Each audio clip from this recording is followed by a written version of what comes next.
chess friends. Happy Chess Day to you. Here we are in the studio in Agnières-sur-Seine with Grandmaster Evgeny Miroshnichenko. I'm International Master Almira Skripchenko. I forgot who I was. Well, today is a very special day. FIDE, International Chess Federation, is celebrating its 100th year anniversary. Evgeny, this is a very special day, and today an unprecedented chess challenge will take place. We are on a quest to set the Guinness World Record for the most games played in 24 hours. Right, so it's an unusual broadcast for us because normally we would be covering some chess games, right? Yeah, but see, even though we are not covering the games, there will be, let me assure you, there will be a lot of games played and already are played on this very day. So FIDE is celebrating 100th anniversary, indeed. It will be a very unusual broadcast indeed, because we will have videos, photos, live from all over the world, featuring prominent chess streamers, influencers, guests. You know, we'll have interviews with famous chess players, historical figures, FIDE officials, so some I might reveal now, yes? We will have Alireza Firouzja, Viswanathan Anand, Levon Aronian, Alexandra, Kosteniuk, world challenger Gukesh, and many other top players. Yeah. Evgeny, you've been somewhere This morning, yeah. So as the part of celebration of 100th anniversary, today there was a replica of signing the memorandum of FIDE. So originally FIDE was founded the same day, the same place pretty much. So it was a Marie of 9th district of Paris. 100 years ago in 1924, and coincidentally during the Olympic Games at the time. So the whole, the whole ambience was reconstructed. So we had 15 representatives of founding countries, if you will, who signed for, and yeah. So I was moderating this event, and it was very lovely to see people like. We've recreated pretty much the whole procedure and yeah, the historical photo even. So next 100 years, hopefully, some people will look at the photo which was made today, and yeah, we'll try to understand who these guys were. Yeah, apart from this, which has already happened, then after that the delegates went to pay tribute to the founder of FIDE, to the cemetery. And what else do we have? So we have the live broadcasts. We will have, as Elmira has already mentioned, we will have guests from pretty much all over the world, most of them on internet via the beautiful technology, and I presume there might be someone in the studio. Okay, that's just my speculation. Then what else is waiting for us today? The torch ceremony, which is gonna happen, I think, at 2-3 hours, not days, but 2-3 hours from now.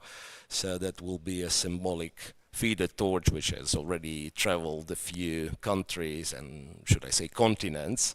Now it arrives at Paris, and I think then on it goes to Kazakhstan, the World Championship, and then eventually ends up in Budapest for the Olympiad.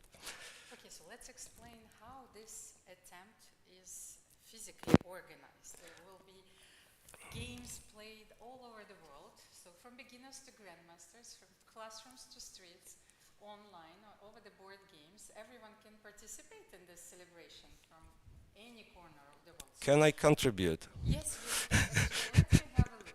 Because we invite you to celebrate and join us by sending your story and video, actually showing how to play the game today, yes, on our email, social media @fide.com, and the most interesting ones will be included and featured in our broadcasts. So, 109 countries, I think 109 federations have registered around 350 tournaments in all parts of the globe. In addition to them, The Guinness World Records Attempt can be joined also online on chess.com, lichess.org, FIDE Online Arena, or any other platform supporting this initiative. To participate online, you need to play at least one 5-minute game today. So the headquarters of the attempt are located in Biel, Switzerland. We are going to learn more about this attempt and the Guinness World Records in general. Yeah, so it's a huge project, and yeah, I'm thrilled. Seriously, I will try to participate. I will play at least one game. I think I did before the ceremony in the morning. I think I did. I did play one game online. Yeah, so as you said, grandmasters, but also classrooms, the streets, over the border, online. Everyone is welcome.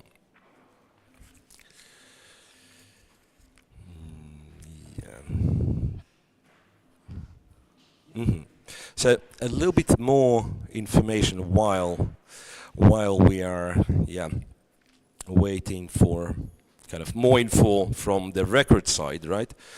A bit more information on how FIDE was founded.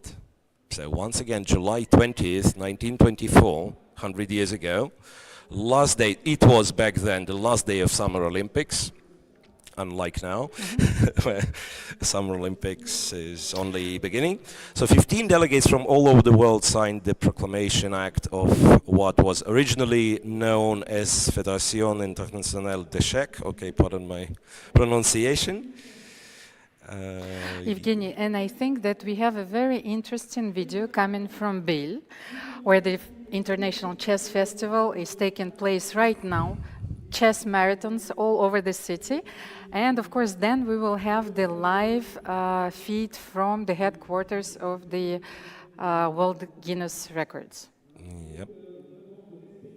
International Chess Festival, the biggest tournament to be participating in FIDE's attempt to set a Guinness World Record for the most chess games played. Let's check it out. So as you know, we will be having chess games played online, over the board, all over the world. We have over 100 countries participating. And in Biel Festival alone, we have over 300 participants. Let's check out the playing venue.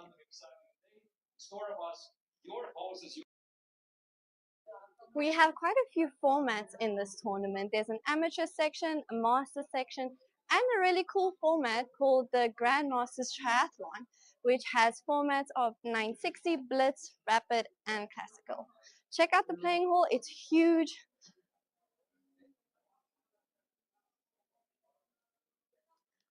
A lot of chess will be happening here today, and all of these participants will be part of the Guinness World Record. Every single game played here on the 20th of July will count towards our amazing record of most games played in 24 hours. So as you can see, we have some of the top players in the world participating in this tournament. Pragnananda, Vaishali, the brother-sister duo, Vincent Gamer, even youngest chess grandmaster Abhimanyu will be playing. The game's about to begin. Vincent, you're going to be part of the FIDE Guinness World Record Attempt of most games played in 24 hours. How do you feel to be part of something so big and global? Yeah, it's great for all of us, I think, but also I think we all want to play a good game that day. You're at one of the biggest tournaments in the world, Biel Festival, right now. And how is the tournament? Tell us what the vibes are like and how it's been going. Yeah, I mean, the tournament in itself is very nice, and I always enjoy coming back here. My performance so far is not what I had hoped for, so that's still something I need to improve on, but as always, I enjoy being in Biel. And FIDE's birthday, 100th, what wish do you have for FIDE? Well, that chess is getting more and more popular, and that we all get to enjoy this beautiful game for a long more time. Thanks so much, Vincent. We're here with Bibisara Asubayeva, and we're at the Biel Chess Festival. And you'll be part of the Guinness World Record for FIDE's attempt of the most chess games played in 24 hours. How do you feel about that? I think it's a great idea, and I'm happy that FIDE turned 100 year this year. Also, soon in the World Team Chess Championship will be a torch relay ceremony, and I hope that it will be fantastic. Also, it will be in my home country, so it's very good. And for the next 100 years in chess, what is your wish? My wish is for chess that that the people will still playing chess after 100 years, because now we have a lot of computers, and I'm not sure about this, but I hope. Thank you so much, Rubisara, and good luck for your tournament.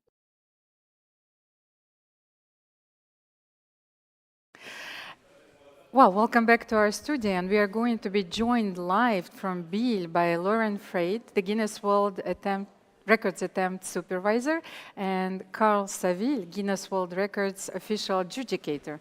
And we will ask them a few questions. I hope.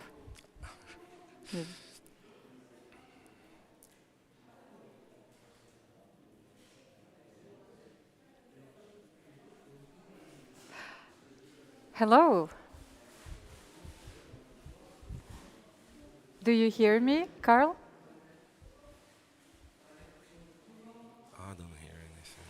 Let's check. Laurent, can you hear us?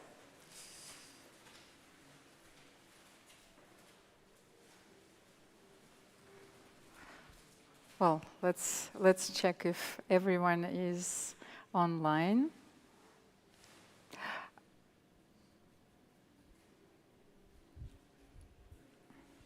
We can't, for the moment, we can't hear. We can hear them. Yes, we can hear them. Well, technology. Yes. So my question before you get them online, my question, if a couple of games, or rather request, if a couple of games would be missing for the world record, I'm ready to play. Just let me know. Well, we will be always ready to step in. Absolutely. Okay, Zoom is ready. Let's get back to Bill. Hello. Everyone is waiting impatiently. Hello, Bonjour. Carl. Bonjour. Happy Chess Day to you from our studio. And likewise to yourselves. It's a pleasure to be here. So we are joined live from Biel by Carl Saville, Guinness World Records official adjudicator. What a title. Carl, please tell us a little bit more about this official title of yours. Thank you, and again, thank you for having me here today. It's an absolute pleasure, especially on the 100th anniversary for this incredible record title, which is for the most chess games played within 24 hours. Some of the key guidelines that the team are having to follow today are that all the games, online and offline, count towards the final total. These must be played from one event only. And each player can play in multiple games through attempt. And what is the minimum number of games that has to be played today in 24 hours? So this is a new Guinness World Records title, and the minimum requirement is 1 million games within the 24-hour period.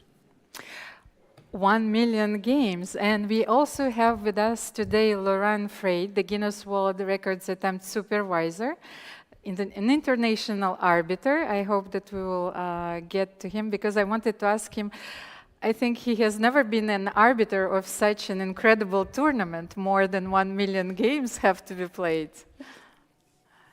Laurent, can you hear us? Yes.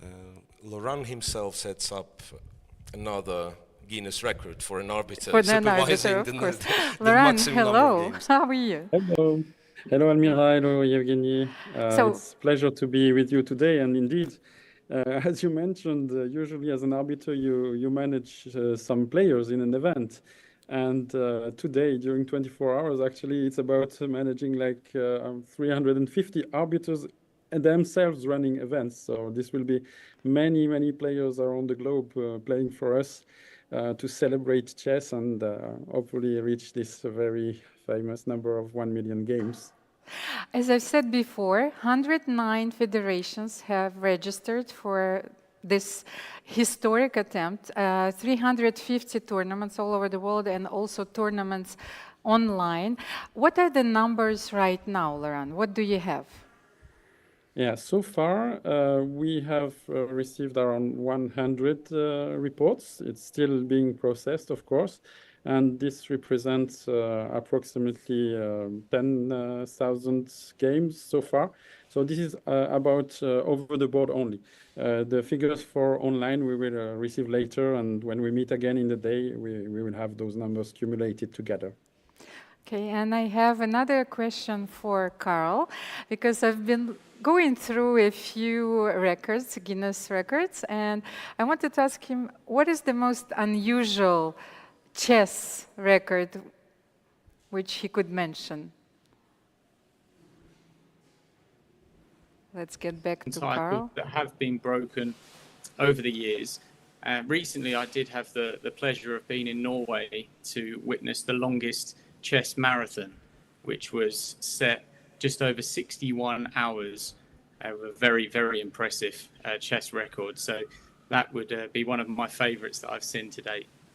But there have been a few curious ones. For example, I wanted to ask Evgeny, a very interesting chess record was set as like how fast you would put the chess pieces on the board. And what would you think? What is the number? Don't know. 20 seconds. Oh, no, 20 seconds, that means Impossible. like 32 pieces. Impossible, okay. Almost like less than 30 seconds, and there was another one, a funny one, that's like how fast you would put the chess pieces on the board, but using your mouth, So Guinness is a book of so many curiosities, and I think that's which makes it so popular among like everyone. Absolutely. The brand itself stands to be inclusive for anybody across the world to be able to try and break a world record. And once they've submitted that, we receive over 65,000 applications a year for new Guinness World Records titles. And once they're set, the team go through all the guidelines for them and then allow them, of course, to then be broken and enjoyed and celebrated. Carl, you're a Guinness World Records official adjudicator. How are you awarded this title? Sorry, could you repeat that for me? Your title is the Guinness World Records official adjudicator. So how are you awarded this title? That's correct. Yeah, that's in my title. Sorry, for Guinness. Yes. Or for the title of the record. And how does one get awarded this title? Oh, okay. Sorry, I see. So I started working for Guinness back in 2009. I went through the media training with the company, and was lucky enough to be able to join the team, shadow the events, and go from there. And it's been an absolute privilege over the last 15 years to be able to witness and adjudicate so many incredible records worldwide. And have you played the game of chess yourself today? Of course. I actually really enjoy chess myself. So when I've had the honor of being able to do adjudications for chess-related records, this is something I always enjoy. Because even as a child, I played chess growing up, not to any competitive level. So I certainly wouldn't be in any of Laurent's tournaments. But I certainly enjoy the game. So it's a privilege to be here for this one. Thank you. And let's get back to Laurent. Since he's the Guinness World Records Attempt supervisor, I wanted to ask him, which is the country which submitted the most entries for today?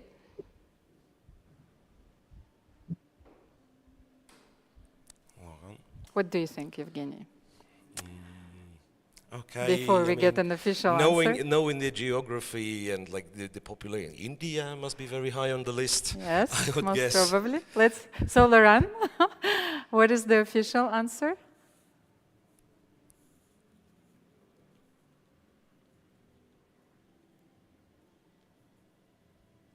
I don't have the sound now.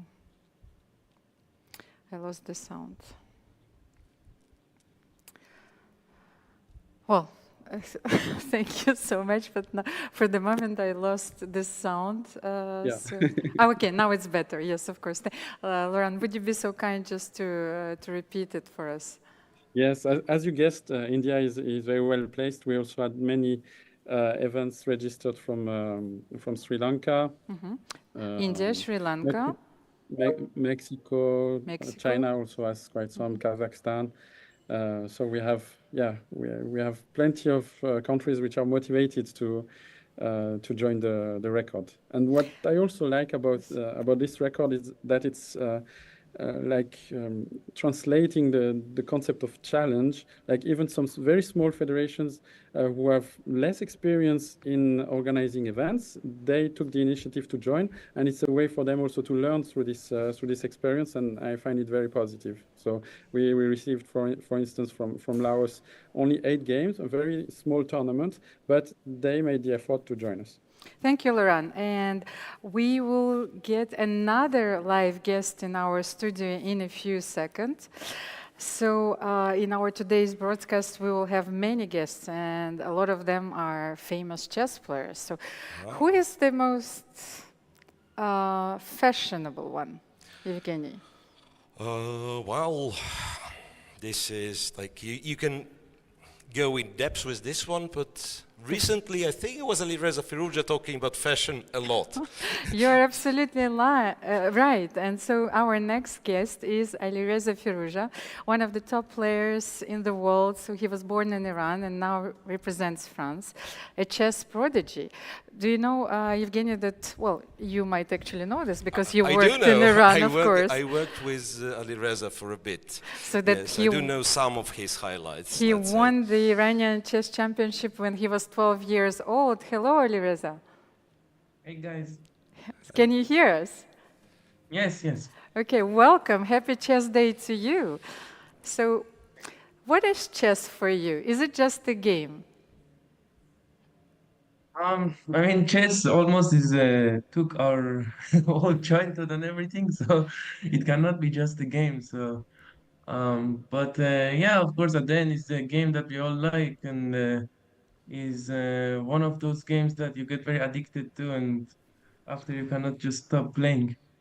Oh, it reminds me of a phrase that Marcel Duchamp said once, that he is so addicted to chess that he cannot stop, and for him it was even more pure than art. So I understand it completely. So since today is the day of records, and I think that at the age of 18 years and 5 months, you were the youngest player ever to reach a rating of 2800, even 2804. How did you feel at that day?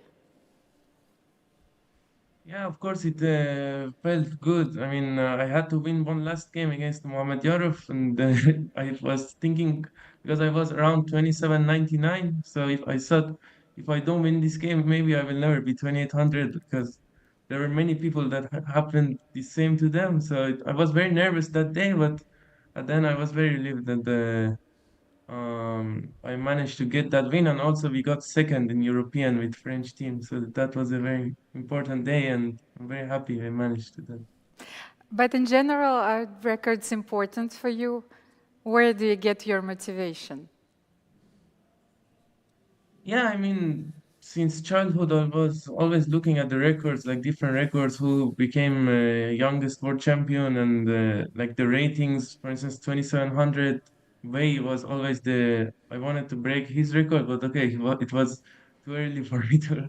He was only 16, but yeah, records are the things that stay in the history, and it's a thing you can have motivation to reach it. So I think it's a very good goal to have, to break some records. Well, on a more like funny note, you know, we were talking in our studio that you also set a record for the youngest player, professional top player, to quit chess. Last year, you stunned the whole chess world and said that, okay, you're dedicating yourself to another passion of yours, fashion. Can you tell us more about it? And I was thinking, do you have some favorite, pair of socks, maybe which gives you a superpower when you're while you're playing chess? Yeah, I have this pair of socks that are like chess made, and I think I got it in Isle of Man, I think. So that gives me superpower. So, but yeah, in general, I don't think I quitted chess, but I wanted to try something new. Now I'm more into chess. I can say like 6 months ago, before I qualified for candidates, it was yeah, I was trying to be more involved. But I think I have good talent there. But now for now, I'm after candidates. I got again dragged to the chess. Well, so I we are am. all relieved. This is such good news for all of your fans. So the youngest to Yeah. quit and the youngest to return. Yes, and the youngest to come back. Yeah, I mean, there are a lot of players. They took a break, but I think it was good that I didn't take too long break. So, um, but I think in general in life, you cannot just focus in one aspect. I mean, if you're good at one aspect, is good, but it's good to mix everything together. Well, it's very important to have this balance in your life. And so, what are your future goals, Alireza, before we go to another guest in our studio? Um, I hope to again try to get into the World Championship cycle. Of course, it's the most important one, and yeah, that's my near goal for chess-wise. And yeah, I hope to try to qualify for candidates and go from there. Thank you so much for joining us. And we are, well, happy Chess Day once again. And we are going back to our studio because we have another guest joining us. So another top player, yes, Vidit Gujrathi is an Indian, superstar, super grandmaster joining us today. Part of Indian Olympic team, of course, and they played in the same tournament with Alireza, the candidates tournament this April, this year. Yeah. So he just won the FIDE Grand Swiss last year, so which secured him the place in the candidates tournament 2024, and he is online with us right now. Hello. Hey. Hi guys, happy Chess Day. Happy Chess Day to you. So how do you celebrate this day? I play like a match in 1 hour. I think that's how I celebrate. It's going to be like 4 hours of playing online. That's the thing that has changed in recent times, that the tournaments don't really stop. Like I've never played so much. In fact, I was counting that this month already I have played 27 plus 9, 36 plus 4, 5, 41, 45 matches or something, like tournament games. And the month is not even like over, like, still 10 days left. So it's a lot of chess that's happening nowadays. Well, so compared to the world champions of modern chess players are playing thousands of games. Yeah, I think that's one key remarkable difference compared to, let's say, even 10 years ago. There used to be only over-the-board tournaments, but nowadays there are a lot of online events which add a little bit of spice to the mix. Well, do you need to relax from chess from time to time? Oh, this is a very easy question. Yes, I feel the need. I'm tired and I'm exhausted. So I do feel the need to relax. And so And what do the you thing do is, I have then? a lot of. Yeah, sorry, go on. What do you do then? There are too many passions for me that interest me. So sometimes I go play badminton. In recent times, I'm learning a musical instrument, and that's one of the most relaxing things. Like when I play the guitar at home, it's so relaxing. So that's my way of, turning my head off. And sometimes I go to gym, so that's also a good way. Well, hopefully during the next live you will play something for us, just what I'm a was beginner. the last song? I'm like 800, there's still some time. So today is the International Chess Day. What does it mean for you? Do you have your first chess memory? I have many chess memories. I remember first class that I joined, like when somebody taught me chess, like in a club. He taught me how to win with king, pawn versus king, and the various variations of that. Because I already knew the basics, like how to mate with the queen and rook. But I remember, like, I wanted to play, and he was like, "No, let's do this pawn end game, the basics." So this is one thing I recall. The first tournament I played, I remember I was really, I was like 6.5 or something, and I was traveling with my parents, and they didn't allow parents in the hall, anti-cheating, back then also there used to be anti-cheating checks. So I got like scared and I was like, where is my parent? Like, where are my parents? So I just resigned the game so that I could Oh like see no. them. Uh, Well, it must be also and very difficult for your parents, to go through this situation, not knowing what are you doing. yeah, yeah, it was hilarious when I look back. As they say, bad decisions make good stories. That's a very funny story. So, do you think, well, all professional chess players are playing chess today? Well, not all, but if you look at the top 100, I think like a huge chunk of it are playing. So everyone is contributing to this historic attempt, to play the most number of games in 24 hours, so in one day. Let's see. Is there like a record? I Yeah, had no well, clue actually about it. today where we are attempting this record. So whatever game is Okay. played today will be counted. It doesn't matter online, in a tournament. So every game is going to be counted for this record. Oh, this is very interesting. It'll go like records are good because they go down in the books and it's always recalled at some point in the future. So that's nice. Some records are interesting. Well, thank you so much for joining us today, and we will continue our chess journey in a second. Let me steal the show for a little bit. Yes. So first of all, we've agreed not to show any chess positions today. Of course. Yes. But I hope Vidit is still watching because I've sent him a study on WhatsApp long time ago, and he promised to solve. So if you're watching, solve the study. And we continue our chess journey from one country to the other. Next country is renowned among both amateurs and professionals, and the country name is Singapore. Yes, so as a leader in chess education, Singapore has seen many professional chess players working as coaches, a tradition that continues to this day. And besides, this year, Singapore will host the FIDE World Championship match, one of the most important and widely watched chess events globally. Held every 2 years, it features the defending world champion and the challenger chosen through a qualification process, which was culminating in the candidates tournament, which a lot of the players that we interviewed today played. So let's see the video from Garden City.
Welcome back to our studio, and we are going to have another live guest, Kevin Ming, the CEO of Singapore Chess Federation, who is going to well, answer our questions, and we are very curious about this forthcoming World Championship match.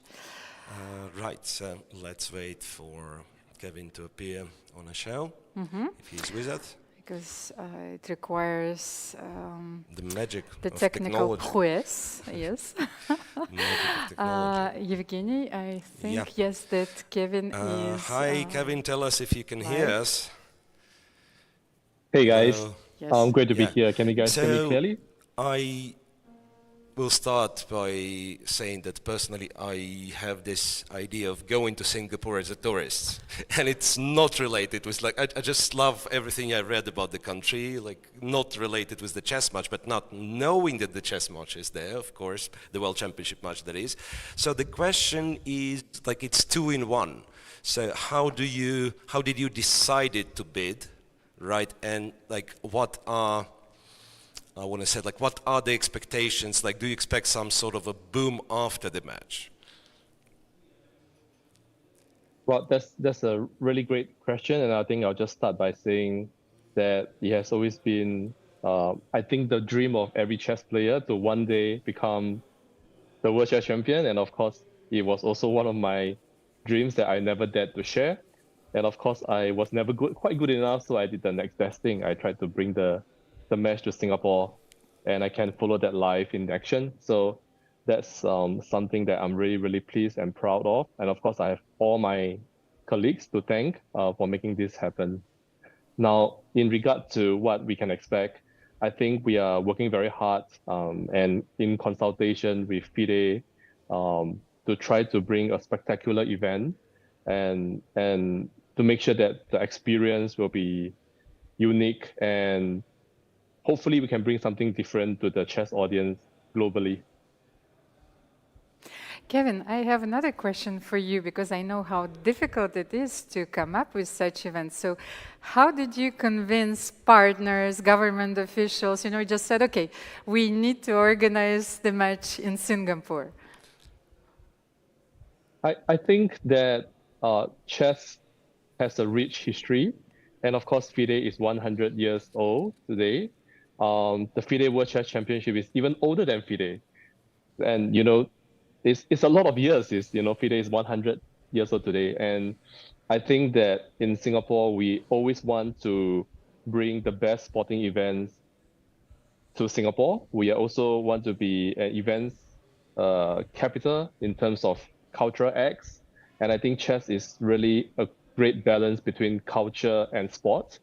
And I think that it didn't take too much convincing for my government to be excited by the project. Tell us a little bit more about the development of chess in Singapore, especially, how is it the chess education pursuits in schools? Well, I think that there have definitely been lots of developments in terms of young children wanting to learn the game. We have a lot of participation at the scholastic events. We are breaking records every year.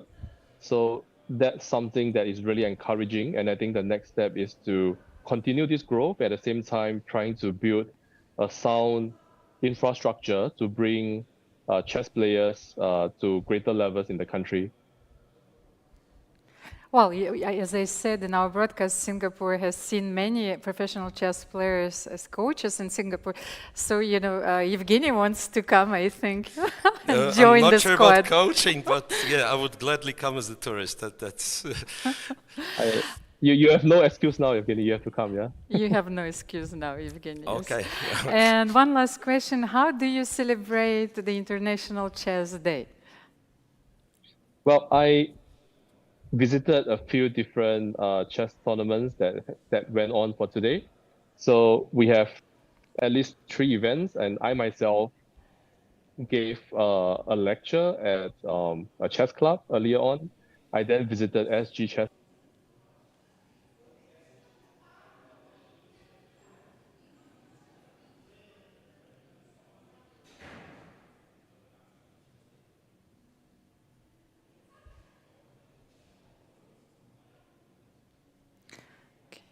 I lost the sound for the moment. Can I? Well, I'm so sorry for the moment we lost the sound. So, well, I hope that we'll get it back very soon. But I think that No problem. Okay, thank you very much. So let's continue our Asian journey. Thanks to Kevin. Yes, thank you very much. And well, I'm looking very much forward to this thrilling match. It will feature the current world champion, Laurent, the defending world champion, and the youngest ever challenger, Gukesh, who will join our broadcast today. So please stay tuned. And we will continue our Asian journey. So from the future host of the World Championship match, let's welcome the country that organized this event in 2022, Kazakhstan. Yeah, so in Kazakhstan, Ding Liren won the tiebreak against Jan Nepomniachtchi and became 17th world champion. So we have a very interesting video, from Kazakhstan.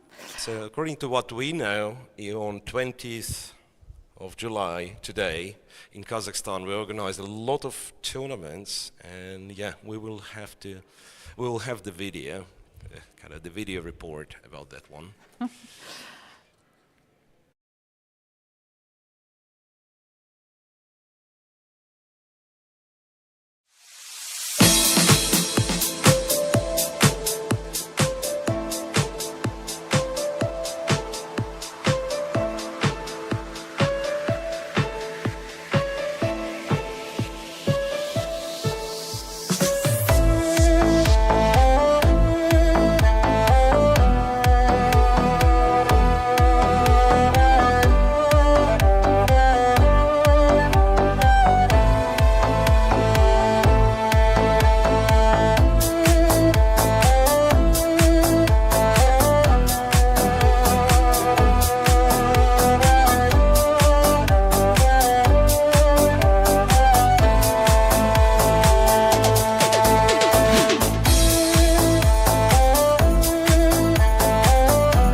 Evgeny, what an interesting video, and a lot of kids studying chess in Kazakhstan. You can see how popular the game is in Kazakhstan, indeed. And we will have live with us Gulmira Dauletova, Executive Director of the Kazakhstan Chess Federation. Yeah. Gulmira? Welcome, Gulmira. Well, I think it will not be kind of exaggeration that the whole chess world in the last couple of years is very grateful to Kazakhstan to hosting, high-profile events of various caliber, like the Rapid and Blitzes, the World Championship match, and so on and so on. And yeah, a little secret, beginning of August, I'm once again going to Kazakhstan for yet another big event. So the question was, how do you manage, guys? And is there a plan to continue doing so in the future? It's just amazing.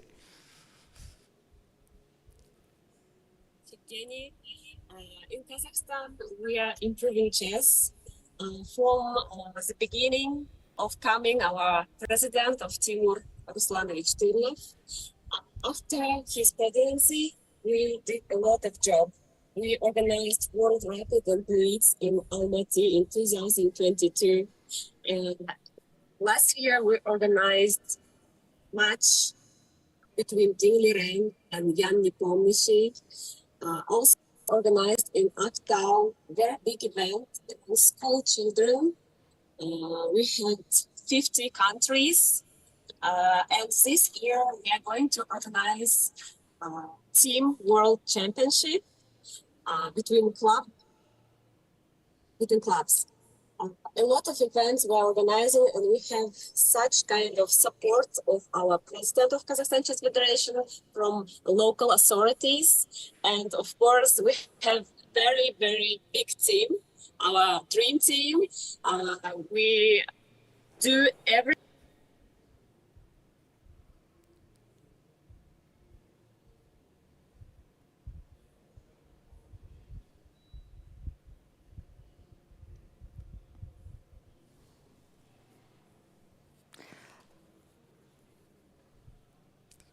Thank you, Gulmira. Oh, wait a second. Our transmission for the moment is broken. I hope that we will be able to get back to you in a second. I think something was missing when we introduced Gulmira, because it's a very important part though. She's a grandmaster, and she was playing for the national team. I think one of my first bigger tournaments that I've commentated back in 2012, Istanbul Chess Olympiad, that she was part of the team of.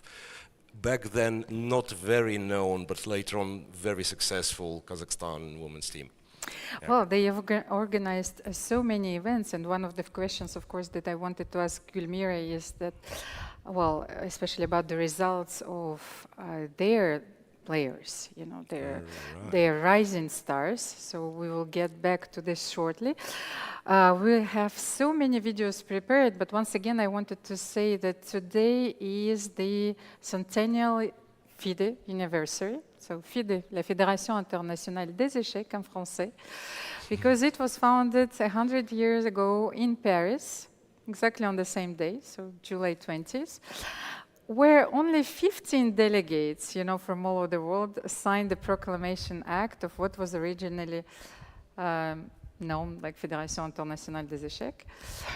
And so today, symbolically, as you said, Evgeny, the representatives of the same countries met in the town hall, like in the city hall of the 9th arrondissement in Paris. I actually want to know which federations.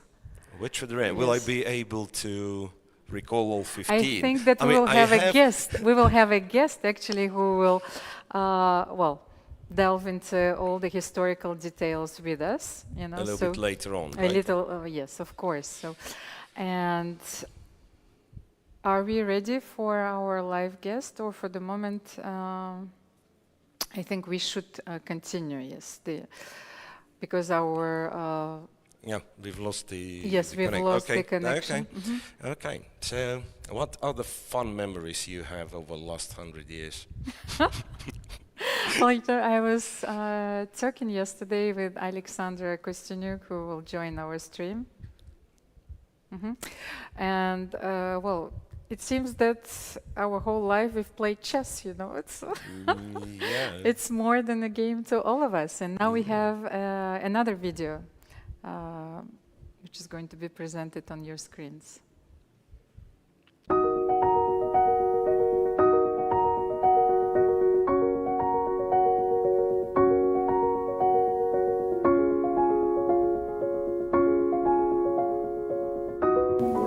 FIDE, International Chess Federation, all of us, for all people who love chess around the world.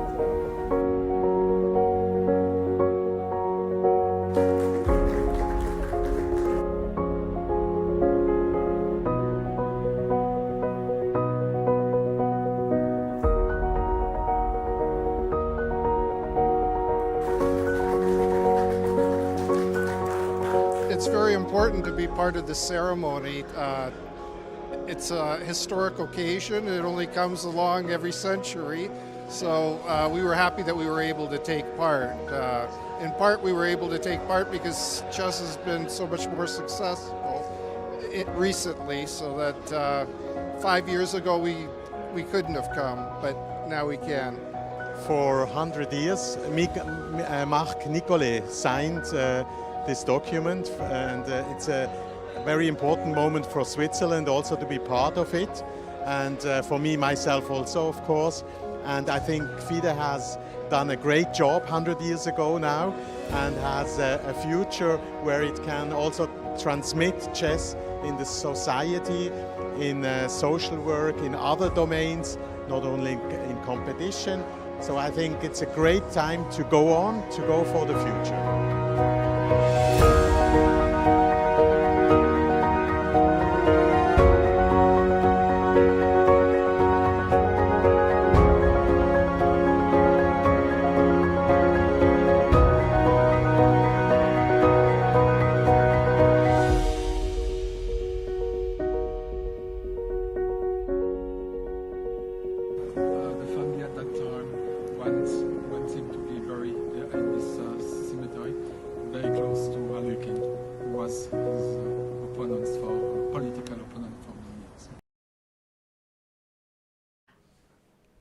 Well, the first hour of our broadcast is coming to an end, Evgeny. Yeah. Well, this was a replica of the memorandum agreement. And the moderator looked familiar because it was me. We will have an exciting lineup ahead featuring remarkable guests, in the studio and live connection from across the globe. Meanwhile, we will take a short break, 5-minute break. I'm sorry, but you will take a short break, and I have to say bye-bye. I'm sorry to leave you here, but we have more events prepared. So the torch ceremony, which once again I'll be a moderator for, will start very soon. So have fun, guys, and play chess, not only on this International Chess Day, but, play chess. And we will show you the videos from major FIDE events of 2023 and its social projects. Stay tuned.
a monumental event will unite chess players from every corner of the globe.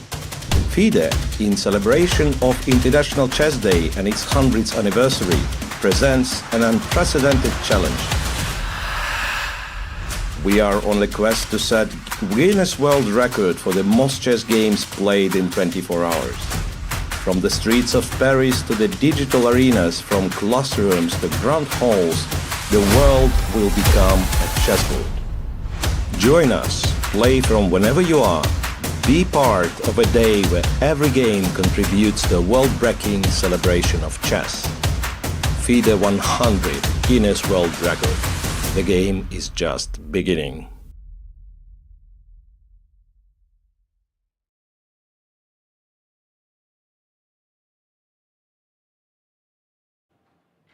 Welcome back to our studio in Agnières-sur-Seine. Well, happy Chess Day to you. Today is the 100th anniversary of FIDE. We are celebrating it all over the world. This is the official broadcast of this celebration and also of the very unique attempt to play the most games in one day. And if we will manage, it will be recorded in the World Records Guinness book. I would like to welcome in our studio our first guest, Ilya Merenzon, the CEO of World Chess. Welcome, Ilya. Hi, everyone. Let's have a look. Yes. Well, Ilya, you're here today in a very unusual role because we know you as the organizer of the major chess events, but today you are presenting the book, which is called Chess Players, From Charlie Chaplin to Wu-Tang Clan. Please tell us what inspired you to publish such a book, and especially for this day, yes, the 100th anniversary of FIDE. Yeah, World Chess and FIDE and its amazing publishing house called Fuel came together to publish a book about chess, but not in the standard chess way, but in the form of a lifestyle. So if you scroll through the pages, you'll see that it's photos of Wu-Tang Clan or Humphrey Bogart or Ringo Starr playing chess. And the reason we did it is simply because we wanted to celebrate chess not as a sport, but as a phenomenon with kind of which is part of world culture and altogether. And when we started preparing the book, we were surprised and shocked by how many people played chess. But not only that, but also kind of enjoyed chess, and maybe that's one of the reasons the sport is so popular today, because lots of people played it and did it in such a fabulous way that we wanted to put it together in the book. And it also represents our approach to chess, which is not to kind of to respect the elite chess players and to understand that it's a sport, a competitive one, but it's also a lifestyle way of spending time and meeting friends and enjoying each other's company. Well, I hope that this book will hit the bookshelves very soon. Yeah. Well, I want one right now. Well, Charlie Chaplin, as you said, Stanley Kubrick, Marcel Duchamp. So what is your favorite story from this book? You know what? I like kind of all of them because we spend so much time over each photo being obsessed with which one to include and which one not to include. But I like really kind of lifestyle photos, for example, photos of vacation, kind of people on vacation playing chess in Whirlpool in Hungary, or cabaret girls in France having a quick chess match after a show. So something like this, burlesque and chess, kind of, I love it.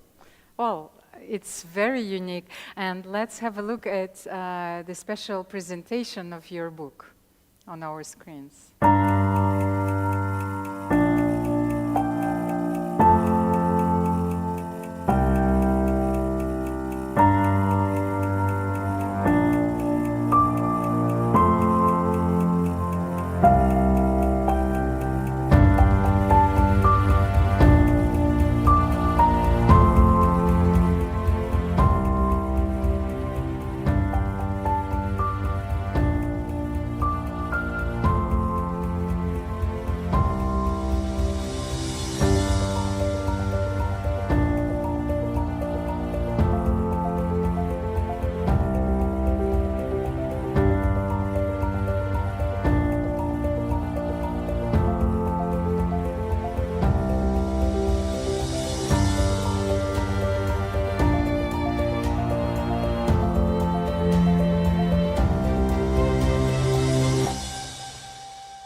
Ilya, I'm looking at your book, and a lot of photographies are in black and white. It's a chessboard as well. They're very intimate photos in this book, and it tells a lot about people who play this game. Have you observed chess players, by the way? You know, because I think that when you play chess, you abandon yourself. You know, you cannot control anything. So, Yeah. what do you think? I've seen chess players. Of course, we organized the top chess event, so I've seen kind of them during the game and after, and kind of crying after the game. So I've seen it all. But we also run this chess club, which we'll talk about maybe in the future. But we see how chess is also part of social concept. So hand and brain type chess games, which we know people enjoy. So it's also social. So I feel kind of it all, and I like all parts of it. So I love competitive chess and the way it makes people kind of focus, and all the drama which goes with it. But also part of chess, which helps us to connect with grandfathers and mothers and brothers and all this stuff. So I kind of enjoy all of it, and that's what the sport should be, I think. Let's take football. It's a giant industry, and it's a business, and it's a hugely competitive sport. But I love it because I played football when I was a kid with people in my yard, and I still kind of remember this and enjoy it very much. So well, yeah. Chess is a universal language, and it brings us a lot of joy, and of course it has this power of making us happy. So chess is a lifestyle. Please tell us a little bit more about this club, you know, which your company, World Chess, opened in Berlin. Yeah, you know what? It happened. We came to an idea of how to open a club when we did the championship matches. For example, in New York or in London, we held these little small spots called secret bars. And when we have a grandmaster or father or a champion, so they all come into the secret place to have a drink. And we saw that people who come to the event, they so much enjoy the secret space. So it's sort of a speakeasy, chess speakeasy? It started like that, yes. Okay. But we wanted to... but as you know, World Chess Championship matches, they take place only every 2 years. Mm-hmm. And we wanted to preserve that kind of vibe in between the matches. So we opened a chess club in Moscow.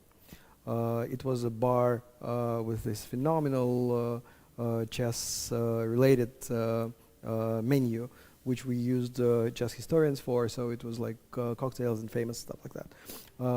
When the situation, when the war started, actually we had to pull out of the country and sold the bar to Jan Nepomniachtchi, as a matter of fact. But afterwards we opened this huge space in Berlin. If anyone listening isn't ever in Berlin, please stop by. It's right in the center near Brandenburg Gate on Unter der Linden. And it's a huge space which has 2 bars, one secret, a coffee shop, a shop, an event space, like a piazza. And the idea is to test the concept. And if you think about chess clubs, what automatically comes to your head is this old style chess club, which looks a little bit like a school with printouts of Magnus Carlsen's photos or Kramnik's photos. And we wanted, but the chess has changed. And we wanted to develop a space which is totally in line with what we think chess is now. So it has this really cool design, kind of fancy and well selected coffee, desserts, and stuff like that. So people feel at home when they come to play chess, but they don't have to completely break their habits of kind of coming to a very kind of rundown chess venue. I like chess venues which are rundown as well. For example, one of the famous chess clubs in Germany is ran out of a cemetery, and people still enjoy it, and I like it very much. But we wanted to create this new breed of chess clubs, and it's kind of working. So there is a chess club now in Paris, a Blitz Society, which kind of is similar to what we're doing, chess bar in Oslo, and we have enormous amount of requests to us, basically to either license or to help open similar clubs in Dubai, in Prague. So we're looking into it, but we're still testing the concept. But what I can tell you, it's kind of full and people love it. All right, another thing is that they don't order much yet. And we're working on it, but it's still full and it's vibrant, and stop by if you are in Berlin. It's called World Chess Club Berlin. Thank you. You know, there's a very beautiful wine and chess bar in Stockholm, you know, so I hope that you can visit it. So what do you have on your menu? Cocktails, or you can order a game with a grandmaster, by the way, or a simultaneous exhibition? No, it's a little bit different. So basically, it runs as a bar, effectively, or a cafe, or a bistro, effectively. So we were trying to develop a menu which works with chess. So it's kind of Metas style menu. Also, it has this phenomenal selection of cocktails developed after famous chess players. For example, our kind of main draw is drink named after Spassky, and it's kind of fish. It's a sprouts based Bloody Mary style drink. So it sounds awful, but it's really, really amazing. And we're kind of famous for it, but also lots of stuff you can try. Also, we have a chess cake, the kind of the Soviet Union style dessert, which we found, we resurrected, we tested, and now it's served in Berlin. Well, I'm such a sweet tooth, so I look forward to tasting all those dishes and cocktails. Let's have a look. Thank you, Ilya, for this wonderful presentation. And we have a video featuring your club on our screens. Let's see.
Welcome back to our studio, and let's continue our chess journey and the celebrations of the centennial FIDE's anniversary. We have a small video for you from India, the birthplace of chess, and then we will have live Sagar Shah, one of the most famous streamers in the chess world.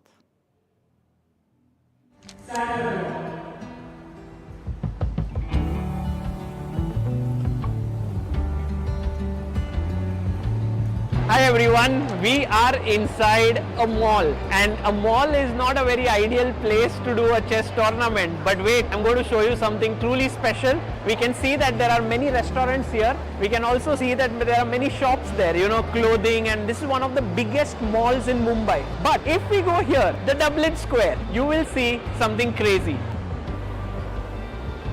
This is the tournament venue, and this is where everyone's gathered to play the first ever Phoenix Market City FIDE rapid rating chess tournament. Generally, when a tournament is held, food is a big thing that players and parents have to be taken care of. And here you can see that food counters have been organized where you have all the food that is available here, Ishara, and there's also Rajdhani, where you get a ready-made packet of food. You get authentic Indian food at very affordable costs. 350 players registered for this tournament, and currently more than 330 players are playing this tournament. The highest seed is International Master Vikram Aditya Kulkarni, and we have around 5 FIDE masters playing in this tournament. What is notable is that in this tournament in Mumbai, 189 rated players are playing amongst 330 players. It's going to be massive because so many unrated players are going to get their rating in this tournament. The prize pool is 1 lakh rupees, and we also have some exciting trophies for age group category. We are having around a team of 10 arbiters with a chief arbiter and a deputy chief arbiter. It's going to be very much fun.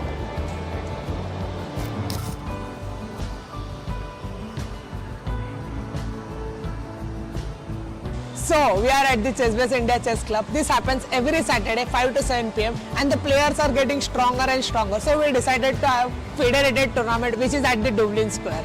Today, the 20th of July, is the International Chess Day, and there could have been no better day to do this tournament. Today, FIDE turns 100 years old, and what a mammoth day it is. I would like to congratulate FIDE for all the things that they have done for chess, and I hope that they continue doing this brilliant job.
What a beautiful video. And while Paris and France is preparing for the Olympic Games, we had our own torch ceremony today in Paris.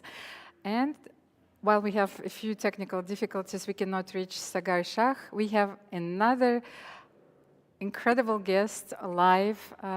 Ladies and gentlemen, welcome Levon Aronian. He's going to be next on the air. One of the strongest grandmasters in the world. Let's see, Levon. Can you hear me? Hi, hi. Hi, happy chess day to you, Levon. Happy chess day. We share so many memories with you because, you know, you remember how we trained when we were kids? Absolutely, absolutely. So tell me, what is the funniest or the most precious chess memory that you have from your childhood? Funniest? Well, I think generally, you know, growing up and traveling and getting opportunities to see the world, I think that was the most precious, and also in a way it was most funniest, you know, taking those long buses and the trains just to cross the border, you know, and all the stories that happened on the way, of course. One of the funniest stories I remember,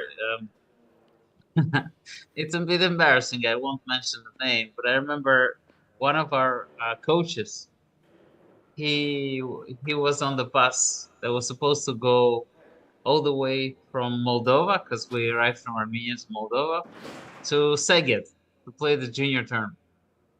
And him and his student, and she was a girl of maybe 14 years old, they packed some food to eat on the way. and there was a huge piece of sausage. So he went to sleep. He woke up in a couple of hours just to check on it, and it was gone. So it's quite funny, yeah, that some people, they had anxiety. So, you know, on this long trips, anything can happen. Well, But of course, chess for requires a us, lot of energy, Levon. yes, yes. But of course, for us, you know, chess has been such a, you know, uplifting and a game, and also, of course, the society of chess players. It was something that really shaped the character, shaped the way we are. I think having a general respect for the art and respect for the culture, I think it comes from chess that I have.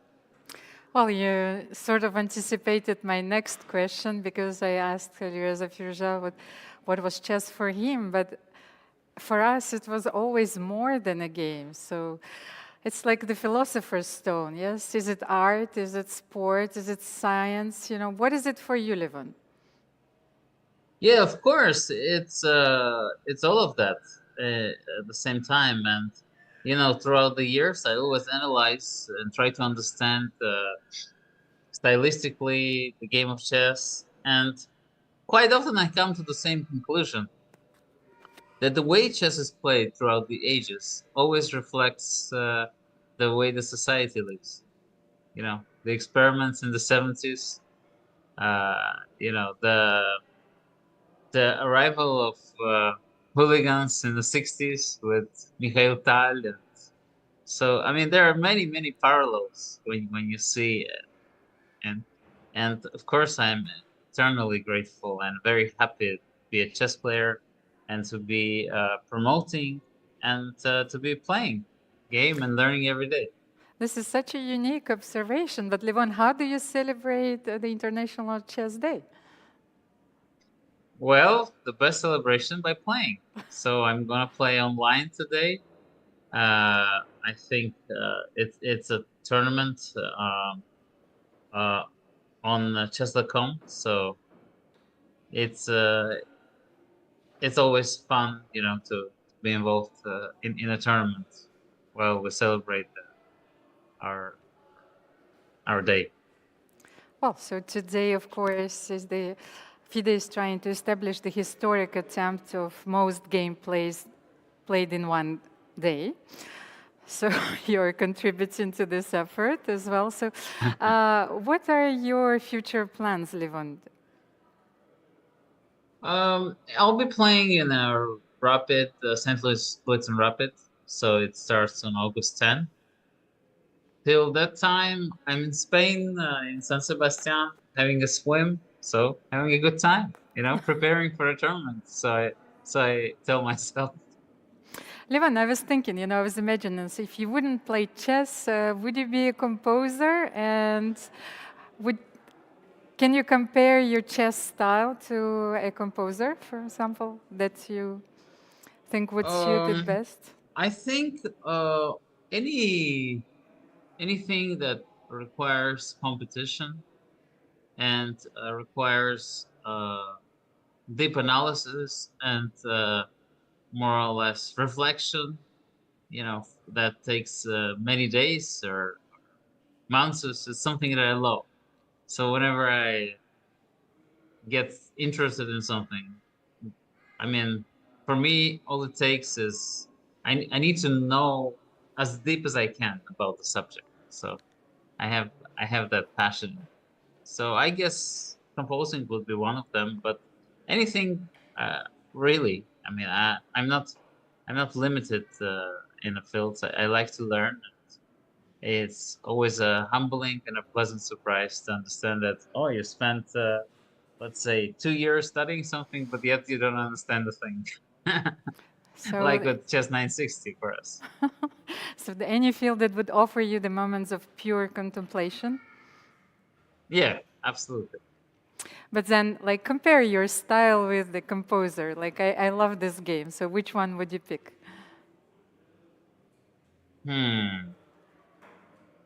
Oh, that's a tough one. It's a tough one because I would always be, curious to kind of pick somebody that is close to my heart. But I would maybe Bartok. Oh. Because I also love this kind of asymmetry, and I'm looking for the beauty in something that is not that beautiful most. Oh, it's a very unusual choice, you know. Thank you very much, Levon. I have a few other questions for you, because, you know, I want to ask you, because even though since I was a kid, you know, chess was represented so much to me, so I had difficulties dealing with my own emotions. So how do you do this on the top level? I think breathing helps a lot. Just learning the techniques to breathe, and also understanding with of course the help of a professional psychologist, what are the things that motivate you, or what are the things that are actually making you stressed. Just those things are actually very useful, because you can kind of distance yourself from the tournament. Yeah, so that's what I learned, because I always struggled with it, but quite often I get there when I remember to do the proper things. And so what would be the advice that you would give to aspiring chess players all around the world, you know, who are celebrating this day with us, you know? Just general yes, just general advice, well, yes.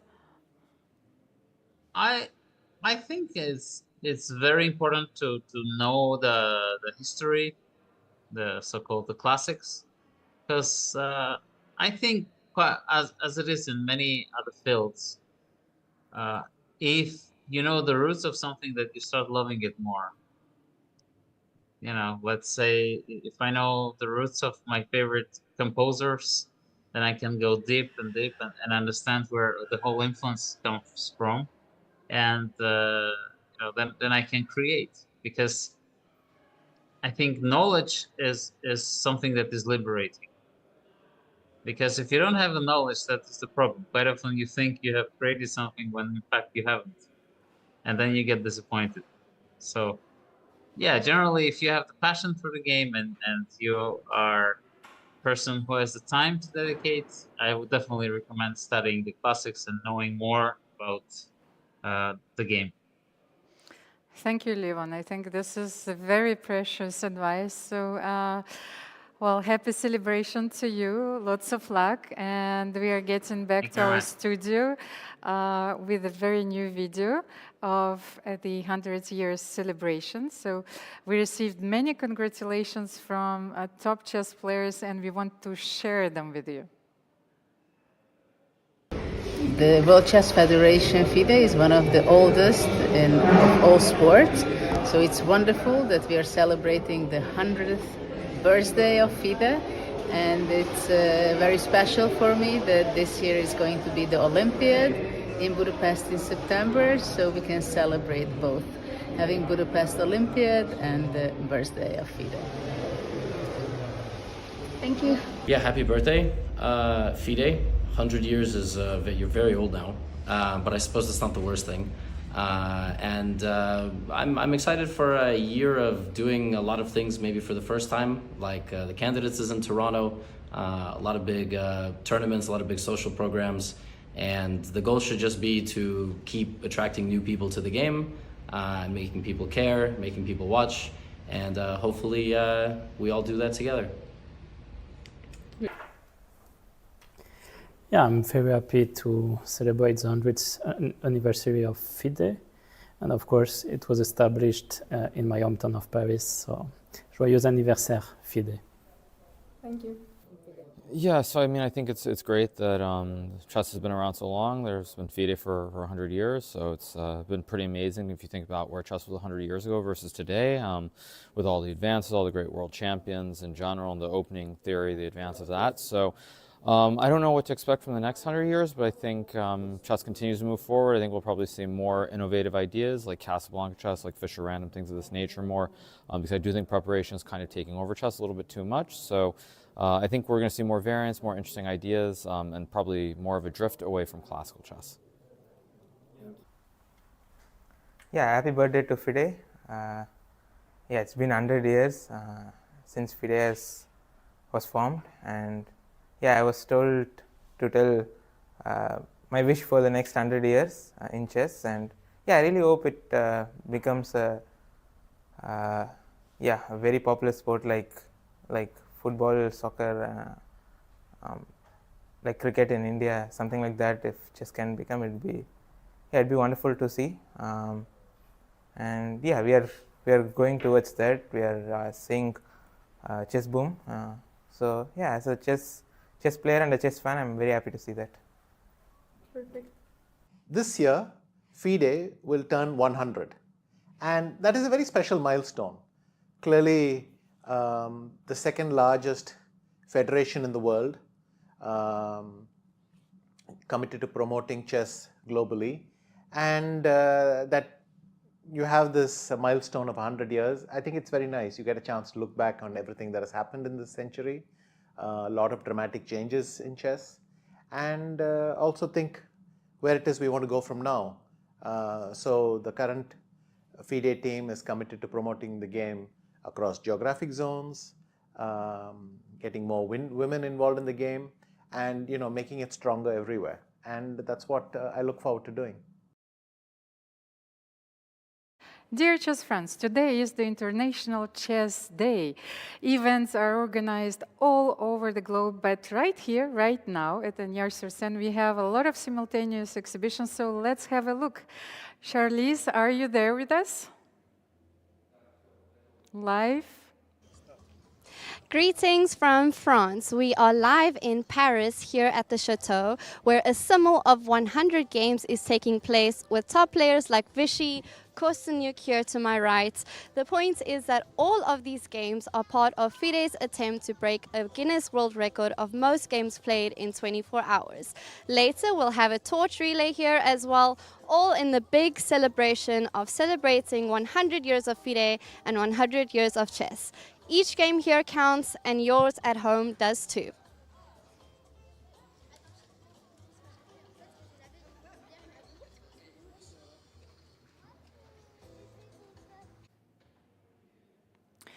Oh, thank you, Charlize. Now I think that we have live Sagar Shah. Let's check it. Sagar, are you hearing us? Okay, so for the moment, we are waiting for our live connection. So we have a lot of guests coming up in our studio and also from live connections. We are celebrating the 100th anniversary of FIDE. Today, the replica of the memorandum agreement was actually signed at the historic place in the 9th arrondissement in Paris, 6 Rue Drouot.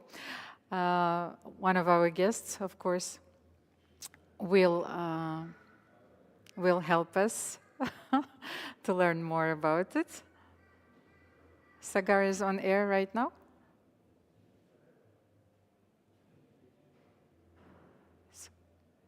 Okay, so we are waiting for the connection. Hello, Sagar, can you hear me? Yes, I can. Hi. Hi, happy Chess Day to you. Yeah, happy Chess Day. I'm very, very happy here. I've been surrounded by chess throughout the day because it's now 8 p.m. in India. It has been a wonderful day.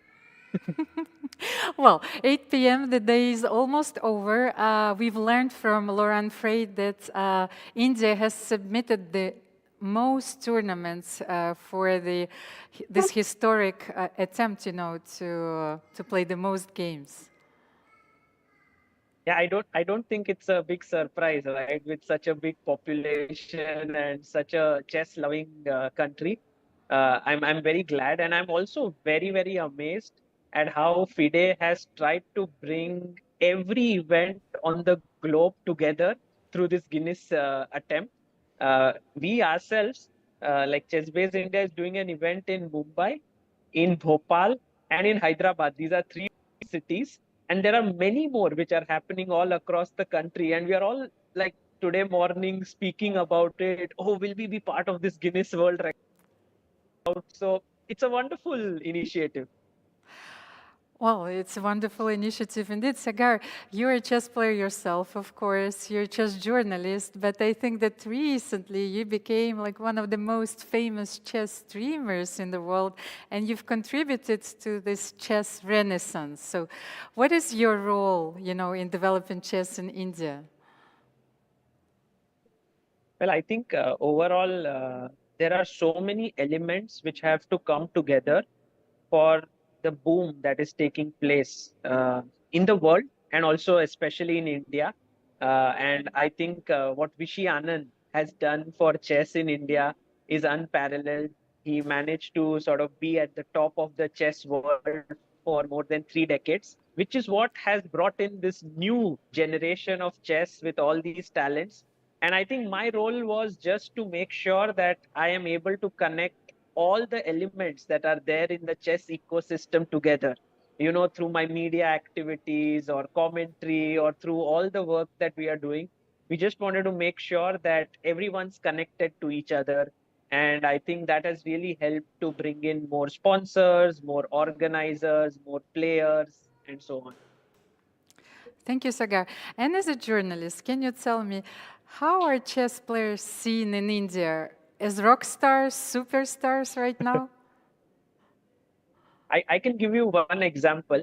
So, we have this mall here, Phoenix Market City, where we are doing this tournament. It's inside a mall and we have a chess club running for more than 2 years. So 1.5 years ago, we had Gukesh, who came here to do a simultaneous exhibition.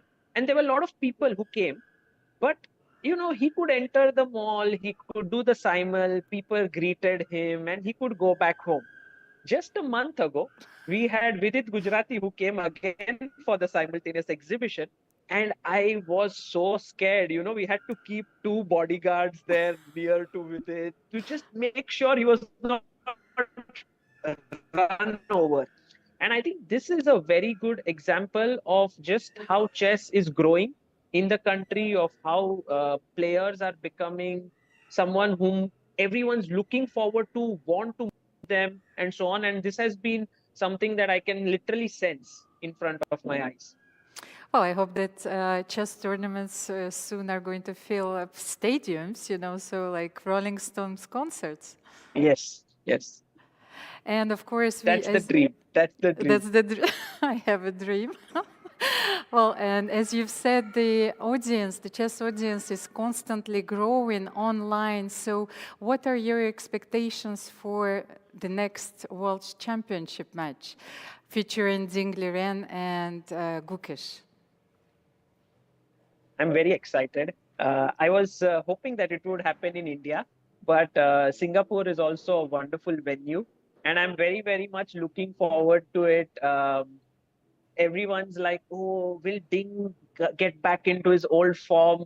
Will he be able to sort of be back to where he was in 2019? Then Gukesh won't have an easy time. If Ding doesn't recover, then Gukesh might become the youngest world champion in the history of chess ever. That would be like an insane boost to the entire chess scene in India. So, I don't know. I'm very thrilled as a chess fan to see what will happen. And I think a lot depends on how Ding manages to recover himself from the situation that he is in. So I just hope that Ding recovers and we have a very good match. That's as a chess fan, I'm looking forward to it. And well, I just thought about the question, like during the major sports events, there are always fan zones organized. So is there going to be something like this in India and, fans, having Gukesh t-shirts on them? What do you think? We have a well-known stand-up comedian. His name is Samay Raina, since the pandemic. And he suggested to me that during the World Championship match, we should do commentary in live, sit down and, they watch like it as if they're going for a movie show, something like this. So I think this is what we should be doing. We should be trying to come up with innovative ideas to take chess to more people. And I think it's very much possible because Gukesh is loved by so many people in the country, and I'm sure they'll come to watch. Well, it's certainly they will be able to express their emotion. Like knight c6 is played on the board, so and the crowd is screaming. So how about this? I feel somehow chess viewers have a lot of emotions within them and they want to sort of unleash it. It's just that the right environment has to be created. And I think that's just something that needs to be done well in this World Championship match. And we'll try to do it. Well, thank you very much, Sagar, for this very insightful interview. So we are looking for this day to be concluded in India. And right now I have a special guest in our studio, Willy Iclicki. Welcome. Bonjour, Willy. Willy, you're the chairman of the FIDE Historical Committee. Please tell me a little bit more, because I was waiting for our interview, so you would tell us more about this replica of the memorandum agreement, and who were the 15 federations, actually, who originally signed the Proclamation Act? Yeah, this morning we had this replica signature ceremony in the town hall of the 9th district of Paris. It was the same place where 100 years ago 15 federations, mostly European and 2 Americans, Canada and Argentina, came, at least delegate, to sign the protocol of the birth of FIDE. There was a tournament organized from the 12th July 1924 until the 20th of July 24, where about 18 federations sent some players. The idea of the founder, Pierre Vincent, the general secretary of the French Federation, was to put together, let's say, players and to create some international federation. There were only few national federations. The old one is Holland, Netherlands, and then Switzerland. Also Canada is quite old. But there were only maybe a dozen of such federations.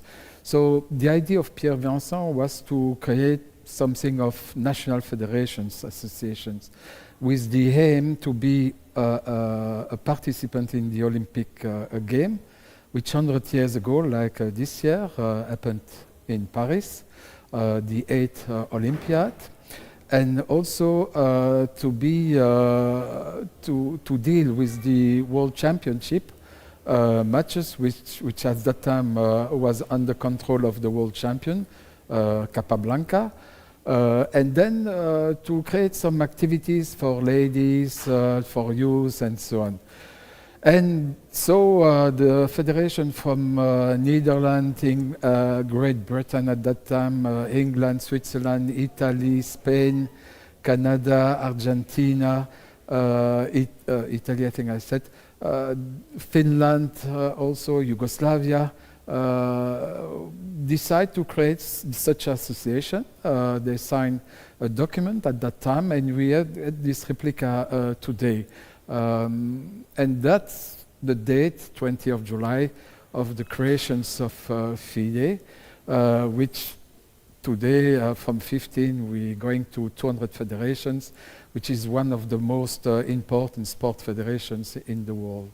Thank you, Willy. So as part of the celebrations throughout the year, 2024, FIDE organizes numerous activities, including chess festivals, but there are also a lot of exhibitions displaying historical archives, so documents and chess memorabilia. So there is a special book also coming up, the 100-year Jubilee book written by you. So a few words on this one. And I also wanted to ask you about this very special idea of creating a chess museum.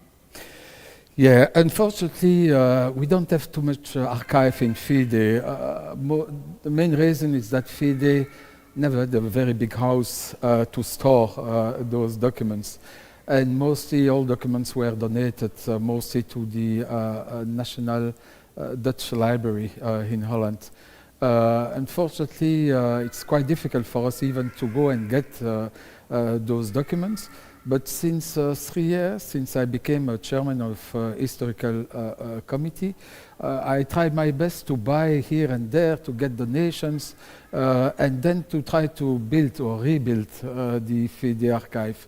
And I was thinking that it could be a very good occasion this year to publish a book and put all those photo of documents, memorabilia of people, a list of all the winners, all the presidents, all the delegates. We're talking about hundreds, including the international grandmaster, master, lady grandmaster, and to produce with a chronology a nice souvenir books for all those people who have very little knowledge about chess those days.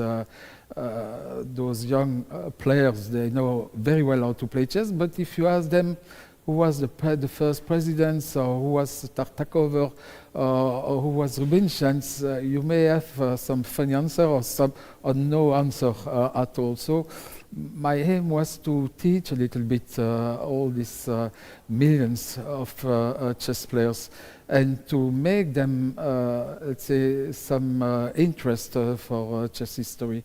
The idea of FIDE is once we will have a consequent material, it's to have a museum where all people around the world could come through the web, because it will be interactive, but also to visit a place somewhere in Europe or in Asia, maybe in America, where they will see all those objects and documents and photo and movies and everything connected to chess history, or recent chess history, let's say from the last 100 years of FIDE.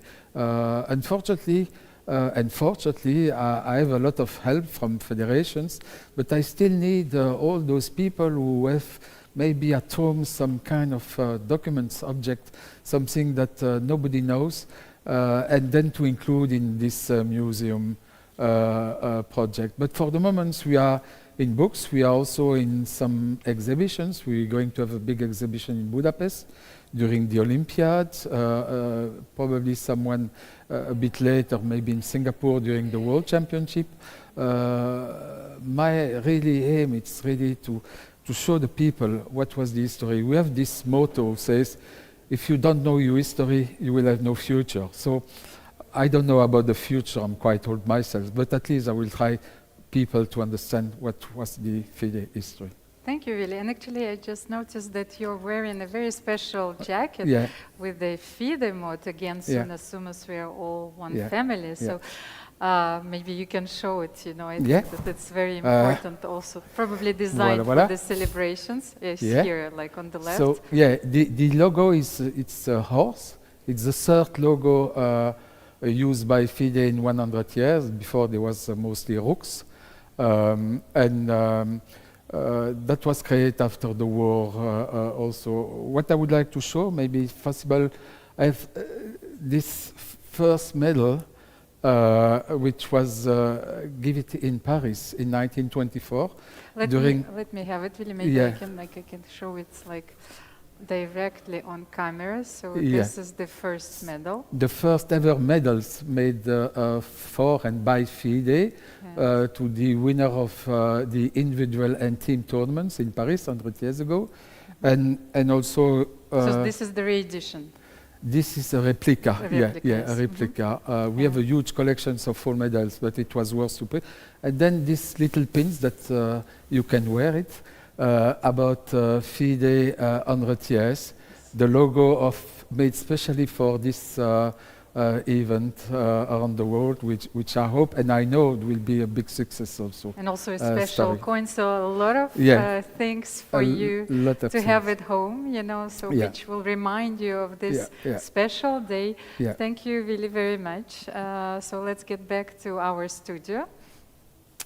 And with a special video from St. Louis, you know, the mecca of American chess. These days, St. Louis Chess Club is hosting legends and rising stars of American chess. So 2024 Seniors and Juniors Girls Championship. Let's have a look.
Dear chess friends, welcome back to our studios. Today we are celebrating the centennial anniversary of FIDE, International Chess Federation, la Fédération Internationale des Échecs. So right now we had a very interesting video from St. Louis, and since we are trying to establish or to break records today, did you know that like the largest chess piece, a king, actually is situated in St. Louis in front of the World Chess Hall of Fame.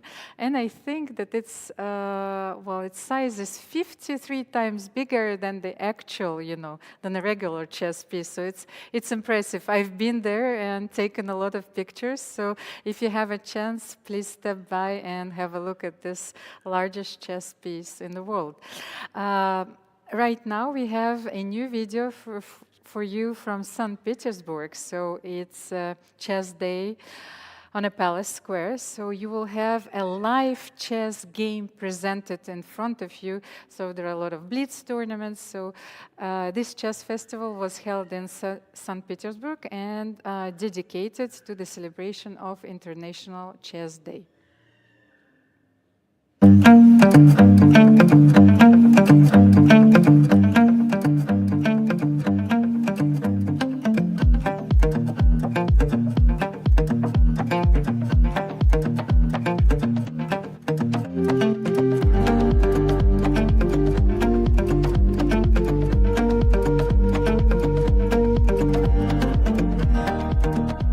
Today we played live chess with Alexander Valerievich Khalifman. It was a reconstruction of the game Romanovsky-Rabinovich, which was held 100 years ago. So it was a big honor for me to be a part of this historical event. We drew this game. It was quite complicated and tense, so then I gave simultaneous against very talented guys, and drew 2 of these games. So overall it was quite amazing and awesome event. I want to say big thanks to organizers and artists. Big thanks, and I hope it will be a good tradition in the future.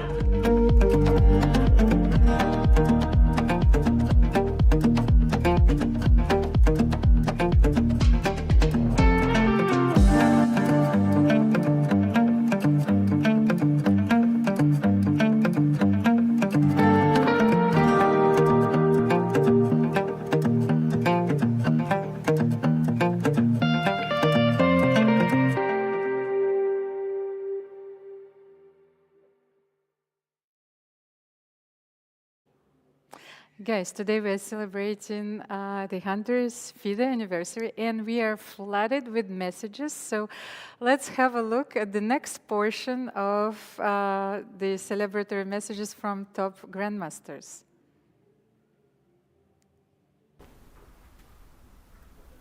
Happy birthday to FIDE for 100 years anniversary, and I would like to see more tournaments from FIDE organized. Thank you. Happy 100th birthday to FIDE. In the next 100 years, I would like to see chess become more and more of a spectator sport like cricket, basketball, football, etc. I also hope that we will find a good balance between the traditional classical chess, which has great history attached to it, and also the shorter formats, which is more of a spectator sport. Happy birthday to FIDE. I wish you many years ahead of nice tournaments, and keep on doing the good work. 100 years is really cool. I'm so happy to see the candidate tournaments finally happening in North America. I think Toronto is one of the best cities to host it, and I'm very happy to be here. In the future, I hope you guys can host more knockout tournaments, as that's my favorite kind of tournament, like more World Cup types, open tournaments with a knockout format, and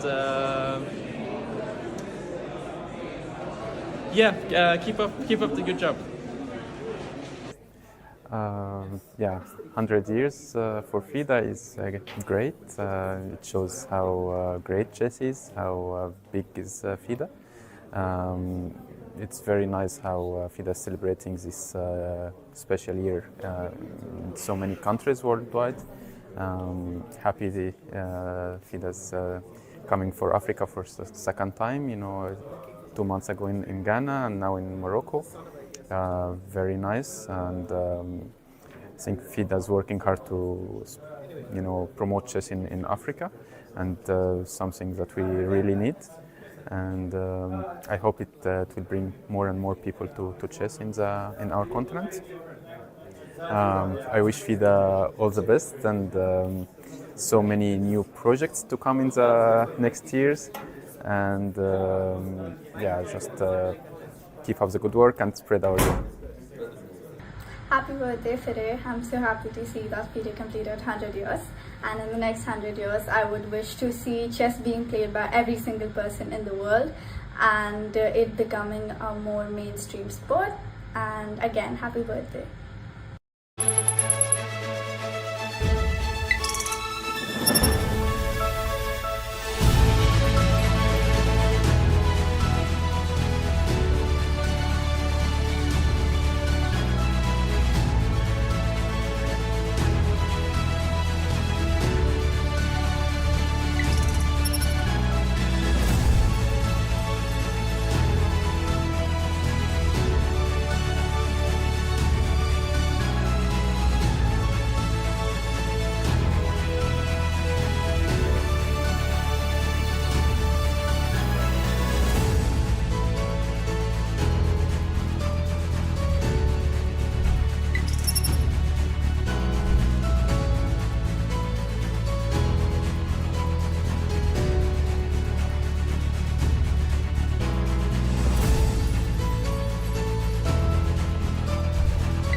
monumental event will unite chess players from every corner of the globe. FIDE, in celebration of International Chess Day and its 100th anniversary, presents an unprecedented challenge. We are on the quest to set Guinness World Record for the most chess games played in 24 hours. From the streets of Paris to the digital arenas, from classrooms to grand halls, the world will become a chessboard. Join us, play from whenever you are, be part of a day where every game contributes to a world-breaking celebration of chess. FIDE100 Guinness World Record. The game is just beginning.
Dear chess friends, welcome back to our studio in Agnières-sur-Seine. Today is the International Chess Day. We are celebrating it all together. And let's get back to our unique, unprecedented attempt, to play the most chess games in one day. So it will be the Guinness World Records Attempt. So it's a monumental event which is uniting the chess players all over the globe. And so they're playing in tournaments. So 109 federation registered and 350 events.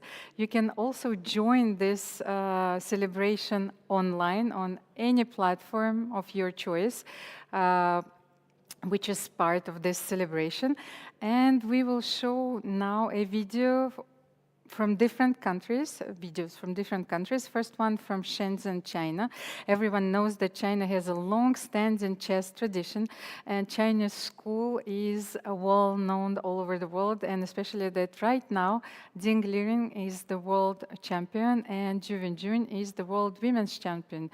So China holds both chess crowns, and it's a historic moment for this country. Over the past century, FIDE has built a bridge for chess players around the world to showcase their talents. Today, as part of the global celebration, we gathered in Shenzhen to celebrate the World Chess Day and the 100th anniversary of FIDE with the 720 Shenzhen Chess Series activities. To celebrate this significant occasion, we are delighted to host the 720 Shenzhen Chess Series activities at the School of Nanshan Second Foreign Language School Group in Shenzhen. This event is not only the feast of chess skills, but also a cultural exchange. A strong youth makes a strong country, and a wise youth makes a wise country. Here, amidst the shining stars, wisdom and courage unfolds.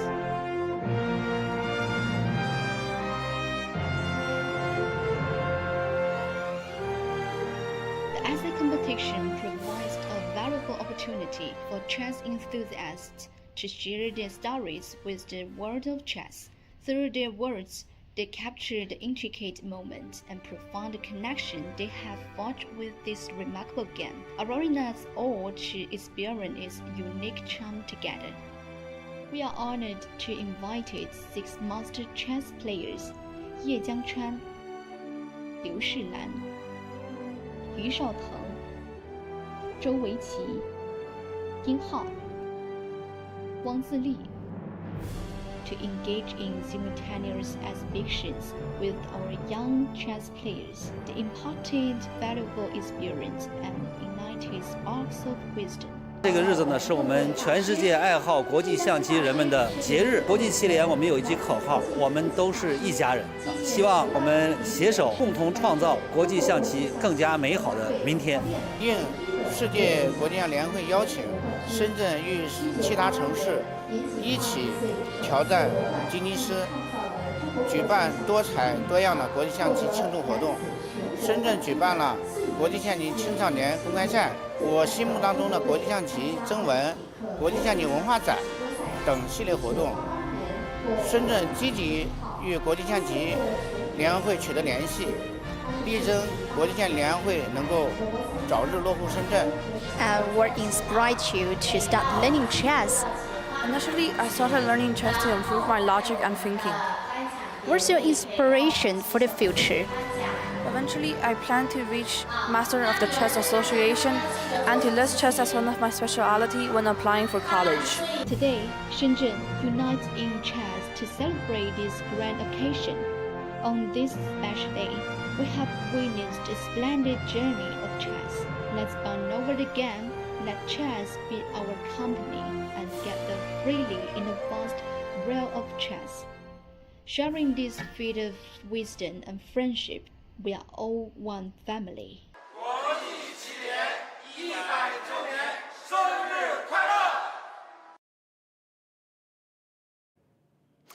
FIDE, the International Chess Federation, was founded 100 years ago on 20th of July, exactly today, and Gens Una Sumus is its motto, "We are one family."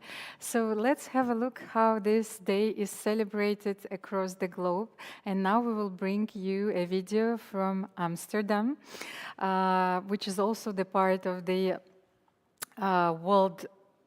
Guinness World Records attempt to play the most games in one day.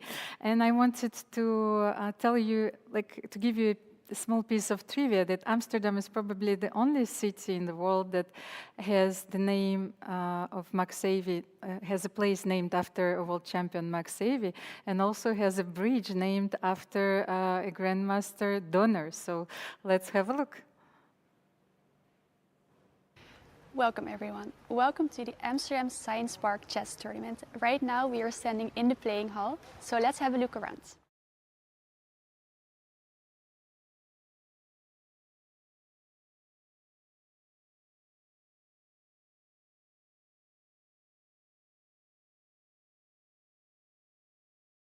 With Sernin van de Kool, the tournament director. Can you tell us a bit more about this tournament and what makes Amsterdam Science Park Chess so special? Special because it has existed for quite a while. It didn't always, the original tournament didn't start at this location, but more at the other university place in Amsterdam, the Boedelaan. And it's already the 12th time that we're here. How many people are playing the tournament right now? At this moment we have 242 players in the open groups.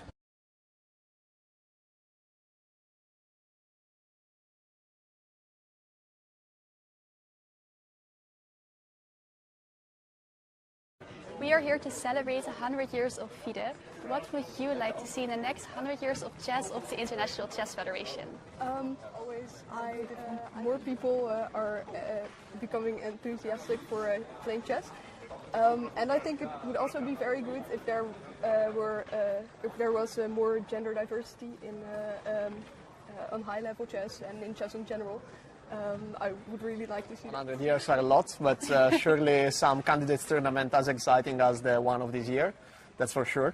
See more diversification of the tournaments. Like this tournament is a classical chess game, but I hope to see more different kind of chess tournaments.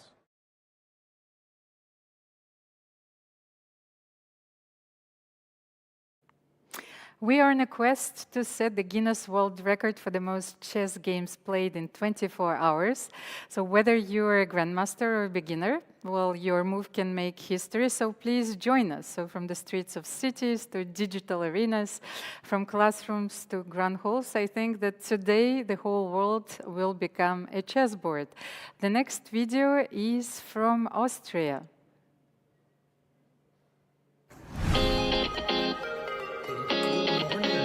To you all, and welcome to Chess. Let's have a look.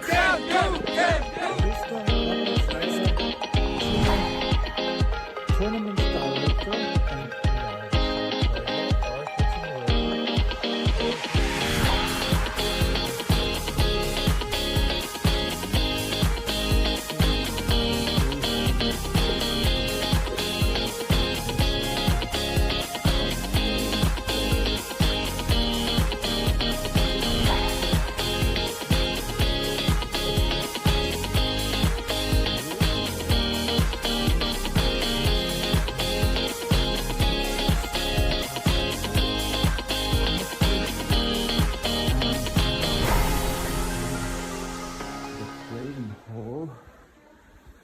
have a look. Good morning, René. This is one of our referees. We have a stage here where we will celebrate the 100th birthday of the FIDE. And good morning. And this is our playing venue, the playing hall, with 54 DGT boards being broadcasted live. Look at this view. Let me show you this view just for a second. Whoa! This is is what you see from the window of the Schallerburg. And here we go. Schönen guten Morgen. Anke and Björn Behrens are tech directors doing the boards. A short video message for the FIDE. And here are our 4 main boards. Isn't that nice? And the games will be commented by Grandmaster Felix Bloberger and Woman International Master Veronika Exler. We start our stream at 10, YouTube, Twitch, and you will be, of course, able to review all of that. You see it's getting a little bit noisy here. And this is our main control room for the broadcast. Yes, that's it. We're looking forward to this day. We're very excited, and happy birthday, FIDE. Take care, all the best, and we hope that we can contribute something to the Guinness World Records. Take care, and greetings from the Schallerburg, Austria. Thank you, Austria. That was a very curious video. So our next guest is India. India has registered the biggest number of events for this attempt to set the Guinness World Record for the most chess games played in one day. Of course, chess in India is a very popular game, if not the most popular one. Was called Chaturanga once. So it was the game that was played 8 square board and featured like pieces that eventually evolved into the pieces of modern chess that we know. And we have a small video presenting the event because soon, I think that this event is soon to be, well, it was almost over. So let's have a look.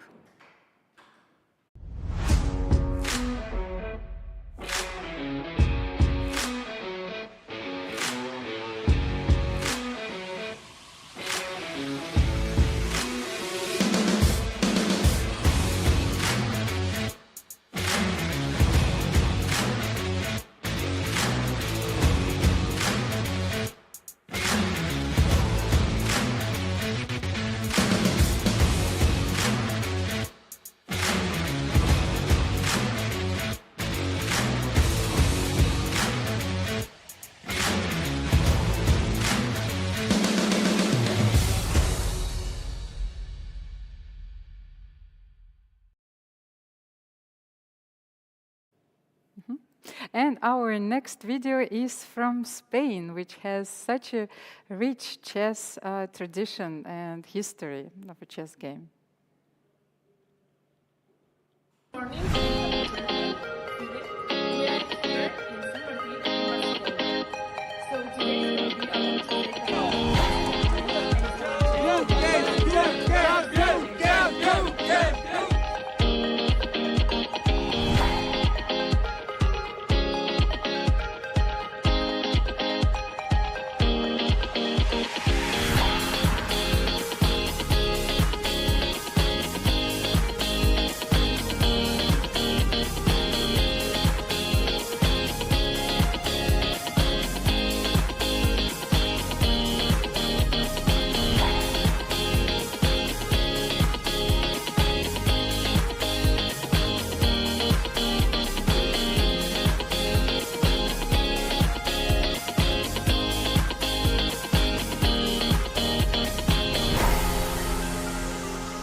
FIDE 100th anniversary FIDE.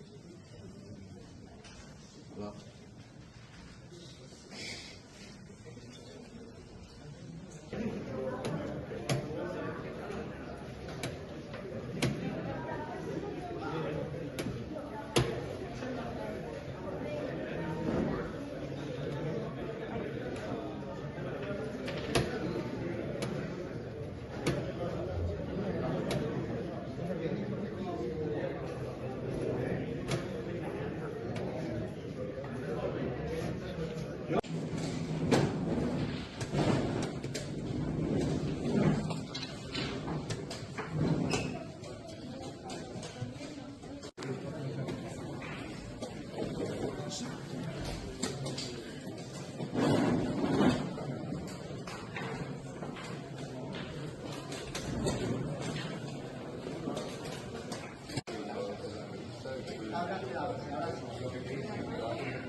Dear chess friends, welcome back to our studio with a very special guest, Grandmaster Nigel Short. Welcome, Nigel.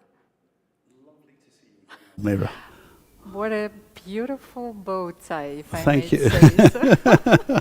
Thank you. I don't wear one very often, but. So is it a true like accessory for a perfect English gentleman? Well, of course, the name's Short, Nigel Short. Well, Nigel, you're a true chess legend, but you have another title in FIDE right now, so you're the director of chess development. And I think that you're a true chess missionary, you know, because I think that you're the grandmaster, or even the person that I know who has visited the most countries in the world while playing chess, or tournaments, given simuls, exhibitions, you know, popularizing the game of chess. Please tell me, what is the number of those countries? I have visited 153 countries so far. 153 countries. Yeah. So how many federations have been established since? Well, I've had a hand in establishing a number of federations, and it varies actually quite a bit. Sometimes I have been to places where I've had a very, very minimal involvement. So, for example, in 2019, I went on a FIDE expansion tour in the Caribbean. And so I was in St. Lucia, and I went there, and, you know, we had television, we had media there, and I would sign some document with the president of the federation accepting St. Lucia into FIDE. And of course I had absolutely zero authority to do that. It was just one of those things which was done for the cameras yeah, just for the moment and so on. So, you know, in St. Lucia, my, let's say, contribution was rather cosmetic.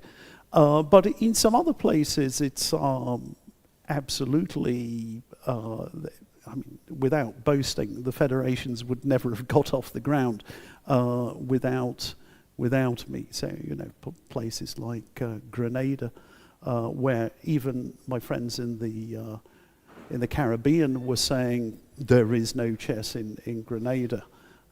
You know, in neighbouring countries, they were saying that. But you find there is chess absolutely everywhere in the world, and it's a matter of tickling that interest and finding. You always need to find at least one person who has the energy, the drive to establish something, to get it up off the ground. So you need certain things, you need statutes, you need recognition basically from your government or your sports authority, National Olympic Committee, or things.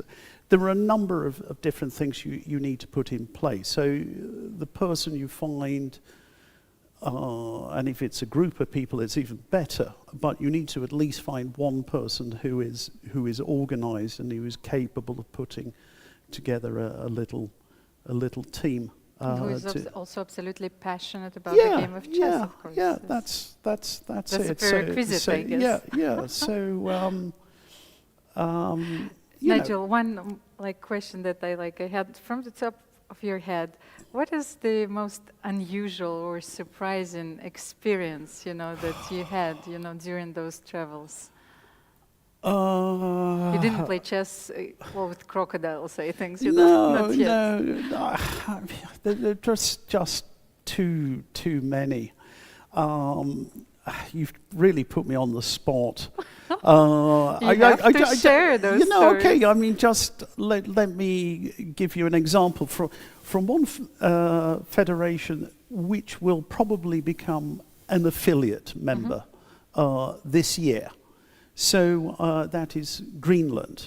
Because it's not an independent country, it's technically part of Denmark, it cannot become a full member, voting member of FIDE. But we've got a new status, so it can become non-voting affiliate. So they have completed that. I've actually contributed quite a lot behind the scenes in getting the paperwork done.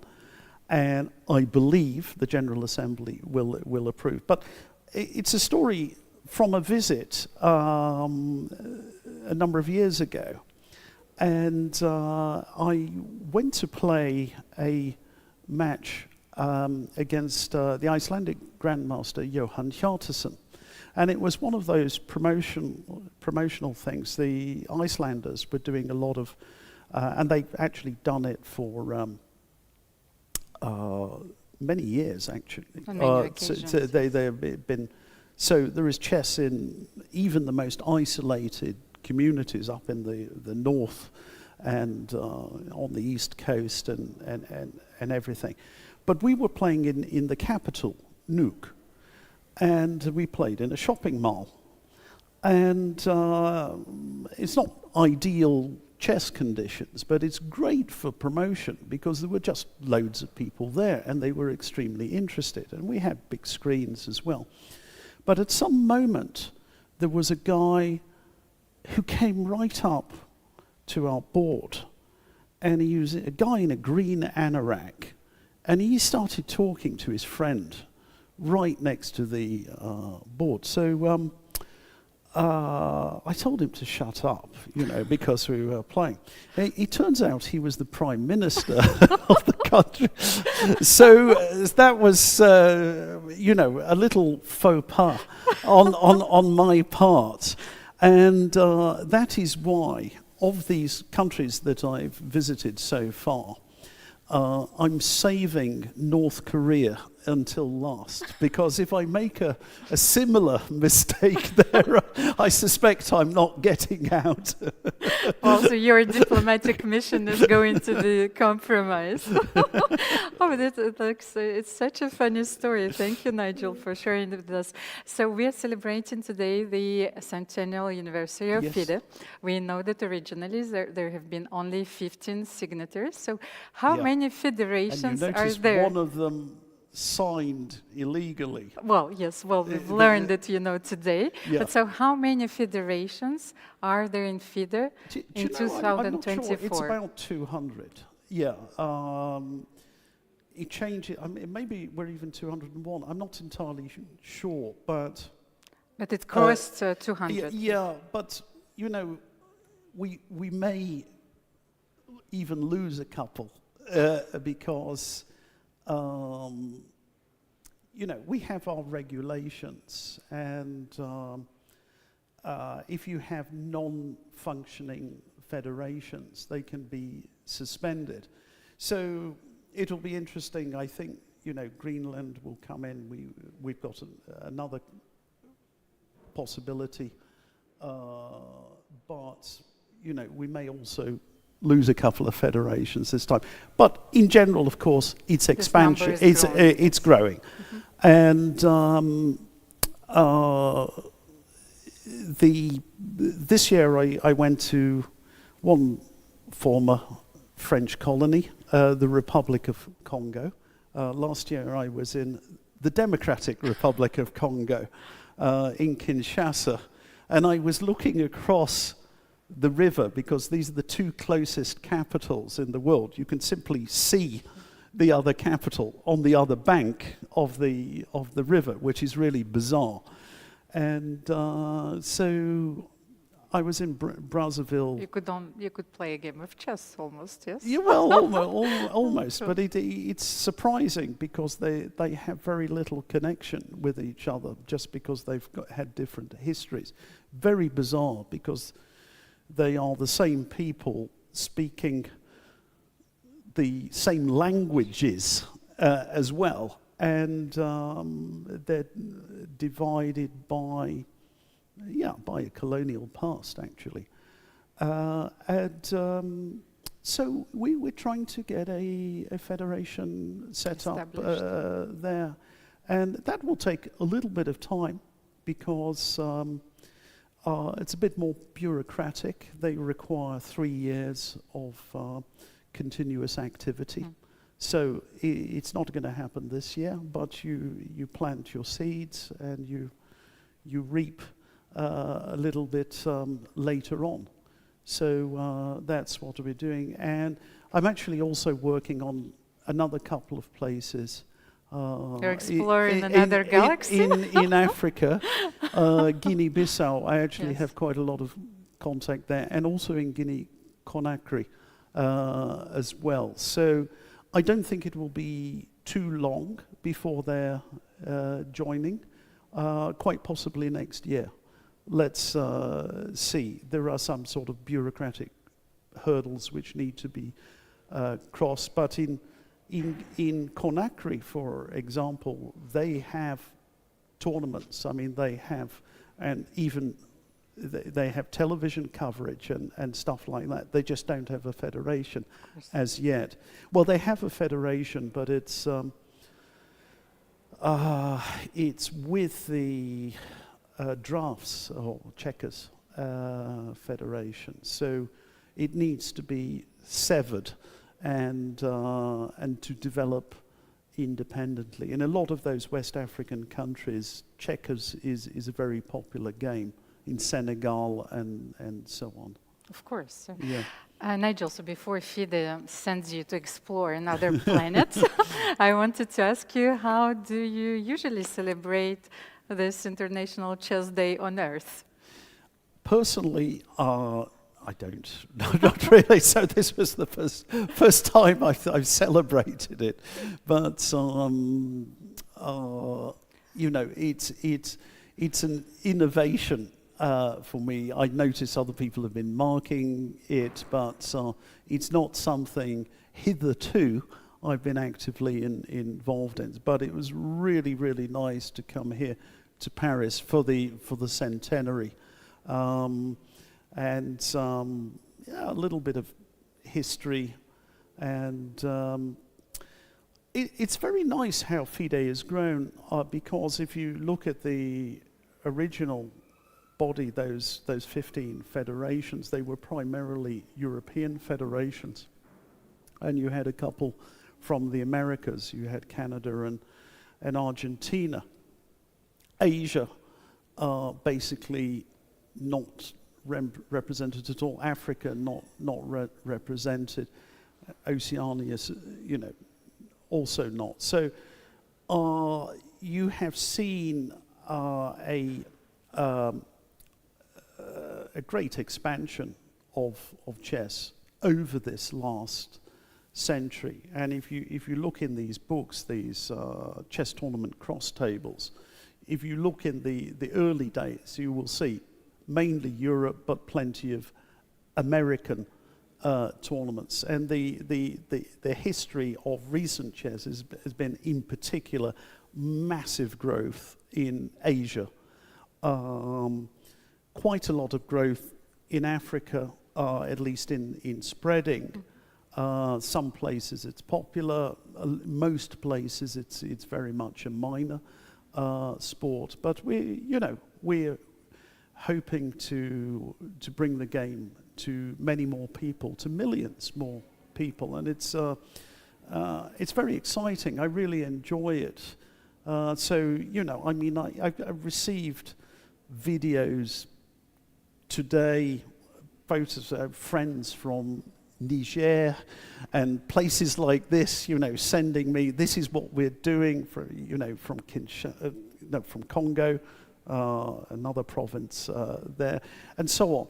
And it's great to see the amount of activity.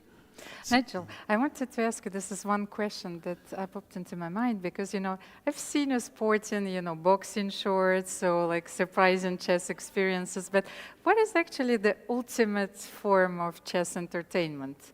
What elements it should combine? What should we do more, that's to bring chess even to another level? I think, yeah, it's a very good question. It's a big question. I think chess inherently a very beautiful game. I consider it to be the ultimate mind sport. And I don't believe we need extraordinary gimmicks for this. I think we need to get chess more onto mainstream television and, you know, have programs of half an hour, 1 hour, and cover big events. And I don't think we have enough of this at the moment. We have some, let's say, internet coverage. That's pretty common these days. Things are live streamed. We have entertainers, we have streamers, and I think that's a good thing. It's, you know, all of this helps the base of the game. But I think that there has to be a movement towards faster chess. I think that is, I don't want to get rid of classical chess completely, but I think classical chess has to become faster to bring it more into the 21st century. Nowadays, people, they play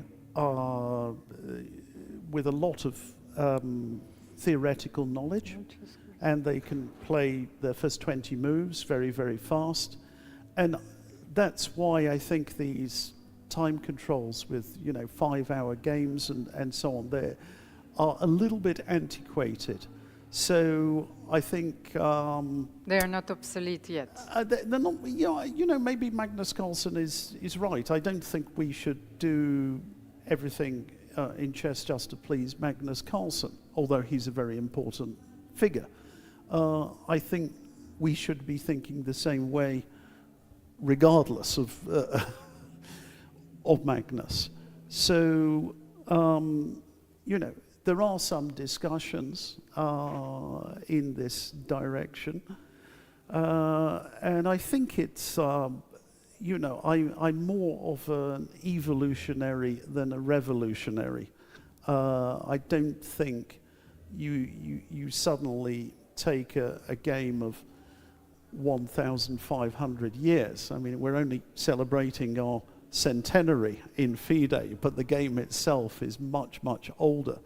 And I don't think we need to brutalize a game which has survived so well through 1.5 millennia. So, well, thank you so much, Nigel. You know, we have a video of this morning's mise en scène of a replica of the memorandum agreement. So let's have a look.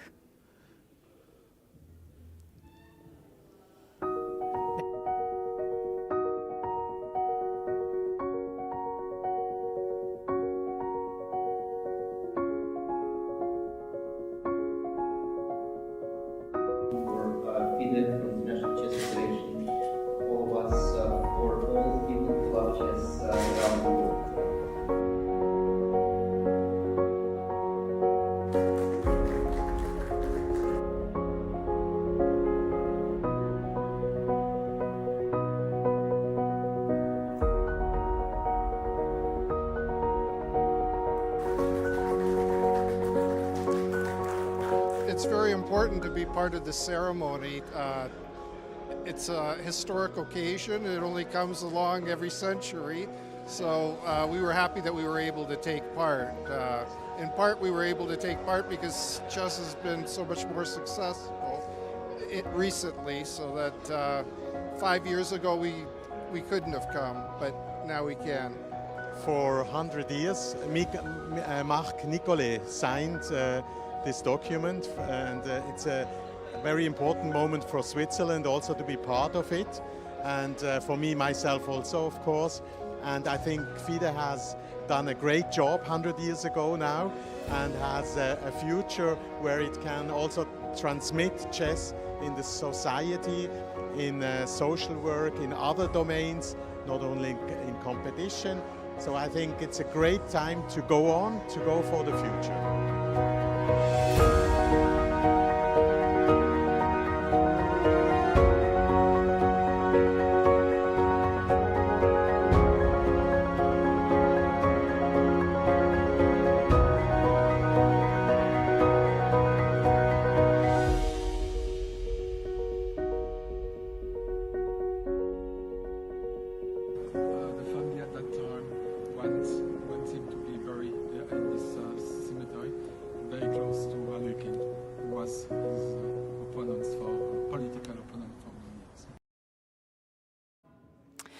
Dear chess friends, I would like to welcome to our studio a very interesting couple, the 12th Women's World Champion Alexandra Kosteniuk and her husband, the International Grandmaster Pavel Tregubov, who is also acting as the Secretary of the FIDE Global Strategy Commission. Am I right? Absolutely. So, hello, everyone. Yes, please. Happy Chess Day to you. Yes. Actually, I kind of start to like it. Yes, it's like Merry Christmas to you. So Happy Chess Day to you. It's a very joyful celebration. Welcome to our studio, Alexandra. Actually, I wanted to ask you if you remember that you were one of the first faces of FIDE in 2001. You've done like something which surprised the whole chess world, you know, and it was your first glamour shoot. Yes, indeed. I was just 16 and I was invited to take part in the FIDE photo shoot to become like the face of chess. And I must say that this photo shoot like brought some steps afterward because, well, of course I didn't consider myself as a model. I was just, you know, a chess player who was starting a professional career. But then it happened that immediately after this photo shoot, I had a very great result. You know about it. In the Women's World Championship in Moscow in 2001, like surprisingly and with a lot of luck, I went on to play in the final, and I lost barely on tiebreak to Zhu Chen. And so everyone like started talking about me like a new biggest star of chess, and a lot of attention was brought to my person. But so the shoot was sort of a prophecy, you know? Yeah, but you know, now like looking back at my career, I realize that actually I've done quite a few things as a pioneer. Because I was one of the very first also YouTube content maker. At that time, like my YouTube channel was created with a nickname Chess Queen, like back, I don't know, in 2000. Long time ago, a very long time ago, 2009, I think. And I was making videos and recording podcasts, like long before all those big content chess makers arrived, and I also did quite a few things like as a pioneer in women's chess, but well, I must say that I'm happy about my professional chess career. Thank you. So chess transcends everything. You know, both of you are grandmasters, so tell me, what are you feeling when you are playing against each other? And I know that it happened already on several occasions. So Pavel, what do you feel when you're playing against Alexandra? Can you play your best chess? Oh, maybe. Well, fortunately it doesn't happen often. So yeah, well, it happened indeed to play against each other several times, but I couldn't say it. I mean, it was the most tense chess I ever played. Yeah, but of course, because subconsciously you don't really want to beat your opponent, a very strange feeling. And Alexandra? I think that you want to beat him very much. No. No? But okay, now especially it's like, I've changed as a chess player, I think, myself, and of course when playing against Pavel, I don't want to... I cannot say that it's like hard, but it's just not real chess battle that we usually play when we play against someone unfamiliar or like that we consider as an opponent, because here you don't consider your like opponent real, like It like the game loses its meaning, yes, purpose, its meaning, and okay, you can move pieces, you can like try to win or make a draw or lose. It wouldn't matter. So I don't have anything. Yeah, but still, our last encounter, it was the final of a little blitz tournament, and Alexandra was absolutely merciless. Well, Yeah, Pavel absolutely. was just too generous. I was, as usual, giving up pieces, but Pavel was too generous. 0-3 was the result of that memorable match. Pavel, today is the day of records. You know that I like, to ask questions which will spark, some curiosity from our audience. So, you are about to set your own record this year. You're going to play the French Championship for the first time. Usually we're talking about grandmasters at 12, challengers at 17. So your first French Championship at 52, I guess. Well, indeed, How does it feel? Strange. Maybe I made already one record this year. I'm not sure about it, but I played 25 consecutive years for the same French team. So maybe it should be checked, but maybe this record already. Yeah, and indeed, an individual, well, this is my first occasion, and it's very, very, very funny situation when at 52 you play your first national championship. Well, I try to do my best, but of course I'm not as ambitious as I used to be, 30 years ago. So, I will just try to have fun.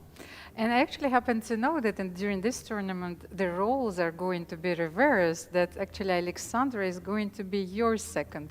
Well, usually... Not anymore. Not anymore? I quit this role, yeah. So what happened? What happened? I'm playing during that time. Yeah, Alexandra was assigned for the first Women Grand Prix tournament this year, which will be held in Tbilisi. And it clashes, the date clashed exactly, so...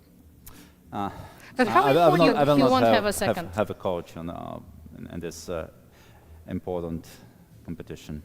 Chess players very often talk about those moments of solitude, so how important for you the presence of each other during the events? Question mostly to Alexandra, Yes. because I don't play so much nowadays. Yes, you were her coach for many years, so you're second. Well, for me in general, I prefer to be with someone close because I don't like to be alone during a chess tournament.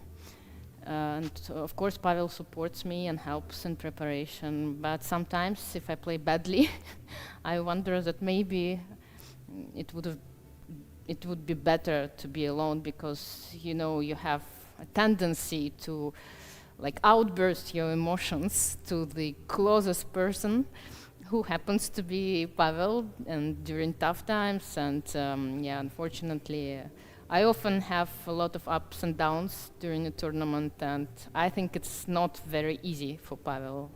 No, actually, I cannot complain. Alexandra is not the toughest person to coach. No. Well, sometimes, of course, if you lose a game, everybody has his bad moments, and he or she needs to express herself, it's quite natural. The role of real coach includes also these moments, and the skills allowing to deal with this difficult situation as well. So, mental part of chess is also very important. Well, today we are celebrating the centennial anniversary of FIDE. You were part of the celebrations, you gave simultaneous. But I was talking about Amsterdam, and I was thinking about this trivia that they have Maxey Square, Donner Bridge. But actually then I thought, but we are in Agnières-sur-Seine, and this city alone features a few unique streets. And actually, Alexandra, tell us more about the street which bears your name. Yeah, that was actually amazing. That's how this year, 2024, began for myself, because we were celebrating it in Samarkand. We stayed one more day after the World Rapid and Blitz, And there were like several other chess players who decided to stay one more day to celebrate in Samarkand. And one of them was Maxime Vachier-Lagrave, the top French player. And actually he said to me, you know, there is a street like named after you in Asnières. And I said, well, I mean, I've heard some rumors and ideas, but I don't believe that that actually had happened. And he showed me. And that was one of the very first, like, news of 2024. So that's how I began this year.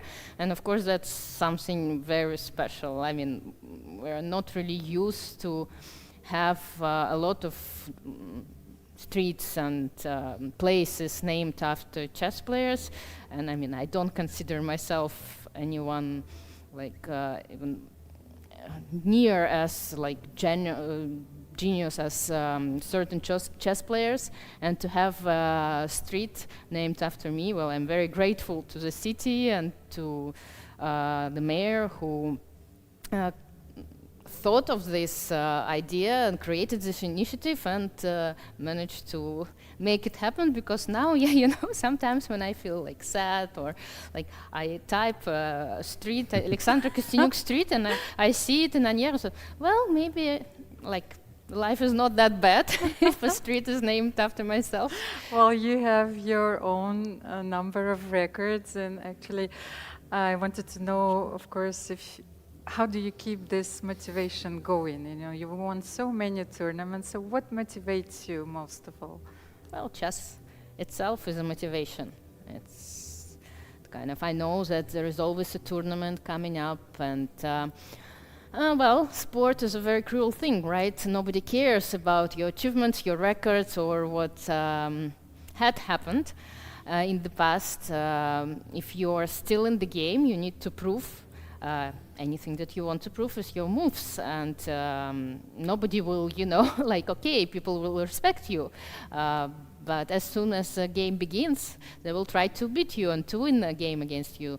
So that's my motivation.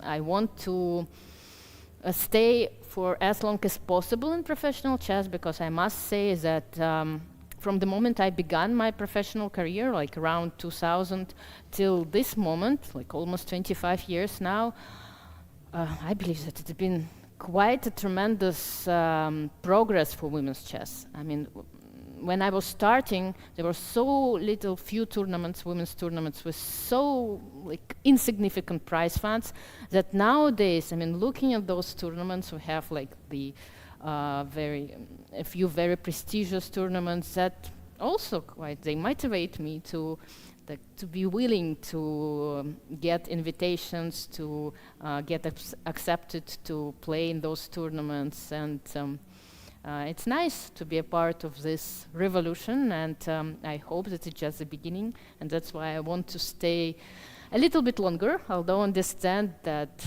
I've been there quite a while, and a newer generation is coming, and it's a normal process. But okay, well, as long as I'm capable of winning a few good games, why not, like, give it a try?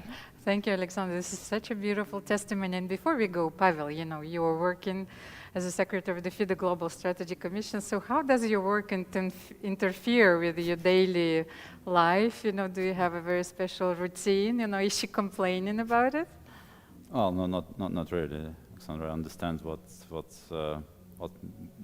is my duty within FIDE. So, and she knows that FIDE is developing successfully and developing quickly, and we are getting more and more interesting projects, and yeah, we need more and more involvement and resources for that, and yeah, my engagement within FIDE is increasing not from year to year, from month to month, I would say. So yeah, if we compare my framework in the beginning, 5 years ago, and now, it is increasing 3 times maybe or something, yeah, just significantly. But I'm really proud and happy being part of our big family, Guinness World, and I'm enjoying this. Well, I've been enjoying it for the whole my entire career, actually. Being a chess player, I enjoyed playing chess, traveling, meeting my chess friends and so on, and it's still the same. I feel like part of this family and happy to be here. Thank you very much, and I actually wanted to tell you that I'm very thankful for this gift of chess that brought us all together. You know, it's a miracle. So let's get back to our studio, and our next video is coming from Andorra. So the Open International of Andorra is celebrating its 40th anniversary. So the tournament is the most important tournament in this European small nation. And this year hosts over 150 players from 31 different countries. And so today also, we will also have with us the international organizer, Juan Antonio Obregon, who will tell us a little bit more about the development of chess in Andorra.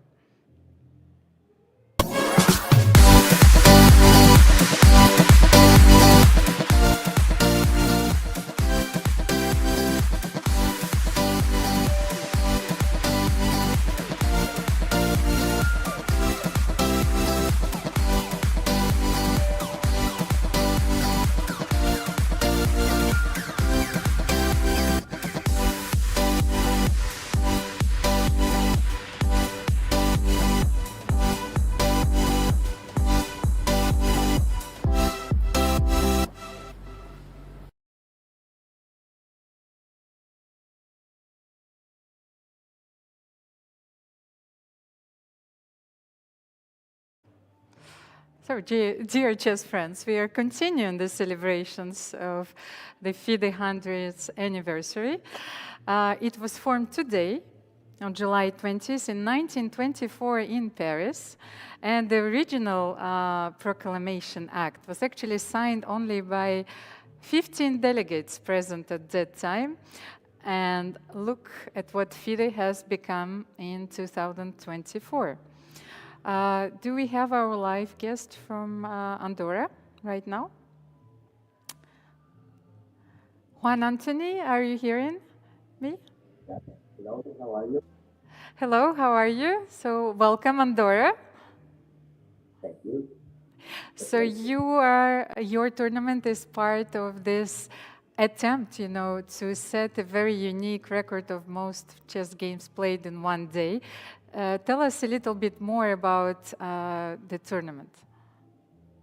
We have the foot round for the Andorran Open, the National Open. Juan Antonio, would you be so kind to get closer to the micro? Yes. Mm-hmm. Now it's better. Mm-hmm. It's better? Yeah. Hello, do you hear me? I can hear you, but I'm losing you at times. I don't know why. Okay, now it's better. Now it's better, of course. Now it's better? Okay, so we are celebrating the 40th International Open here in Andorra, and all the matches that right now are playing will be part of the matches to allow to have the Guinness record during the day today for the International Day of Chess and celebrating the 100th century of FIDE. So, Juan Antoni, you are the vice president of Andorran Chess Federation, and I wanted to come actually to talk about the Chess Olympiad. How important it is for the small nations to participate in Chess Olympiads? Yeah, we will participate this year, as we did in India last year, with the two teams, the open team and the women team. And in the next Olympiad in Budapest, for second time in a row, we will be with a women team, which is a very nice issue for a very small country here in Europe. So it's a very interesting situation to can be present twice in a row with the women's team. The men's teams, it's participating in the Chess Olympiads till 1968 in Luan.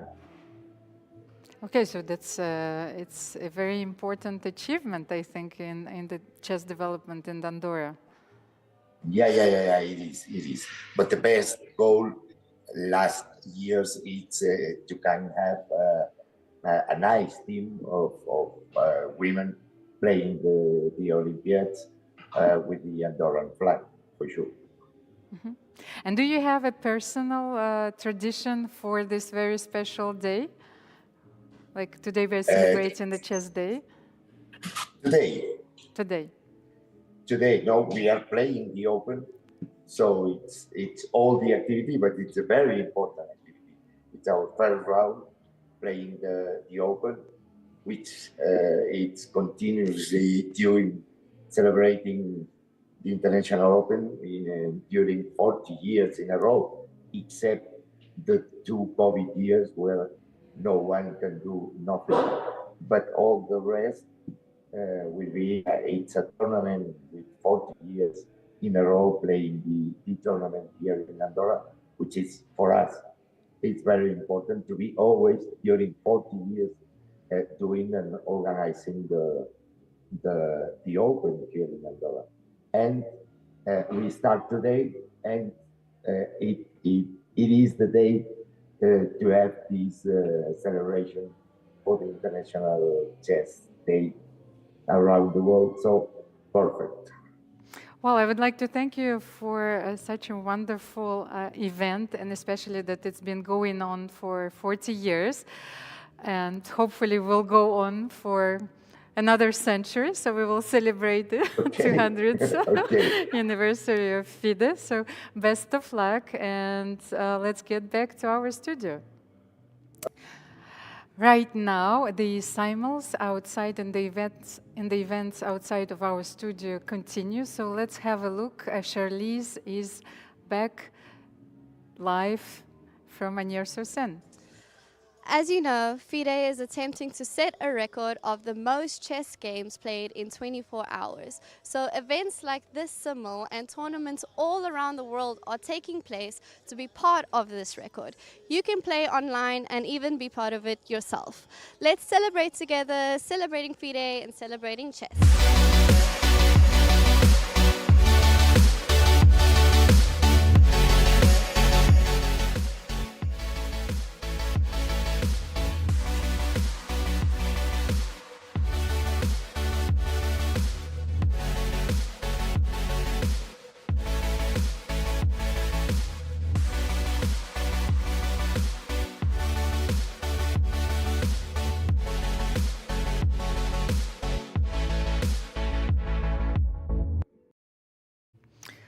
Well, we've got so many videos today. The central celebration of the day was the FIDE100 torch relay. You know that Paris and France is preparing for the Olympic Games, but we had our own torch ceremony throughout the year, and so it has been traveling the world for several months now, celebrating chess and creating a symbolic link between FIDE and the Olympic spirit, of course. So the ceremony took place at the Chateau d'Agnières today, and with the guests and FIDE officials welcoming the torch. But right now, I would like to announce a lot of funny videos. Well, I don't even know what is the content about, so I will be very curious to discover it with you. If you could play against any historical player, who would it be? Probably everybody will say the same thing. It would obviously be Bobby Fischer. Yeah, I guess Bobby Fischer would be one I'm really curious about. Fischer.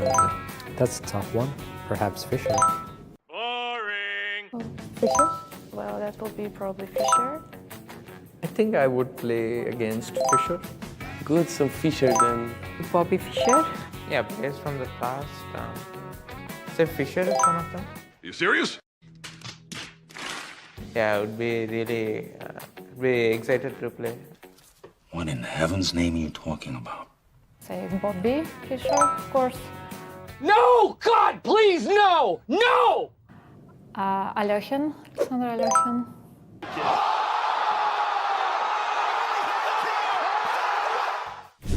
is the fact that he's the first world champion player who's very strong, who probably in today's environment could compete against the top players. I think if you go before that, I would say pretty much everybody in this tournament's a better player, but Fischer's the first one who really became very strong, and I think everybody would just be excited to see how good he really was. We can imagine him as being a top player today. If we look at the moves he made and the games he played, he was still playing at that super high level that we expect from the best players today. But I would still be interested to see how he would measure up to the best players that we see in the world now. I suspect he would still be super strong. And okay, when I was a kid, I used to replay a lot of games from Alexandra, so let it be him. Vishy Anand. Yeah. I don't know. Let's say perhaps Capablanca, for example.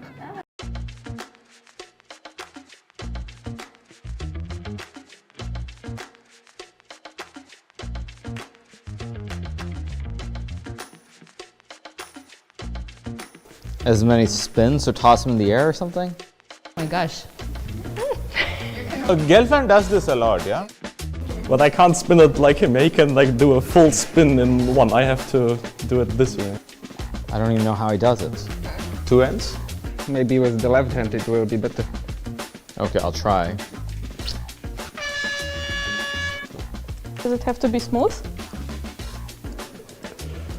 I have only one hand, yeah, I suppose.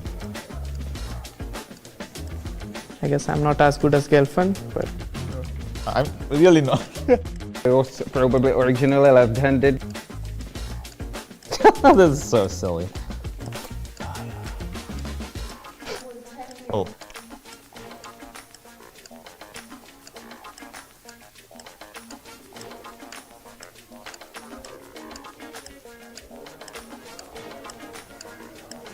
Three, two, one, go, go, go. Yeah, I don't know how he does it. Yeah, I don't know how he does it. 17 or 18, I don't know. Of course, with opponent would be much easier, but I think it'll be better than some, but worse than others.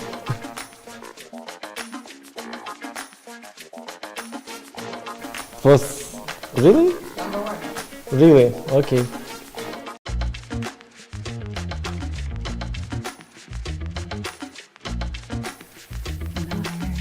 Put him on the spot.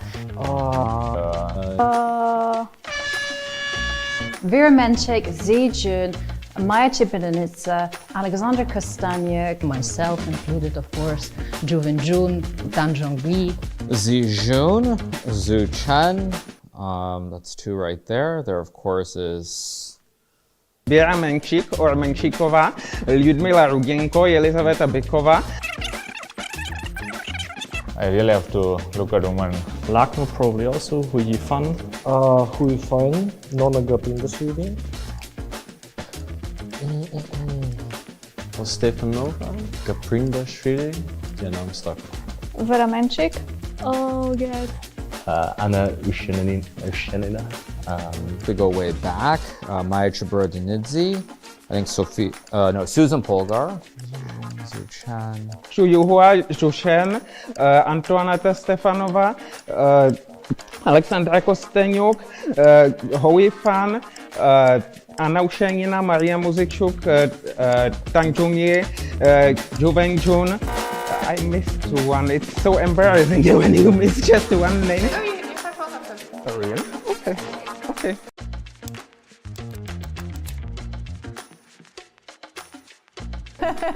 Oh no, brain. Start working, please. Geographic location. Okay. English, Indian defenses. London, Russian, Vienna variation, Spanish, French, Dutch. Cannot think of anything. Spanish, Russian or Petrov. Scottish Gambit, Italian. Why am I drawing a blank? Okay. Polish, orangutan. London system. There's the Sicilian. Sicilian? Are there openings after geographical locations? Dutch, Sicilian, Italian. The French. Danish Gambit. French defense, the Polish opening. Berlin. London. Okay, good. I don't know.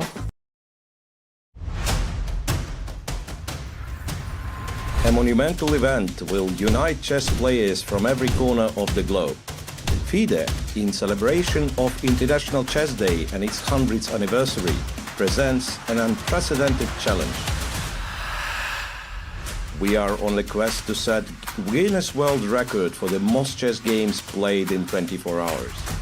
From the streets of Paris to the digital arenas, from classrooms to grand halls, the world will become a chessboard. Join us, play from whenever you are, be part of a day where every game contributes to a world-breaking celebration of chess. FIDE100 Guinness World Record. The game is just beginning. Dear chess friends, I hope that you had a lot of laughs at home. Well, I did here during the break. So, we have a very unusual situation here at Asnières-sur-Seine in a beautiful Chateau d'Asnières, celebrating a FIDE centennial anniversary. And today we are joined by all chess players across the globe in this unique attempt, in this historic attempt to play the most chess games in one day. So we are trying to set the Guinness World Record. And joining us right now from Hyderabad, the city of Hyderabad is going to show us the tournament which is organized in their city.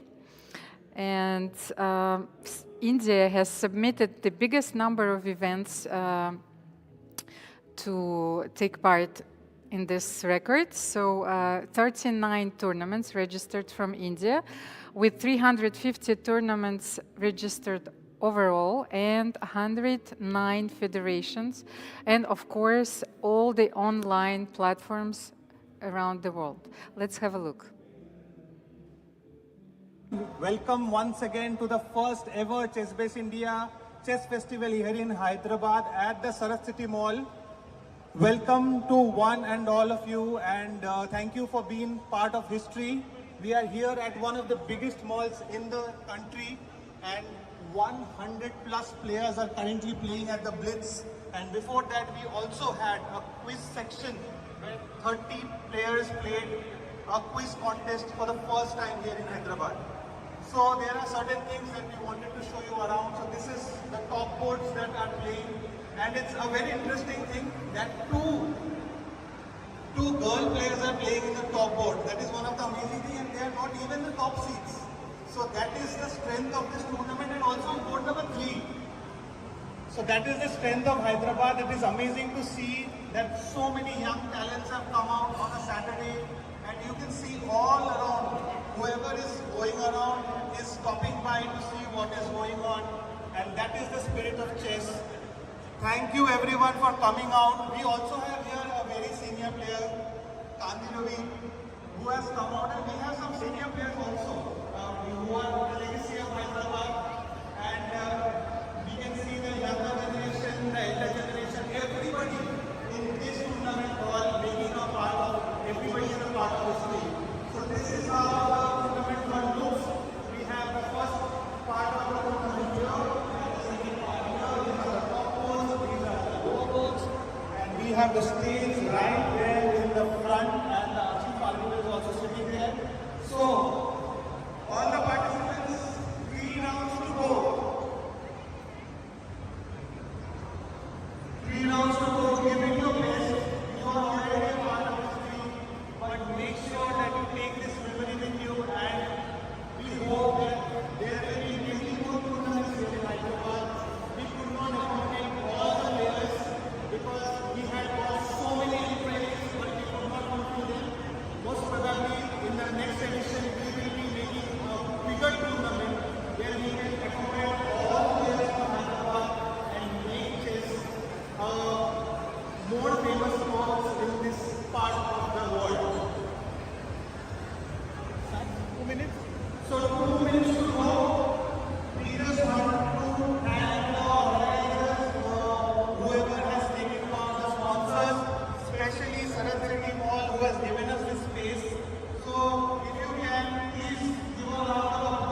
yourself for coming out today.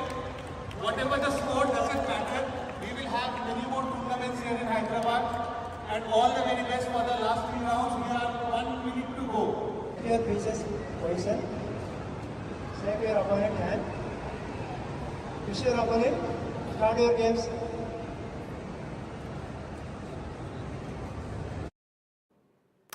And now we have prepared for you the congratulatory speech from FIDE President Arkady Dvorkovich.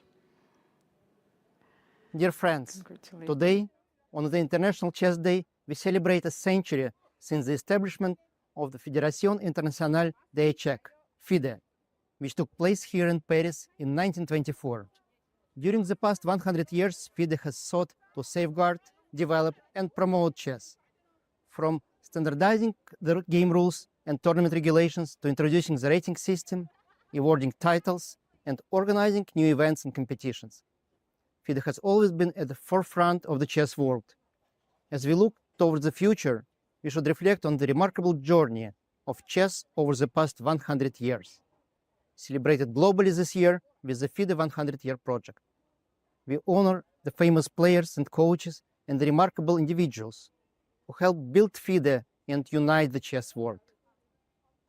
Thanks to their efforts, chess is now played by millions of people worldwide, from enthusiasts to professionals, both over the board and online, all sharing a passion for the game. The achievements of the past century inspire us to aim higher and push harder to ensure that chess continues to thrive for generations to come. May the next 100 years of FIDE bring more success for chess and even more chess to the world. Let us always remember and live by our motto, Gens unus sumus. We are one family. And finally, to celebrate the International Chess Day today, we are organizing the Guinness World Records Attempt for most games played over the board and online in 24 hours. I hope you will join us and enjoy. Good luck to everyone. The World Chess Federation FIDE is one of the oldest of all sports, so it's wonderful that we are celebrating the 100th birthday of FIDE, and it's very special for me that this year is going to be the Olympiad in Budapest in September, so we can celebrate both, having Budapest Olympiad and the birthday of FIDE. Thank you. Yeah, happy birthday, FIDE. 100 years is, you're very old now, but I suppose that's not the worst thing. I'm excited for a year of doing a lot of things maybe for the first time, like the candidates is in Toronto, a lot of big tournaments, a lot of big social programs, and the goal should just be to keep attracting new people to the game, making people care, making people watch, and hopefully we all do that together. Yeah, I'm very happy to celebrate the 100th anniversary of FIDE. And of course, it was established in my hometown of Paris. So, joyeux anniversaire, FIDE. Thank you. Yeah, so I mean, I think it's great that chess has been around so long. There's been FIDE for 100 years, so it's been pretty amazing if you think about where chess was 100 years ago versus today, with all the advances, all the great world champions in general, and the opening theory, the advance of that. So. I don't know what to expect from the next 100 years, but I think chess continues to move forward. I think we'll probably see more innovative ideas like Casablanca chess, like Fischer random, things of this nature more, because I do think preparation is kind of taking over chess a little bit too much. So I think we're going to see more variants, more interesting ideas, and probably more of a drift away from classical chess. Yeah, happy birthday to FIDE. Yeah, it's been 100 years since FIDE was formed, and yeah, I was told to tell my wish for the next 100 years in chess, and yeah, I really hope it becomes a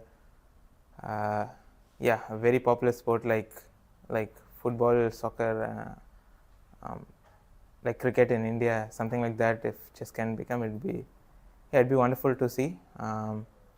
And yeah, we are going towards that. We are seeing chess boom. So yeah, as a chess player and a chess fan, I'm very happy to see that. Perfect. This year, FIDE will turn 100, and that is a very special milestone. Clearly, the second largest federation in the world, committed to promoting chess globally, and that you have this milestone of 100 years. I think it's very nice. You get a chance to look back on everything that has happened in this century, a lot of dramatic changes in chess, and also think where it is we want to go from now.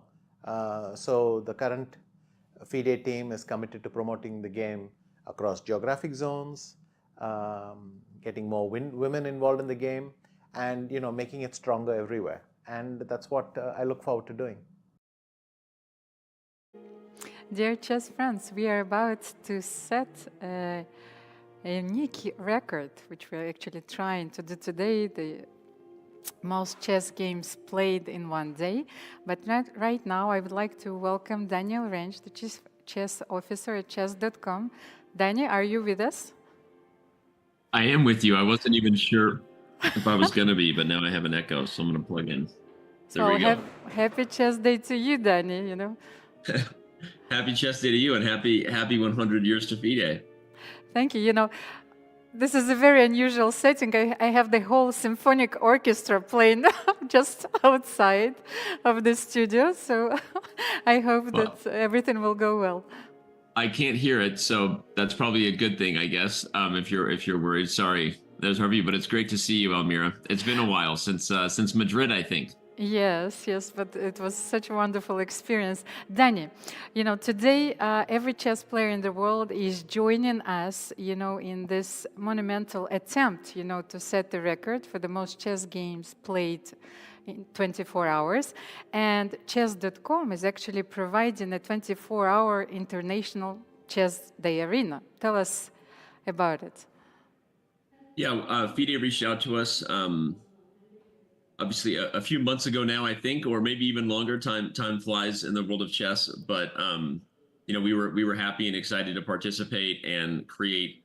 There are a lot of chess games played every day, right, on chess.com and all over the world. But for this to create a special place where the games would kind of be on record and encourage for everyone to participate toward the goal we're trying to set here. And it's a little too early right now to predict how many games are going to be counting toward this. The team is tracking it, and I was kind of told that we would need a little more time before we could officially say how many millions of games are played today toward the goal. We're gonna hit some high numbers. So of course, yes, we don't have the official numbers yet, but you set your own records. Chess.com, I think, has more than 160 million members from all over the world. Am I right? Or it's constantly growing? It's probably over 170 million registered users now, and we say that number loosely because there are not 170 million people playing every day. But at some point, which is an exciting thing for all of us who love chess, at some point, 170 million people said, "I want chess to be a part of my life." And on a monthly basis, we have about 50 million monthly active users, and on a daily basis, it's around 10 million people who play chess every day. Daniel, so now that you look back, towards those years when this idea of chess.com started, and 2024, what do you feel? I know that Gens una sumes is FIDE's motto, but your motto was always, spread the joy of chess. Yeah, it's I guess the initial missions we had remain the same, which our initial goal was to serve the chess community. Because no one owns chess. Chess is a game that has been around long before the internet and will be here. Hopefully the internet is here to stay, but who knows what the future has in store for humanity. I would say that our initial goals were to serve the community and to kind of be a part of an ecosystem that had existed forever, right? Be a great place for people to enjoy the game. Eventually, our second mission became grow the game. Right? If I was to say, we have 3 missions now that we talk about: serve the community, grow the game, and the third one that we like to say is to be the best place to work. And so just as an organization, as a company, providing opportunities for people to work and for them to live their lives and to do the things we all want to do, to have jobs that pay our bills. And if chess can be something that actually is doing that, and there's an ecosystem here that is providing those services, not just, I guess, for the employees of chess.com, but our events and prizes and things that we hope to do for the professional community. So yeah, those are our missions: serve the community, grow the game, and to be the best place in the world for people to work. And they've kind of stacked on each other, but the initial one was always just, hey, we're just going to serve the community like everybody else, trying to figure out their place in helping chess be accessible for people. Well, and I think that you have embarked on another mission of your own, is also developing youth chess. So Chess Kid is also a program that's been doing very well recently, and there are a lot of festivals organized. Could you tell us more about it? Yeah, Chess Kid is amazing. I think it fits into kind of both of those missions, and Chess Kid itself is also its own organization, but it serves the community specifically through the lens of really not even just about the Chess Kid brand as a website, but chess is good for kids, right? And we think we think chess is good for everyone, and that smarter people make the world a better place, and chess makes people smarter. So from that theory, we think that more people and more kids especially should play chess, right? So Chess Kid is doing great. It's doing all kinds of stuff. In general, it was launched as something to be a bit of a safer environment for young kids. It has no UGC in our world. That's user-generated content, so no real access for them to get exposed to things that might not be what parents want. It doesn't have social networking features in the same way that chess.com does, and anyone who's spent time on chess.com knows that when you get that many people going, sometimes people say bad things, and we deal with that on a daily basis. But on Chess Kid, kids don't get exposed to that. So that's kind of the reason we created this sort of separate thing, was to help make chess safe and accessible for kids online, and to also allow us to work more directly with schools in that sense. So yeah, no, Chess Kid is amazing. It's doing great stuff. The Chess Fest that just happened was record participation. I'm told I wasn't there despite a very rainy day. It was amazing for all those who were there. And anyway, yeah, Chess Kid is a big part of our future. Danny, I had a question for you, because, okay, Paris is preparing for the Olympics, and a little bit earlier in the show, Ilya Merenzon has presented us with a very interesting and surprising book with a lot of pictures and personalities playing chess. So what was the most surprising chess game that you had with a personality that maybe you admire? Oh my gosh. I was not ready for that question, Almira. The most surprising chess game I had. Let's see. I will say, I'm regularly surprised by, if it's people that we admire in other fields, how many great athletes or actors or other people are playing on chess.com, and that it's not just people who are barely beginning to play the game. I think when you see some of the players and how good they are, and the chess has been a big part of their life for a long time. Someone like Larry Fitzgerald comes to mind, because he's become a friend of mine. He's an NFL Hall of Famer, but he's actually pretty good at chess and does puzzles every single day, like with this motivation to get really, really good. So I guess I've been surprised by, how chess has been a rabid passion for someone like that. And I've seen that across a lot of other genres. Maybe it's the thing that made them great at their sport, that when they find something they love, they really commit. So I've been surprised by that. My own personal game, I don't even know where to go with a personal game I've had that I've been surprised with. I don't know how to answer right now. I'll try to think about it. I'll come back to it if I think of one. Or maybe like you've dreamed to play against a personality, and then here it was.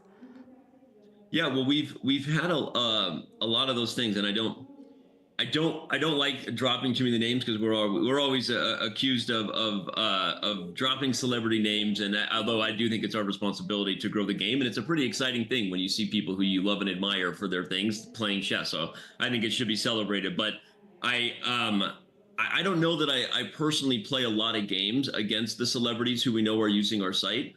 We try to help them in ways that, if they're interested in lessons, and I know that some of our influencers, when you think of your Levy Rosmans and your Botez sisters and Hikarus and others, a lot of them have had chances to work with these celebrities, and that's kind of cool.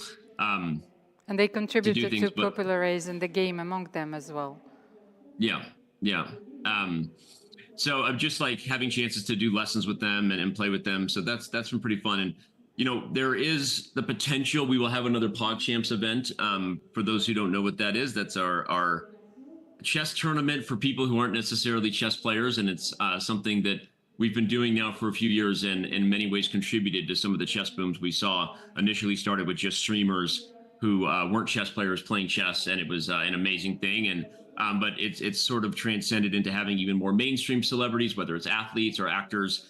And we have another one potentially on the horizon. I don't want to break any news because it may not come together by the end of this year, but it might. So anyway, that'll be fun to see. Thank you, Danny. I have one last question for you because I talked earlier with Nigel Short and I asked him, so what's next? And he told me that he was hoping that there would be a television show, maybe not daily, but once a week. Do you think that this is possible? I 100% think it's possible. And I think it's an interesting, I have a lot of opinions on this topic, and I think it's one of the responsibilities that we feel. I mentioned our 3 missions at chess.com: serve the community, grow the game, be the best place to work. In terms of growing the game, you know, we all saw what happened when the Queen's Gambit was on Netflix, as far as the interest that came online, and more broadly, chess sets around the world sold out. Physical chess sets, obviously chess.com experienced a very massive influx of new users. So I guess what I'm getting to is there's reason that we would want this to happen too, because I think getting chess to larger audiences will get more people playing chess. And so I not only do I believe it's possible, I think it will happen. And what's interesting to discuss is exactly what format and what type of way to present the game will be most welcomed by mainstream audiences, right? There's a lot of theories on this, whether the time control should be faster or not, whether actually classical chess as itself, if you compare it more to like golf, right now, the Open is going on in Scotland, and this is an event that runs like 16 hours throughout the day, and people tend to have it on all the time, right? They call it second monitor watching. And there's a lot of theories that the reason the FIDE World Championship was so highly viewed online, even though it's a very long event, is because people like to turn it on and check in with it at their own sort of leisure, even though it's just one game. So maybe some of the criticisms that classical chess is too slow or that one game isn't accessible to mainstream audiences aren't true, and we just haven't had an opportunity to reach these larger audiences. I have a lot of theories about this, but I think that at some point we will probably have the opportunity with the right partners to get chess on more mainstream services, if you will, whether it's faster events that really have people on the edge of their seat, whether it's classical chess. I don't know exactly what that recipe will look like, but I'm confident it will happen. Well, maybe there is no universal recipe, but we will certainly reach broader audience. And I was thinking about the show maybe for kids like Professor Danny, you know, so I guess. That's the other idea, is whether there would be a show like a Mr. Rogers for chess, right? Like somebody who's presenting the game in a fun, relatable, you know, hey, this isn't intimidating. But I think that, you know, what you're touching on is one of the other keys. Is I think as chess players, we tend to forget sometimes that chess can be very intimidating for people, and the barrier to entry is maybe higher than it is with other sports. If you watch basketball for 30 seconds on TV, ball goes in a weird basket, ball goes in a weird basket. You don't even have to know what you're watching, but you figure it out, right? I think chess has some things that make it hard to understand, whether we'd like to admit that or not. And so I think we should be putting efforts into how we make our game not feel so intimidating, how you lower that barrier to entry, you make people feel a part of the community, and really that you attack the one big question or problem people have with chess, which is if they lose, they think they're not smart.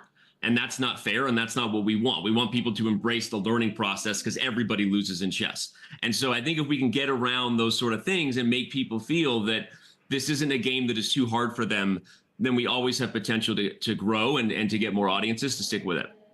Thank you, Danny. Thank you for your intake on things. And, well, happy celebrations. Well, the day is still young in the United States. Thank you. Thank you for having me, Amir, and thank you to FIDE for having me. And again, congratulations to FIDE and happy birthday. And I saw the video of all the players saying, hey, right before I joined. And as a fan of chess and as someone who is fortunate that the game of chess has given so much to me in my life, I'm grateful for where we sit, and I think the potential for the game is still so high. And so I hope the day continues to be great for you, and enjoy. Thank you. So welcome back to our studio. The symphonic orchestra continues playing. And soon we are going to be joined by a very special guest, a friend of mine. I will not reveal all the secrets immediately, but okay, now you have it. So next on the air is Viswanathan Anand. And while he's taking his seat, I will remind you, so if you are tuning in right now, I don't know where have you been, so I just came to Paris. So we are celebrating FIDE's 100th anniversary. And today is also a very special day because we are trying to set up a very unique record of the most chess games played in 24 hours. Are we ready for the interview? I think so. Yes, I think so, yes. Vishy, welcome. Welcome to the studio. So, okay, you're having a traditional suit right now? Yes. I thought for a special occasion, for 100th year. So how did you start the day today? Just a few events in the morning. Then we had some FIDE management meeting and so on. Ah, so you also had to participate yeah, we managed to squeeze in that. Yes. Then I participated in the simul and just finished, and here I am. Well, a lot of things to do on this special day. Well, hopefully dinner is waiting for you very soon. Vishy, you know, you are the true legend in your own country. You are a true chess legend. And one of the records that you do hold is that you won the World Championship in every possible format. So how does it feel, you know, to have won it all, I guess? Obviously, I won it for the first time in knockout. Yes. Then I won it in a tournament format, and then finally I got to play matches for the world title. Look, I'm pretty happy with my record. It was my dream growing up to become world champion, and I think it's safe to say that that particular achievement is therefore very special. But on top of that, you know that everyone dreams of the world title and all the time you'll spend trying to get there. So it's very rewarding when it happens. Of course, and so the year 2024 is also the year where the World Championship match is going to be played. I think that you're familiar with the challenger. Sure. But before I ask you a few questions about Gukesh, I wanted to ask you, so what is the real difference, like the candidates tournament and then you play the match psychologically?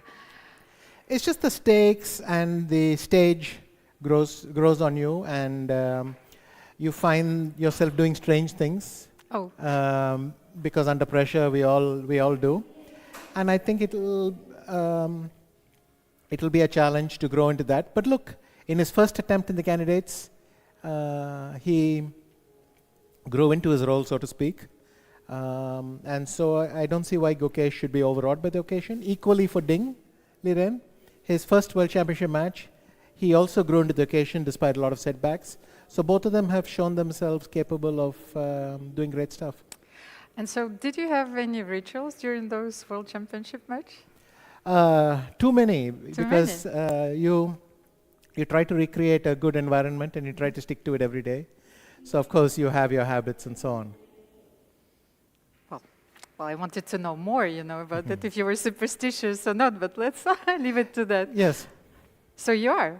Yes, of course. I would sometimes do some things at the same time every day, and you know, if you had a walk in the evening and that made you feel good, and you had a good result, you tend to repeat it. If you do something, you lose that day, you just don't. Shirts, pens, you know, the usual routine. Do you have a favorite meal? Do you mean a meal of the day, or? No, just like during the World Championship. Like I was just trying to. I think just a pleasant place where you know, you have a chance to relax. Always, the meal after the game is crucial because that's when you're letting go of the tension of the day, and you get a chance to you know, calm down again, and therefore that's crucial. Well, so let's get back to the youngest ever challenger, you know, for the world crown. Gukesh won the candidates tournament while he was 17, so he's going to play the world championship match at 18. So what do you think about his potential? He's obviously very, very good, but on top of that, that he could fight for the title at such a young age is a remarkable achievement. Obviously, it remains to be seen what he will accomplish, but he's an incredibly good player. So coming back from Las Vegas, I need, you know, the numbers. How much do you put on both players? I don't do numbers. You know, they're both very strong. I think for Ding Liren, it'll be a chance to start fresh. He's not had too good a year. But you know, again, this is a big occasion, and he's quite active. He's playing in the Olympiad. You know, he's also trying to bring himself back into form. And I'm sure he will rise to the occasion. So both of them will have a difficult match, I hope. Well, this certainly is going to be a very interesting match. And Vishy, you know, well, how do you need to prepare for those matches? When do you start? 6 months before, 1 year before? You know, now, well, players didn't have enough time because the candidates are just over in Toronto. You start the day after the candidates. Of course, the candidates used to be in March, or even February, I think, some years. But this time it was April, almost the end of April. And they start playing. But also in the meantime, the manner in which you prepare for a World Championship must have evolved a lot from when I played, which is just not that long ago, because computers have also gotten a little stronger. The way people work with their teams has changed. In general, there isn't. If you have a year, you will feel there's not enough time. You have 6 months, you'll feel it's not enough time. But you get the job done and you move on to the match. Vishy, I wanted also to ask you about your role in FIDE. Today we're celebrating its creation, you know, 100 years ago in Paris, and also about your role in popularizing chess worldwide. I think it's a good time to look back on our accomplishments over the last 100 years. It's quite, you know, the game has changed so much, and yet it's a moment to stop and look back also at the tradition and culture of chess. I think there'll be a lot of reflection today. And for me, it was amazing seeing the photos of all these gentlemen exactly 100 years ago, bringing FIDE into existence. It's a long journey, obviously. They couldn't have known what all would happen, but they made the first steps. I think that, so the time before FIDE, there were some great people, typically the world champions, taking the initiative, organizing title matches or allowing the challengers to challenge them and so on. But subsequently, slowly we evolved to the current structure, which is, okay, more organized in a sense. And you know, if you look at the people who signed the first proclamation. Yeah, the proclamation, if you like. Some of the biggest countries in the world are missing. And these countries subsequently have contributed so much to the game. So that again shows that the game has grown spectacularly. And we are trying to build on that. Also, what are your future plans? Are you going to be present at the Olympiads in Budapest? Yes, I will be at the Olympiad. I will I have some competitions myself in October, and I will attend the World Championship as well. And so now that you play less, how does it feel? Is it still the same or less pressure? I think you can't have less pressure, because when you play, somehow you want to do well and you understand you have to do whatever it takes to give yourself that chance to do well. It's impossible for me to play casually, because if I lose, I know I'll be very annoyed. So there is that element. But my breaks are longer between tournaments. I'm playing fewer events rather than less intensively. And I enjoy that very much. I enjoy the chance to do other things and also not play the whole year round. So a few years ago I felt, no, I didn't want to play full-time like I used to, but I think this is a nice arrangement. Well, and since you've said that we have to reflect upon all these years, I wanted to ask you, as a chess player, the world champion, and as a father also, so what chess is for you? Is it just a game, or is it like oxygen, you can't live without chess? I think I'm past that time where I can't live without chess, but still I find my thoughts wandering to chess every day. So it's a mix. I think I'm slowly finding this balance again because chess is quite a dominant part of your life, and then the rebalancing happens. It's a natural state also for people in other sports, whether it's tennis players or footballers or golfers. There comes a time in their life when they have to live it differently, and it's the same for chess. One thing is our retirement age used to be a lot older, but the tendencies in chess are in fact going in the opposite direction. Everything is getting younger. So like I said, I enjoy very much, and I have this nice balance where I can come very often to chess tournaments without playing, and then the tension and everything is totally different. You don't wake up every morning thinking what's going to happen. You wake up in a relaxed state of mind, and you enjoy it as of course it's still my favorite kind of place to be, the ambience of a chess tournament, lots of familiar faces, but not the pressure of playing. Hey, and you do enjoy the conversations with your colleagues, Exactly. You don't have to beat them, Sure. During the day. So I guess next time when I will interview you, you were going to tell me that you learned maybe something new. Maybe you're baking a pie, playing a musical instrument, Sure. flamenco. Why not? Why not? So Yes, I mean on holiday you do try to try a few new things, and well, me and my son had fun trying that. Thank you, Vishy, for this very insightful interview. And let's get back to our studio. I think that we have another guest waiting for us. While we're continuing to celebrate FIDE's central anniversary, let's have the confirmation.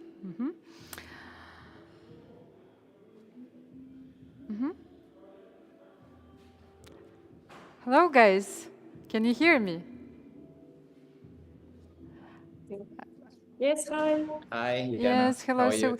I have Mireia Ramon, international arbiter and chief arbiter of the event, and Everest Perez, the organizer. Yes? Am I correct? Yes. Yes, Yes, thank you. So you're correct. please tell us a little bit about your event. So here is the 24th edition of the Open Summer Tea. And okay, we have 314 participants. That it's quite a big amount of players in two groups, Group A and Group B, and a total of 17 different federations. And an amount of 41 title players. Well, these numbers are very impressive. I have tendency to ask how many ladies do you have in your event?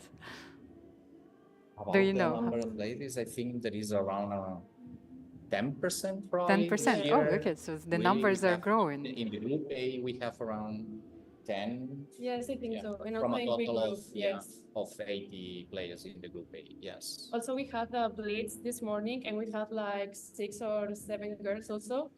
So good numbers. Yes, numbers are good. So what does this day mean for you both? The For me, International as a part Chess of- Day. This is not a, let's say, big club in the federation from Catalonia, but we are always eager to organize events and tournaments during the whole year, and practically this one from the summer that comes people from abroad and from all the world. That's I'm proud of that we can organize that and share our love for chess, right? I'm a chess player too. This year I couldn't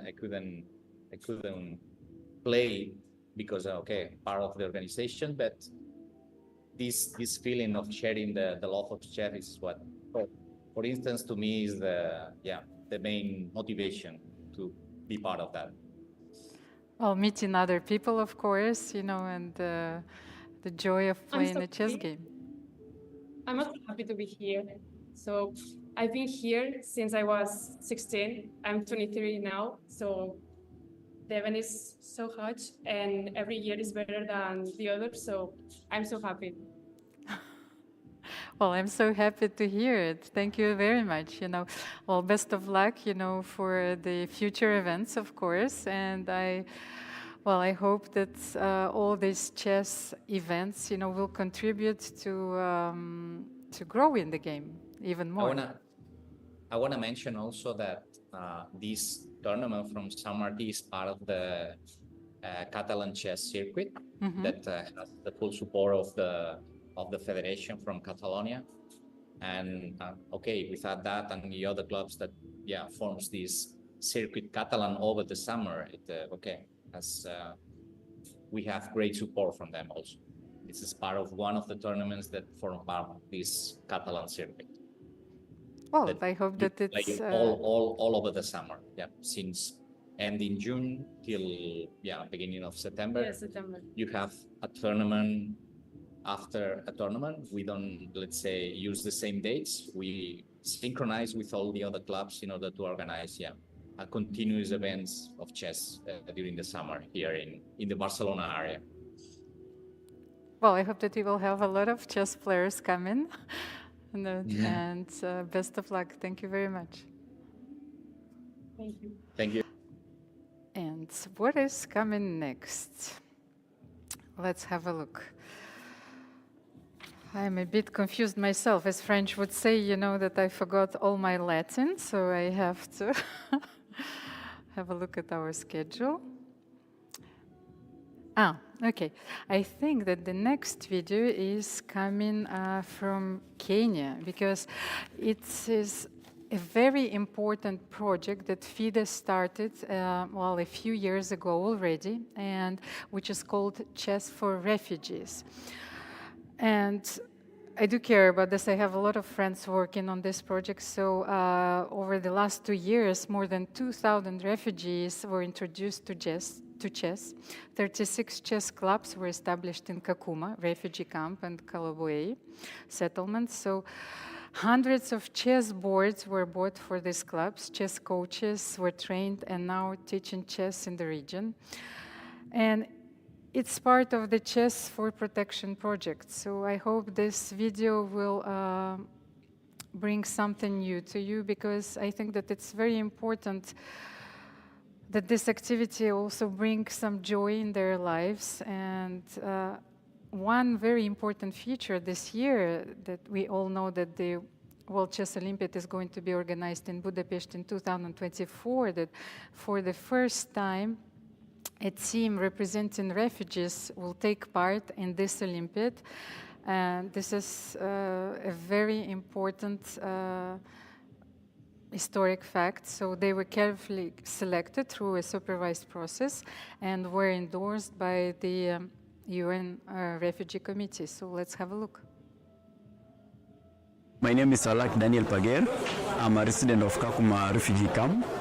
Today is a very wonderful day to be part of the celebration of FIDE, celebrating its 100 years of existence since its formation. We've had our tournament here today, and we are glad we are now on the finalizing stages. It has been a very competitive tournament, and we hope this is going to continue to spread enthusiasm about chess around the camp and globally around the world. I hope other people around the world will see the sense of including people in programs, people especially refugees in programs such as sports, because these are people with abilities and potential to thrive like any other person who lives in a fair environment. So my name is Achol Agot Achol. I'm 22 years old. World Chess Day means a lot to me, because I usually play with my relatives, but because of World Chess Day, I am able to explore I find new colleagues, I encounter them, play with them, I come to learn from them some skills, how to build my game, statistics and knowledge. Okay, my name is Ajoka Temachwath. I started playing chess when I was under 5. My future career, I want to be a doctor, and that's why I like chess too, so that it can give me more knowledge. I can continue with my study, that to be a doctor, and be one of the most famous chess players. That is my dream, and that is what I like to be in future. My name is Mama Temgak. I am a chess player in Kenya, Kakuma, refugee camp. The chess is a fun game with no fun. Chess is a good game where we get many friends to first and know more about others. Like we play from everywhere where it are many fun. Yeah, I'm a message to all the refugees playing chess in the world. I do encourage them to play chess. It's a game that mainly it's abstaining from drugs. Yeah, and you can earn something from it. So today also we are part and parcel of the FIDE's mission of breaking the most games played in a single day. That is breaking the Guinness World Book of Records. We are on the chess map today, and we are happy that this event is going to also aid and be part of the Guinness Book World of Records. We are happy that this event is going to create more urge from the communities to use sports as a tool of peace and uniting communities in Kakuma and Kalbaye. To all those who play chess, aim for the best. Be magnus if possible. Yeah, thanks.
Well, as you saw, chess offers a unique opportunity to enhance the psychological well-being of people, and also is a tool of empowerment. But right now, we have another guest waiting for us live from Mexico.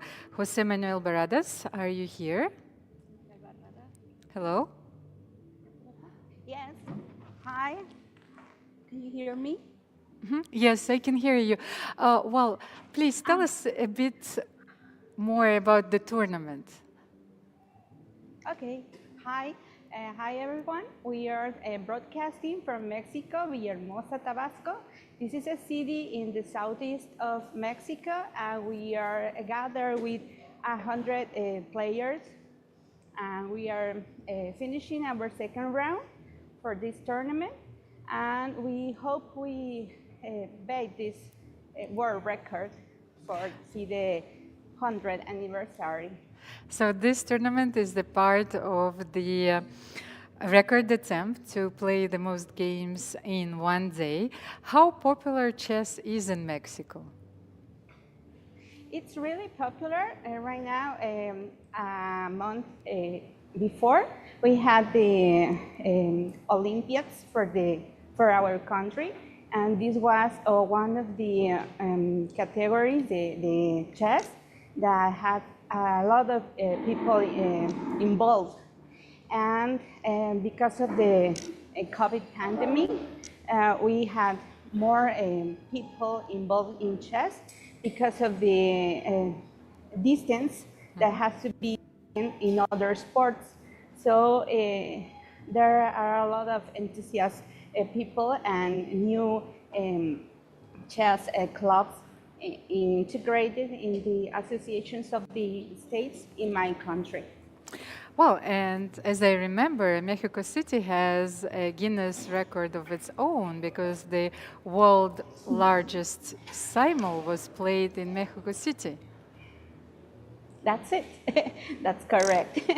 So are you going to try and to set another record?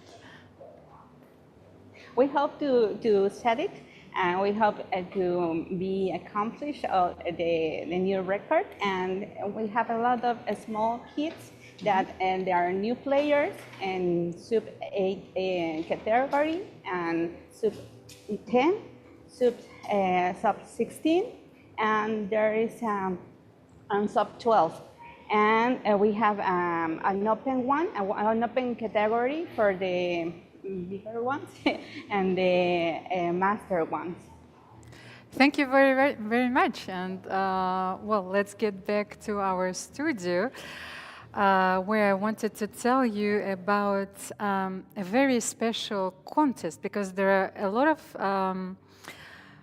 events which were organized and series of awards to honor chess players, but also the FIDE100 Art Contest. So the International Chess Federation organized an exciting art contest dedicated to celebrating International Chess Day, like today on the July 20th. And to commemorate this historic date, artists from all around the world were asked to participate in this contest by creating captivating posters so that inspire communities to join us in this remarkable celebration. Let's have a look.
Well, I don't know about you, but I do want to hang those posters on my wall.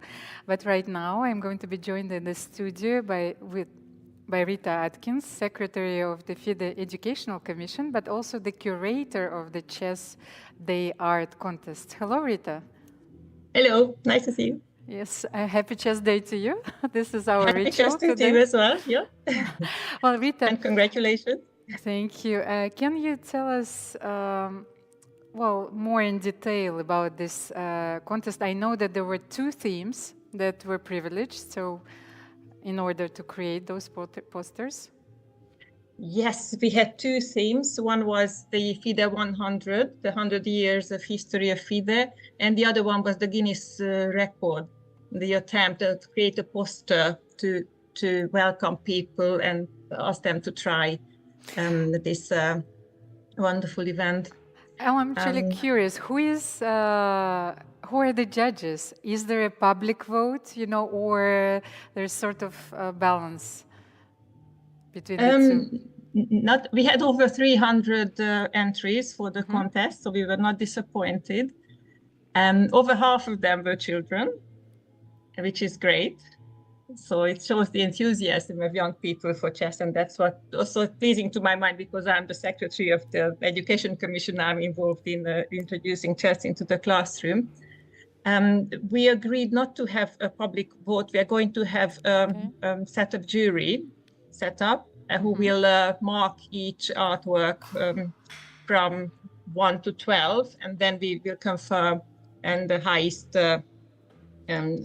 achieving works will qualify for the prize. We also decided to grade them in separate age groups because I don't think you can compare the work of a 4-year-old to that of an adult artist. So we are going to have under 10 category, the 10 to 16 category. They will receive some special prizes. I'm going to keep that secret until the announcement at the Chess Olympiad in Budapest. And then we have 3 cash prizes for the over 16s, the adults. Also thinking about maybe making an e-book containing all the artworks and publishing that on the FIDE website. Definitely that of the children, because I think every child deserves a praise who put in all the hours to create, no matter what we think of the quality. The quality was great, but obviously they all came from different ages, different backgrounds, so the works are very, very different. I wanted to ask you if you have your personal favorite. I do, but I don't want to look prejudiced. So I'm going to be also part of the jury, so I will put my vote in there. I'm not going to reveal that to you. We have invited FIDE management. We have invited people from the PR, FIDE PR, those who are actually expert at art, people who know something other than just I like this or I don't like this. And we also have the sponsors involved. We have 2 generous sponsors who have put up the cash prizes, so big thanks to them and for their generous support. And I'm also planning to have the winning artworks printed in color and displaying at the Chess Olympiad for all to see. Yeah, that's actually what I wanted to ask you, if there's going to be an exhibition. So we are going to see the posters during the Chess Olympiad. Yes, the best ones, yeah. The best ones we put up during the Chess Olympiad, definitely. And then the rest we probably put in an ebook. Of course. And they will be there for us to see later. Because I love this project Marcel so Duchamp, the famous French artist, said that while not all artists are chess players, all chess players are artists. So we've got to work with that idea. Well, I agree with him completely. Although I love this project so much, so I wanted to ask you if there is going to be such initiative in the future. If this is very successful, it was just like a trial and error. So if there is it's obviously a lot of interest in that. So definitely thinking about a continuation, maybe every 2 years, together with the other FIDE prizes, we can also have an art competition for the best prize. But there should always be a theme. I think that helps. Of course, of course. Thank you very much for all these details and insights. And well, I'm looking forward to admiring those posters. So do I. Thank you, Rita. Okay. And I think that now we are going to have a special video from Serbia. We have a lot of festivals organized around the world, and all of those festivals are taking part in the official attempt to establish the new world Guinness World Records. I'm confused. I'm completely confused at this hour. So, the most games played in 24 hours. Do we have the video on right now?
Well, the 4th International Summer Chess Festival is organized right now in Belgrade. 13 tournaments in different categories will be played at the festival, but right now I'm going to be joined by Marija Petrovic, FIDE arbiter, member of Chess Federation of Serbia, live from Belgrade. Marija, welcome. Thank you. So how are you? I'm good, thank you. So, your chess festival is a part of the official celebrations of the FIDE centennial anniversary, and also a part of the attempt, to set the Guinness World Record for the most chess games played in one day. How do you feel about this? Well, the International Chess Festival Serbia Open is experiencing its 4th edition this year. It started in 2021 when tournament.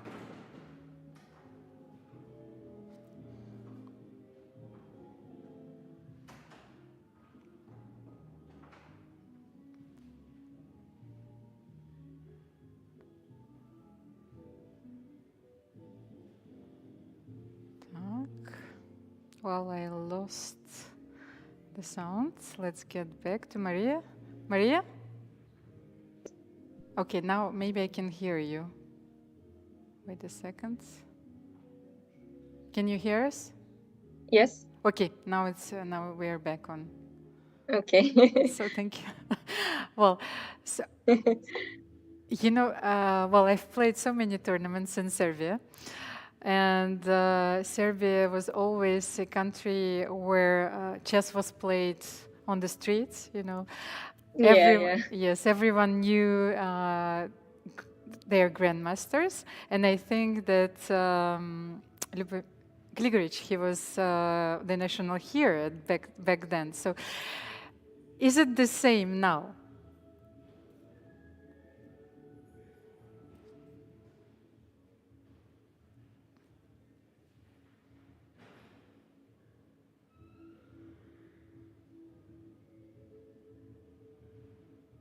Played named after Gligoric.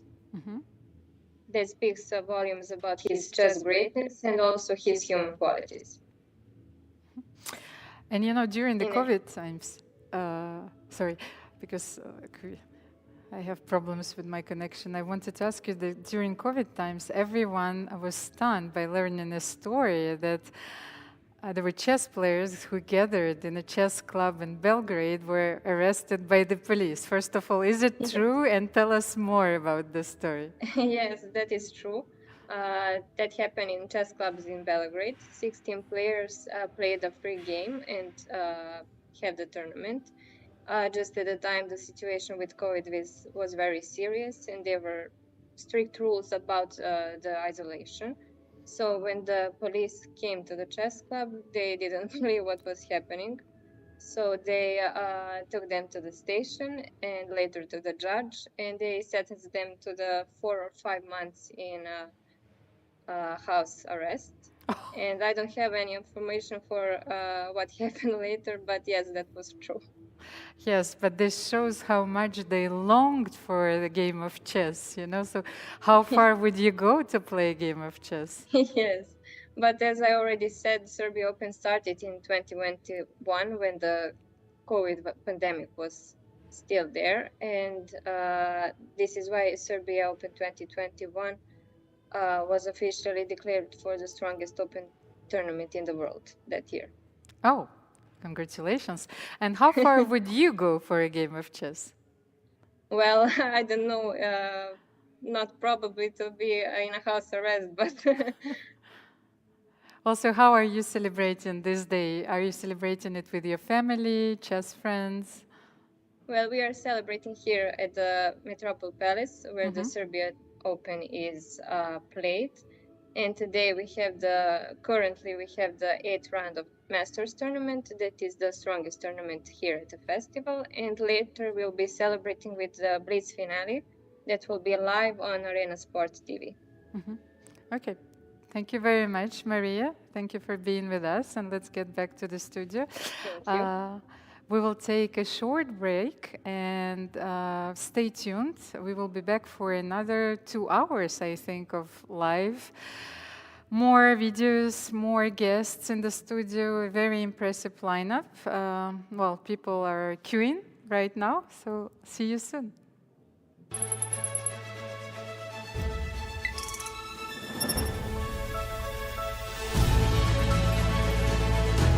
Просто не соображаешь. Ничего.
A monumental event will unite chess players from every corner of the globe.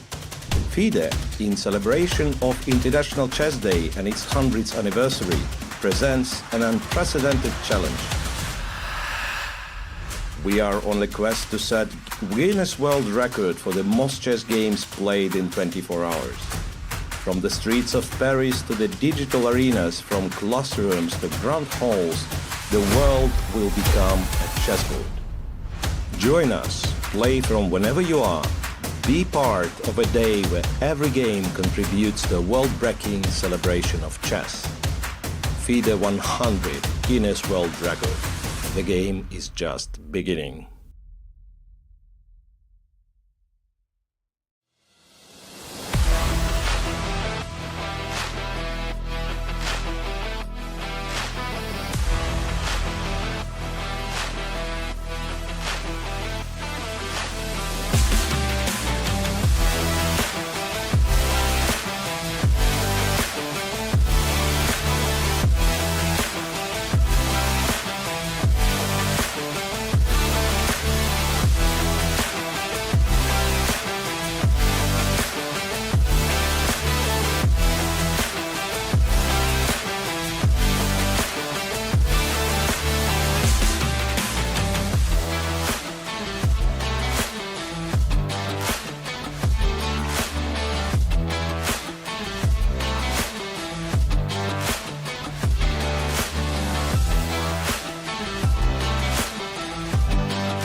Well, those are the moments, you know, of lives where you're not even aware that you're back in the studio. Welcome back, chess friends. We continue our live broadcast. It's been the 5th hour already. FIDE celebration, 100th anniversary, and the official broadcast of the attempt to set a new record, Guinness World Record Attempt, to play the most games in 24 hours. But right now I'm going to be joined by a guest from Armenia, where the, I think that, first of all, okay, welcome, Marie. Well, hello, dear chess friends. It's my pleasure to be with you today. And first and foremost, I would like to take the stage and congratulate all chess enthusiasts for this International Chess Day and also FIDE 100 anniversary. Thank you very much, Mary. Right now, there is a very special event going on in Armenia, and it's the World Championship for Disabled People. Tell us more about this event. Yes, this year we had an honor to host the 23rd Physical Disability World Individual Chess Championship. And although over the past 20 years, Armenia has hosted more than 100 international tournaments, this particular championship holds a very significant importance for us, just because it is a significant milestone in our journey. for Armenia towards inclusivity and diversity in chess. And as a secret, we have chosen these specific days to conduct the championship to be as a gift dedicated to FIDE's 100th anniversary. And currently we're hosting 52 participants from around 14 countries, and we have quite a huge prize fund too for this championship. Oh, thank you very much. So I wanted to ask you, like, what is like organizing such a championship is quite a unique experience. So what were the difficulties, you know, what were challenges were you facing? Organizing this kind of championship for people with disabilities is a new yet exciting experience for us. But first of all, it's a great honor and big responsibility. Like hosting this tournament allows us to showcase the incredible talents of these players and promote inclusivity in chess. And it feels very rewarding to create a platform where every player, regardless of physical ability, can compete and at the same time shine. So it's Chess Paralympics, you know, so yes. It's a very important goal also to achieve. But let's talk about the Armenian Chess Federation, because the Armenian Chess Federation is one of the strongest in the world, but it's also known, Armenia is also known for teaching chess in schools. There is a very special program. Tell us more about this. Thank you, first of all, for such great appreciation. Like right now, the Armenian Chess Federation is focused on nurturing talents and promoting chess at all levels. And we're working on developing young players, organizing international tournaments. And as I mentioned, Armenia has organized over its 20 years 100 international tournaments. And of course, improve our training programs. And our main aim of the Armenia is to have a strong global chess community and inspire the next generation of chess champions. And yes, I will not be modest, and I do not hesitate to mention everywhere that Chess in Schools program in Armenia is a big success for us. Probably you may have known that since 2011, chess has been taught as a mandatory subject at all Armenian schools. And every year, approximately 42,000 children are taught chess in schools. And if we multiply with this 13 years that it is a mandatory subject, we can say that we have 546 students who study chess in schools. And this, in fact, is a remarkable accomplishment for Armenia. And we also have Chess Academy of Armenia, which provides teacher training and retraining programs. And for example, every year, approximately, we retrain for 100 teachers. And Chess Academy of Armenia provides free education to our young talents. And it is not accessible for everyone, just like we create the future, our future champions of Armenia. And also, as for Chess and Education program, we also have Chess Scientific Research Institute, which is more in-depth research analysis center, and like it tries to find the innovative strategies, innovate successful practices from around the world, and develop our new methodologies to enhance the effectiveness of chess in education. Well, chess is a very important educational tool indeed, and I wanted to ask you on a more personal level, do you represent this generation which started to study chess at school? Unfortunately, no. When I finished my 4th grade, it became compulsory subject at school, and I didn't manage to study it as a subject at school, unfortunately. Well, but this is a very important gift for Armenian kids. Thank you very much, Mary. My pleasure. Thank you so much. Best of luck for the event. And we have now a very special guest, or first a video from the torch ceremony, which was the part of the official celebration of the FIDE centennial anniversary. Let's have a look.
We have a very special guest in the studio. Please welcome Dana Reizniece-Ozola, Deputy Chair of the FIDE Management Board. Welcome, Dana. Hello, everyone. Well, it's been a long day, yes, Dana, today? It's been long 100 years for FIDE, so this is a pleasure for us to celebrate it here today in Paris. We've been starting in the morning, indeed, with a replica of 1924's founding agreement. All the members that were here back then were present today, and they signed the declaration of the future of FIDE on behalf of the rest of the members. Then we proceeded to a cemetery, to the grave of Pierre Viswanathan. That's the gentleman who was considered to be the founder of FIDE.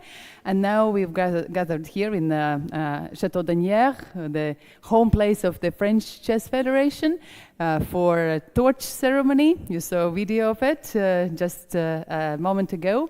And for some nice gala event. That's another occasion for us to say thank you to those special people who have dedicated their life, their passion, their love to chess. Well, I can hear that the preparation for the gala event is is on the way, on the way. So a lot of music coming back to the studio. Dana, you are involved in many social projects, in FIDE. I wanted to hear more about this, and especially about the project Chess for Refugees. Yes, FIDE now, when it's 100 years old, I think has changed also notably. And on top of the professional chess, professional athletes, major events like World Chess Championship Cycle and the Olympiad, we have started to work actively on using chess for social good. So several great initiatives we carry out. So chess for prisoners, or chess for freedom as we call it. We facilitate women's chess, educational chess, chess for refugees, as you mentioned. And we're also happy to have UNHCR here as one of our anniversary guests, because they are our major partners in this program that you were asking about. We've been training refugee kids in Kakuma camp in Kenya, and for the first time in history, 10 kids, 5 boys and 5 girls, will be coming over to World Chess Olympiad in Budapest. Yes, this is a historic fact, So the Chess Olympiad is going to be organized in September. Then the number of the teams is constantly growing. So how many of those, and especially that, from what I've seen yesterday, a lot of women's team participating. Indeed. We have 201 member federations, and now this is the record high number that has signed up for the Olympiad in Budapest. So 191 countries and even more teams for the open section, and 181 countries and even more teams for the women's section. Especially for the women's section, we're so happy that we've seen the skyrocketing growth of number, and this is actually a result of our dedicated program that we facilitated those countries that never sent the teams. They were trained, they were encouraged to make one.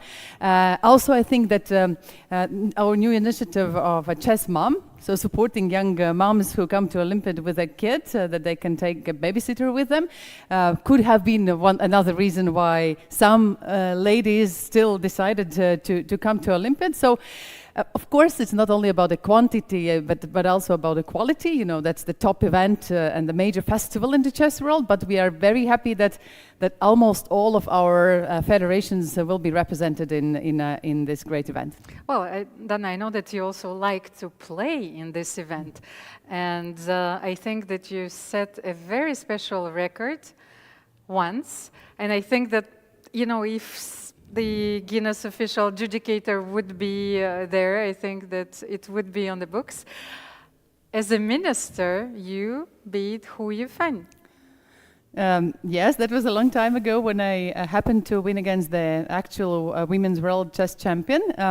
It's not by accident, because I don't believe in easy wins or just luck coming like that. You need to deserve that, and I think that was probably a nice award to the fact that the whole childhood I've been training and going in for chess for 6 days a week. Only Sundays were the days off. So the school is there, and sometimes when I have time and can play chess, it is useful.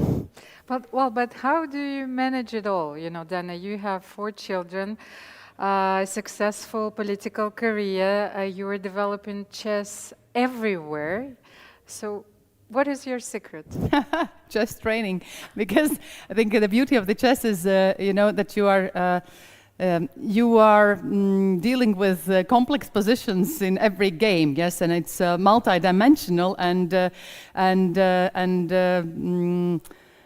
multi, how to say, there are several levels at the same time that you have to consider, and this helps you in the real life as well. I mean, you can see the board all together, put your duties as the pieces on it, and try to handle and put some harmony in it. Yes, from aside, probably people would say that, oh, what is this? You cannot understand what's going on. But every chess player knows that if I play a game, then the main thing is just to get this harmony done among the pieces, and that's I think the training that helps, and also the discipline. You know that you are an athlete yourself, and you've been trained since your childhood to work a lot, and if you work a lot, then the results come, and you can do a lot as well. Well, thank you, Dana, for joining us in the studio. We were mentioning Hui Fanya, who herself broke a very important record. She became the youngest women's world champion, and the next video, let's announce it, is coming from China.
这个日子呢，是我们全世界爱好国际象棋人们的节日。国际棋联我们有一句口号，我们都是一家人啊！希望我们携手共同创造国际象棋更加美好的明天。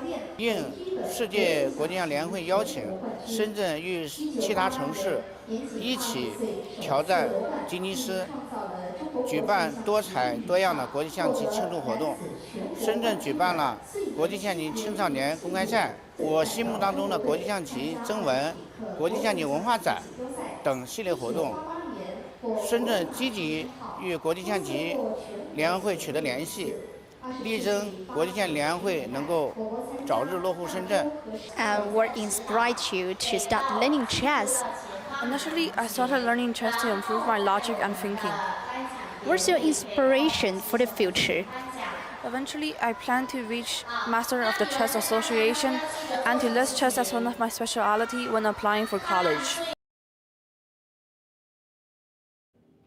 I would like to thank you, our Chinese friends from Laosheng. It's a really impressive festival, so many seminars, tournaments, simuls. They joined the celebration of the International Chess Day. So I wanted to tell you that, well, I've been to China so many times, and China has a long-standing chess tradition. I played so many tournaments, and there, just a second. Of course, right now, Juvin Jun and Ding Liren both hold the world crowns, so it's a historic moment for Chinese chess. But as you might remember, the first women's world champion was Si Jun. She started it, and then you had all of the the plethora of players which came after her as Zhu Chen, Hu Yifan was the youngest women's world champion, Tang Zhongyi, Jun Wenjun, and well, this year we are going to have, maybe next year, we are going to have the match for the crown, which will feature 2 Chinese players, Zhu Wenjun and Tang Zhongyi. And right now, I think that we have a video from Argentina.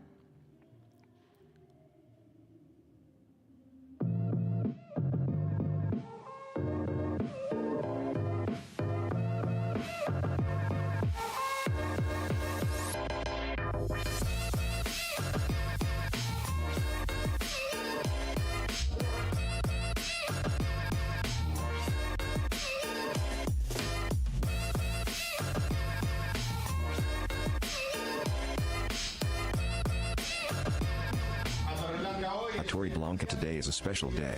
Although today is July 19th here, in France, in the set time, in the time taken for the FIDE, it is July 20th, which is the World Day of the FIDE, and for Argentina also the Day of the Friend. This tournament is part of hundreds of tournaments that there are in the world to enter the record of the biggest game played during the day today, which started at 7 o'clock in the evening in Argentina, until 7 o'clock in the evening tomorrow. We are very happy. Torreblanca is always the club that computes more tournaments to Lila FIDE. It computes about 80 to 90 tournaments annually.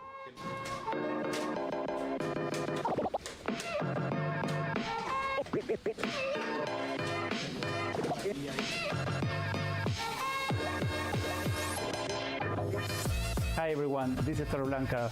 We are based in Buenos Aires, Argentina. We hold over 80 tournaments every year, and we're very thrilled to be part of this attempt to break the Guinness record. Right now, 70 players are participating in the tournament we've organized in order to help break the Guinness record.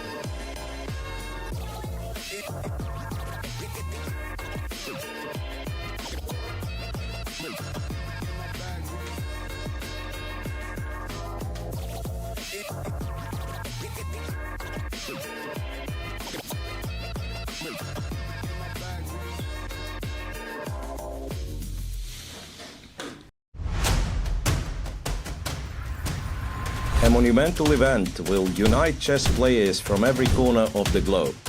FIDE, in celebration of International Chess Day and its 100th anniversary, presents an unprecedented challenge. We are on the quest to set Guinness World Record for the most chess games played in 24 hours. From the streets of Paris to the digital arenas, from classrooms to grand halls, the world will become a chessboard. Join us, play from whenever you are, be part of a day where every game contributes to a world-breaking celebration of chess. FIDE 100 Guinness World Record. The game is just beginning.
Dear chess friends, FIDE in celebration of the International Chess Day and its 100th anniversary presents an unprecedented challenge today. We are on a quest, well, all chess players are on a quest to set the Guinness World Record for the most chess games played in 24 hours. Well, you can play it in a tournament, in an online arena, and right now I would like to welcome another guest, which is going to join us live, Theophilus Waite, known as the Director of Operations at Lichess. Welcome to you. Hi, Jana. Thanks for having me. Just wanted to say, of course, first of all, a very happy birthday to FIDE, celebrating 100 years, and a very happy International Chess Day as well. Thank you very much. So, Theo, please tell us a little bit more. How did you get started working in the online chess community? It's an unusual position. Yeah, that's a long story and a half. Basically, I got into chess when I was at university. I was originally studying Russian and history, and I found it a very cool way to be able to spend time in kind of the Russian community, just playing chess with with the Russian speakers, because of course there's such a legacy there. And when I came back to the UK, I was really missing playing chess. Discovered this website, Lichess, and I began playing online there. Eventually, began volunteering there by translating it into Russian. And then during the pandemic, when there was this big chess boom, I'd given a lot of my time, a lot of my expertise. At this point, I was also doing law and financial sort of side as well. And essentially, Lichess decided that they needed somebody to kind of do this stuff full time, and asked me if I'd be interested. So I was very lucky, very fortunate to do something that I love and had already done as a hobby for a long time. Well, so in a way, you've committed yourself to Lichess at that point already. So yeah, that's probably fair to say. It's been about 10 years or something of volunteering. So what are some of the most popular features of your platform? How is it different from the other platforms? Yeah, for sure. I mean, one of the big ones is always studies. A lot of people, kind of strong players in particular, really like the studies features that we have. So this is like a massive one where, you can kind of share analysis and so on. And then, of course, like a lot of the other platforms, we have things like puzzles, which is super popular. Of course, being able to play online. There's a couple of large arenas at the moment for the world record that's attempting to be broken today. That are trying to beat this record, and all of these features are offered, completely for free. There are no adverts, no paywalls, no subscription models or anything like that. Lichess is a charity, and gives to the community just for the purpose of promoting and encouraging the growth of chess. So yeah, it's all given entirely for free. Every single feature that we have. Well, do you have some rough numbers for us? How many games have been played so far today on Lichess?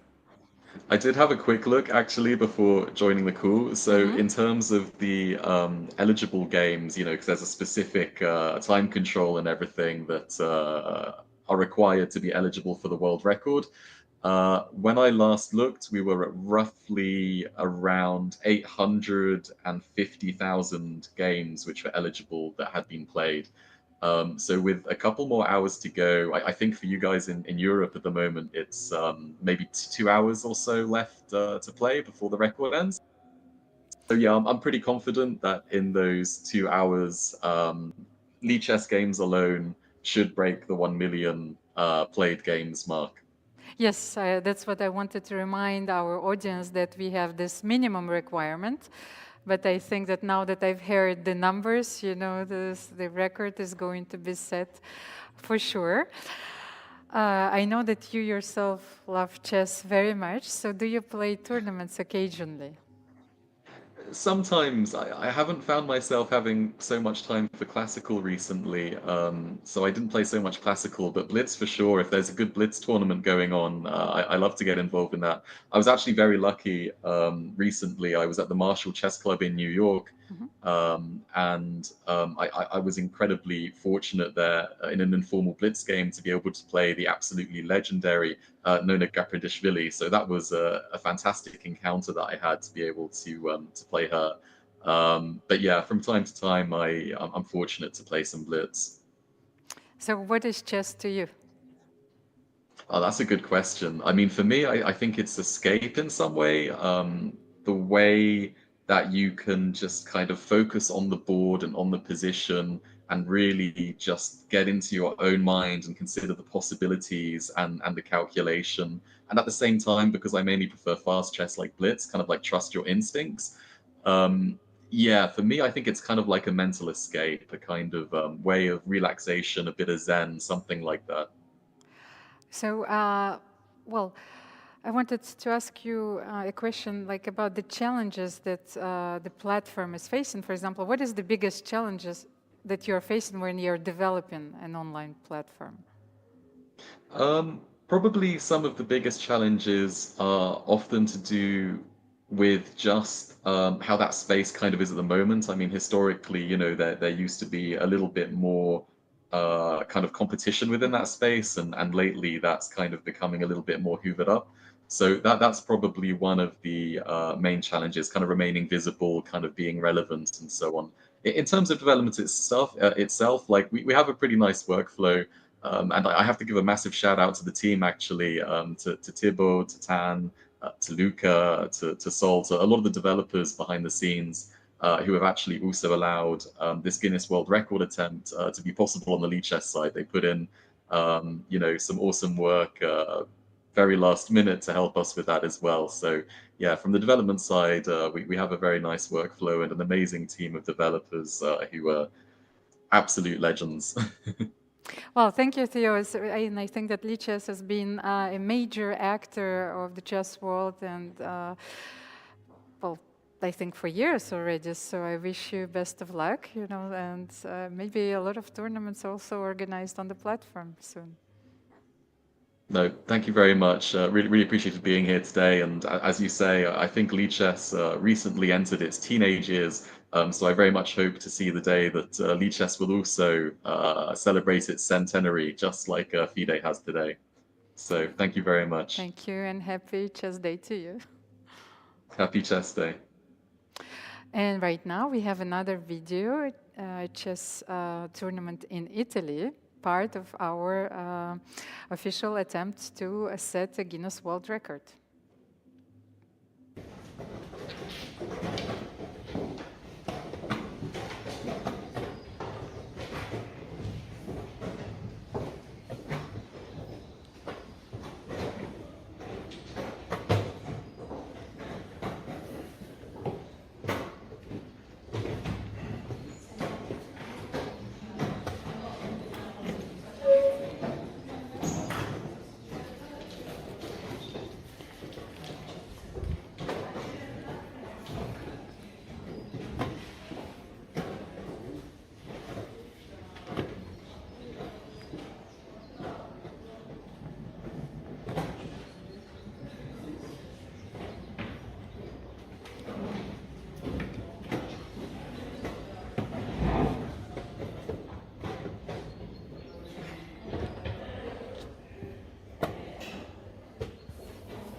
Well, as you can see, chess transcends everything.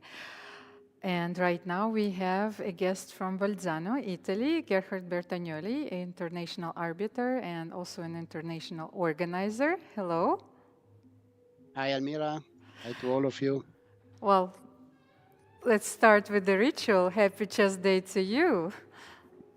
Happy Chess Day to you too, and to all our friends in all the world. Gerhard, I want to We're ask happy you, to be here. yes. How many tournaments have you organized?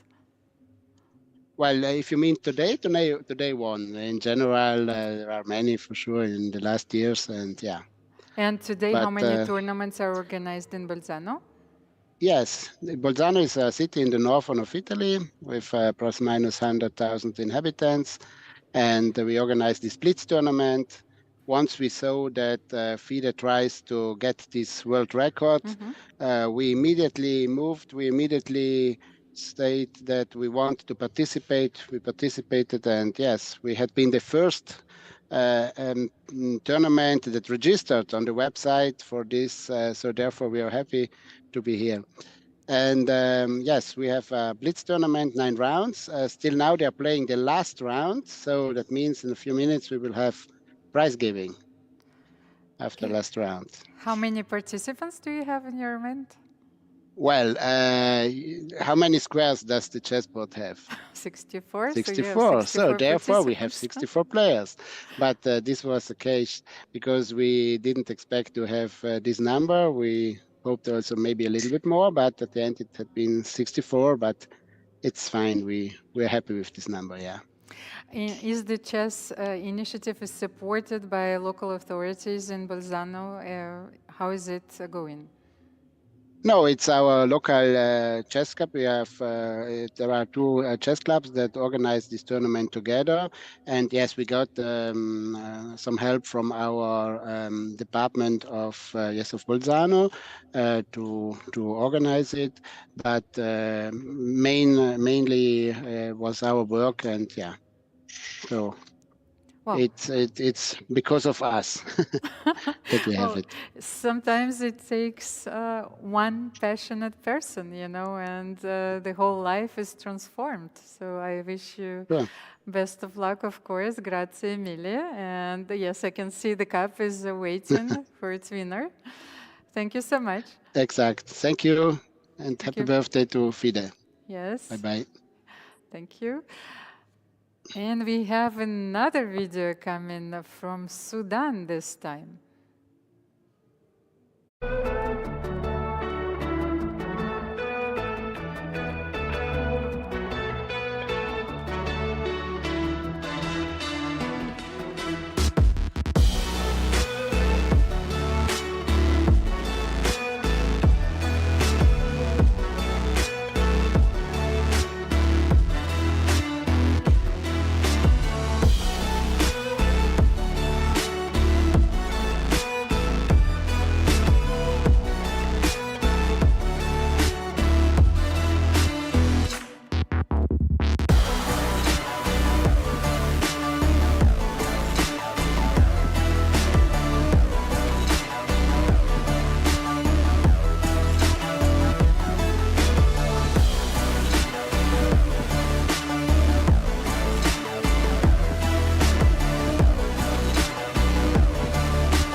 Well, guys, it never stops. So we have more content for you, a lot of celebratory messages from players all over the world. So let's hear them.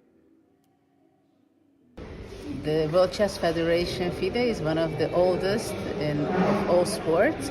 So it's wonderful that we are celebrating the 100th birthday of FIDE. And it's very special for me that this year is going to be the Olympiad in Budapest in September, so we can celebrate both, having Budapest Olympiad and the birthday of FIDE. Thank you. Yeah, happy birthday, FIDE. 100 years is, you're very old now, but I suppose that's not the worst thing. I'm excited for a year of doing a lot of things maybe for the first time, like the candidates is in Toronto, a lot of big tournaments, a lot of big social programs.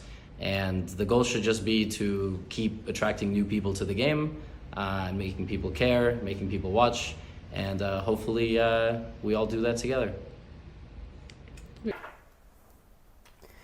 Yeah, I'm very happy to celebrate the 100th anniversary of FIDE. And of course, it was established in my hometown of Paris. So, joyeux anniversaire, FIDE. Thank you. Yeah, so I mean, I think it's great that chess has been around so long. There's been FIDE for 100 years, so it's been pretty amazing if you think about where chess was 100 years ago versus today, with all the advances, all the great world champions in general, and the opening theory, the advance of that. So I don't know what to expect from the next 100 years, but I think chess continues to move forward. I think we'll probably see more innovative ideas like Casablanca chess, like Fischer random, things of this nature more, because I do think preparation is kind of taking over chess a little bit too much. So I think we're going to see more variants, more interesting ideas, and probably more of a drift away from classical chess. Yeah, happy birthday to FIDE. Yeah, it's been 100 years since FIDE was formed, and yeah, I was told to tell my wish for the next 100 years in chess, and yeah, I really hope it becomes a very popular sport like football, soccer, like cricket in India, something like that. If chess can become, it'd be wonderful to see. And yeah, we are going towards that. We are seeing chess boom. So yeah, as a chess player and a chess fan, I'm very happy to see that. Perfect. This year, FIDE will turn 100, and that is a very special milestone. Clearly, the second largest federation in the world, committed to promoting chess globally, and that you have this milestone of 100 years. I think it's very nice. You get a chance to look back on everything that has happened in this century, a lot of dramatic changes in chess, and also think where it is we want to go from now. So the current FIDE team is committed to promoting the game across geographic zones, getting more women involved in the game, and making it stronger everywhere. And that's what I look forward to doing. Happy birthday to FIDE for 100 years anniversary, and I would like to see more tournaments from FIDE organized. Thank you. Happy 100th birthday to FIDE. In the next 100 years, I would like to see chess become more and more of a spectator sport like cricket, basketball, football, etc. I also hope that we will find a good balance between the traditional classical chess, which has great history attached to it, and also the shorter formats, which is more of a spectator sport. Happy birthday to FIDE. I wish you many years ahead of nice tournaments, and keep on doing the good work. 100 years is really cool. I'm so happy to see the candidate tournaments finally happening in North America. I think Toronto is one of the best cities to host it, and I'm very happy to be here. In the future, I hope you guys can host more knockout tournaments, as that's my favorite kind of tournament, like more World Cup types, open tournaments with a knockout format, and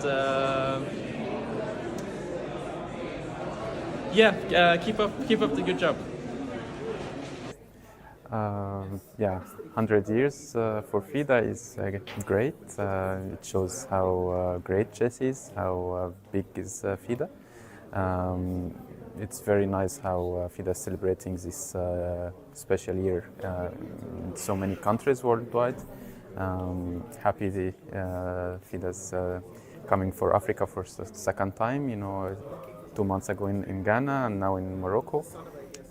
Very nice, and I think FIDE is working hard to promote chess in Africa, and something that we really need. And I hope it will bring more and more people to chess in our continent.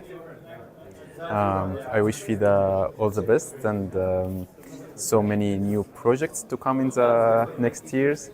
And just keep up the good work and spread our game.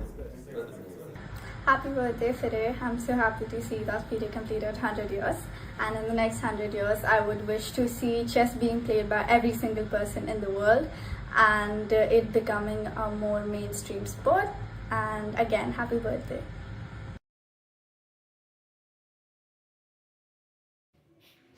Dear chess friends, welcome back to our studio in Agnières-sur-Seine. We are celebrating FIDE centenary anniversary. So FIDE was founded exactly 100 years ago in Paris at the 19th arrondissement. And let's have a look at what happened this morning. It was a replica of the memorandum agreement.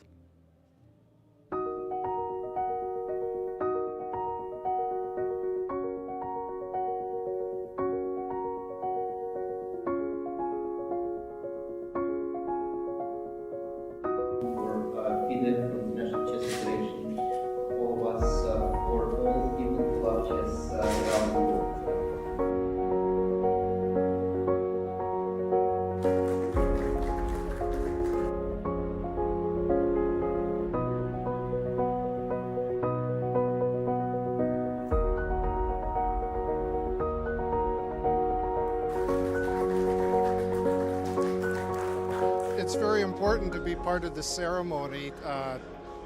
it's a historic occasion. It only comes along every century.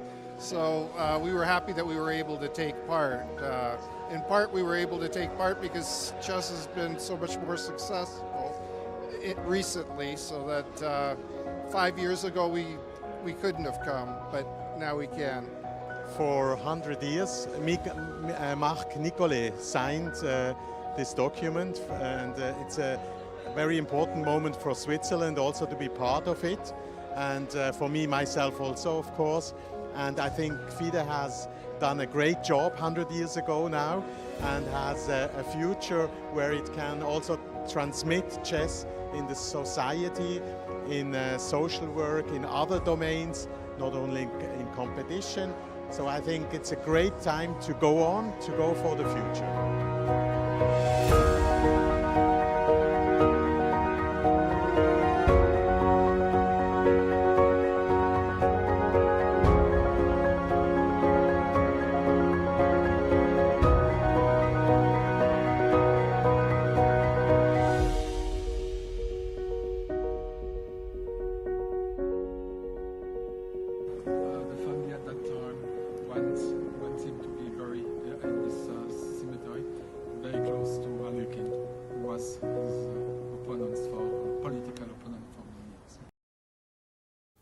Dear chess friends, I would like to welcome to our studio the FIDE CEO, Emil Sotowski. Welcome, Emil. Hi, Elmira. It's been a very exciting day for all chess players. Indeed, for players, for fans, and I consider myself to be a fan, chess fan, and also a player, competitive player in the past, but still occasional player now.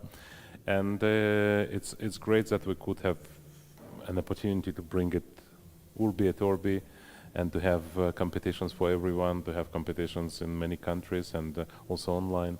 And this very event in Paris is very special. Emil, today we are also trying to establish a new record, you know, most games played in 24 hours. So how did this collaboration came up, you know, with World Guinness Records? Actually, this idea has been already discussed for quite some time. First time I remember we started back in 2020 with a project that was called Checkmate Coronavirus. And then we managed to engage hundreds of thousands of players to play during the quarantine times and so on. And we still kept this connection to all the partners, and we knew that one day we can think of something very big, but it was the most logical thing to do today on the 100th anniversary of FIDE, International Chess Day, and I'm happy that it materialized. Well, there are so many events which are organized today, but also throughout the year 2024, but a few of them, and one very important one is still waiting for us. So the World Championship match, which was announced to be organized in Singapore, and it's a very important chess tradition, and I think maybe the title of the world champion hails from those matches. Yes, basically it's the longest sportive tradition to contest world championship title. It started back officially in 1886. Although even prior to that there were attempts to call a player a world champion, but there were no official matches of the kind. But in 1886, when Steinitz played Zuckertor in several cities in North America, and it is indeed a tradition which we cherish very much, because it's not only a tradition. Every time when we have this event, we have a lot of interest for chess growing even in audiences which would not follow chess otherwise. It is much more than just a chess competition. It becomes sort of an event of omni-importance, and we can see it still on the front pages of newspapers in many countries, because this tradition, once again, it not only runs for 138 years, but also there is a lot of story behind that. There is a lot of, some sort of records, some sort of interesting facts about that. And the reputation of World Championship match is as high as ever. And this year we're also setting one record with a record groundbreaking World Championship match in Singapore, which will have the highest budget ever for the World Championship matches. And I'm pretty happy about how the cooperation started, and I'm really looking forward for outstanding, not just a top-notch, but outstanding event, more than just a competition. Well, I was thinking, Emil, in order to qualify for this match, a chess player has to go through so many different tournaments and earn this right maybe once in a lifetime. So you really deserve it if you play this match. That's what's special about the World Championship match, because compared to any other tournaments where sometimes you can just play in this particular tournament and win. But the path to the top is very challenging and is very difficult. I'll remind you that before FIDE was established, the challenger was mostly picked up by world champion, and it would be typically a challenger who would be most deserving, but sometimes only the person who could back financially his challenge. But starting 1948, when FIDE started organizing these championships, it has always been a very serious and well-thought qualifying system. At the beginning it was 3-year cycle, and the matches were played every 3 years, but starting the 21st century, it's already every 2 years. 2 years. And we were talking about the records, so I remember that I think that the longest chess game played in a world championship match was played between Magnus Carlsen and Jan Nepomniachtchi.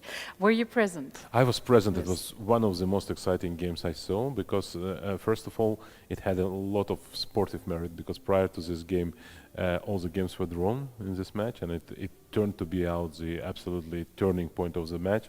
Magnus won that game and then won smoothly the match, and for Nepo it was a very serious blow, and he didn't manage to recover.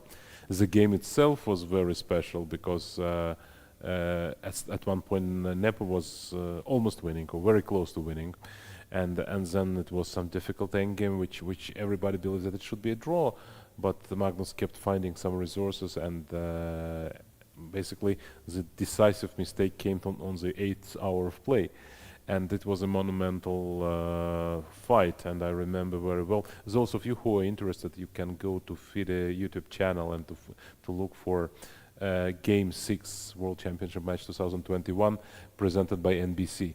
By that time, we had an agreement with NBC to broadcast the highlights from the match, and this one we agreed with them that the most exceptional highlight we would be allowed to show on our channel. So this is the only one, I think, from the NBC which is broadcasted now there, and I think it's absolutely exciting, and even rewatching it, even just in the highlight format, it still make me shivering, some points. And I sat in the playing venue when the final moments came, so it was exceptional.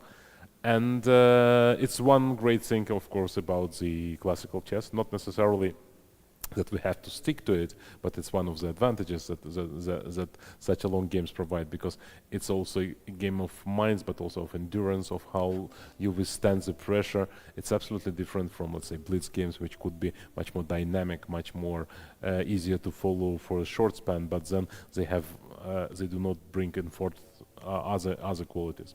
And so, of course, it introduces the physical dimension, of the game. As well, yeah. And I remember both players were just exhausted after this game. Once again, it's difficult to measure pros and cons, but definitely it was something to remember. I remember, if I'm not mistaken, the previous record was from the Match Cup of Kosteniuk.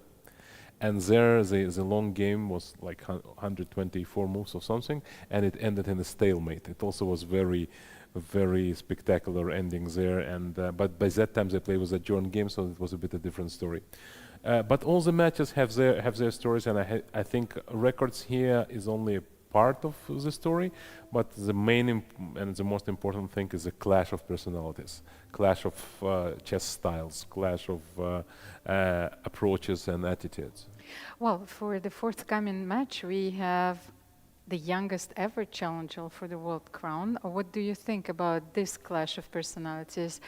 The current world champion, Laurent, is going to face a very inspired Gukesh, supported, the two nation heroes.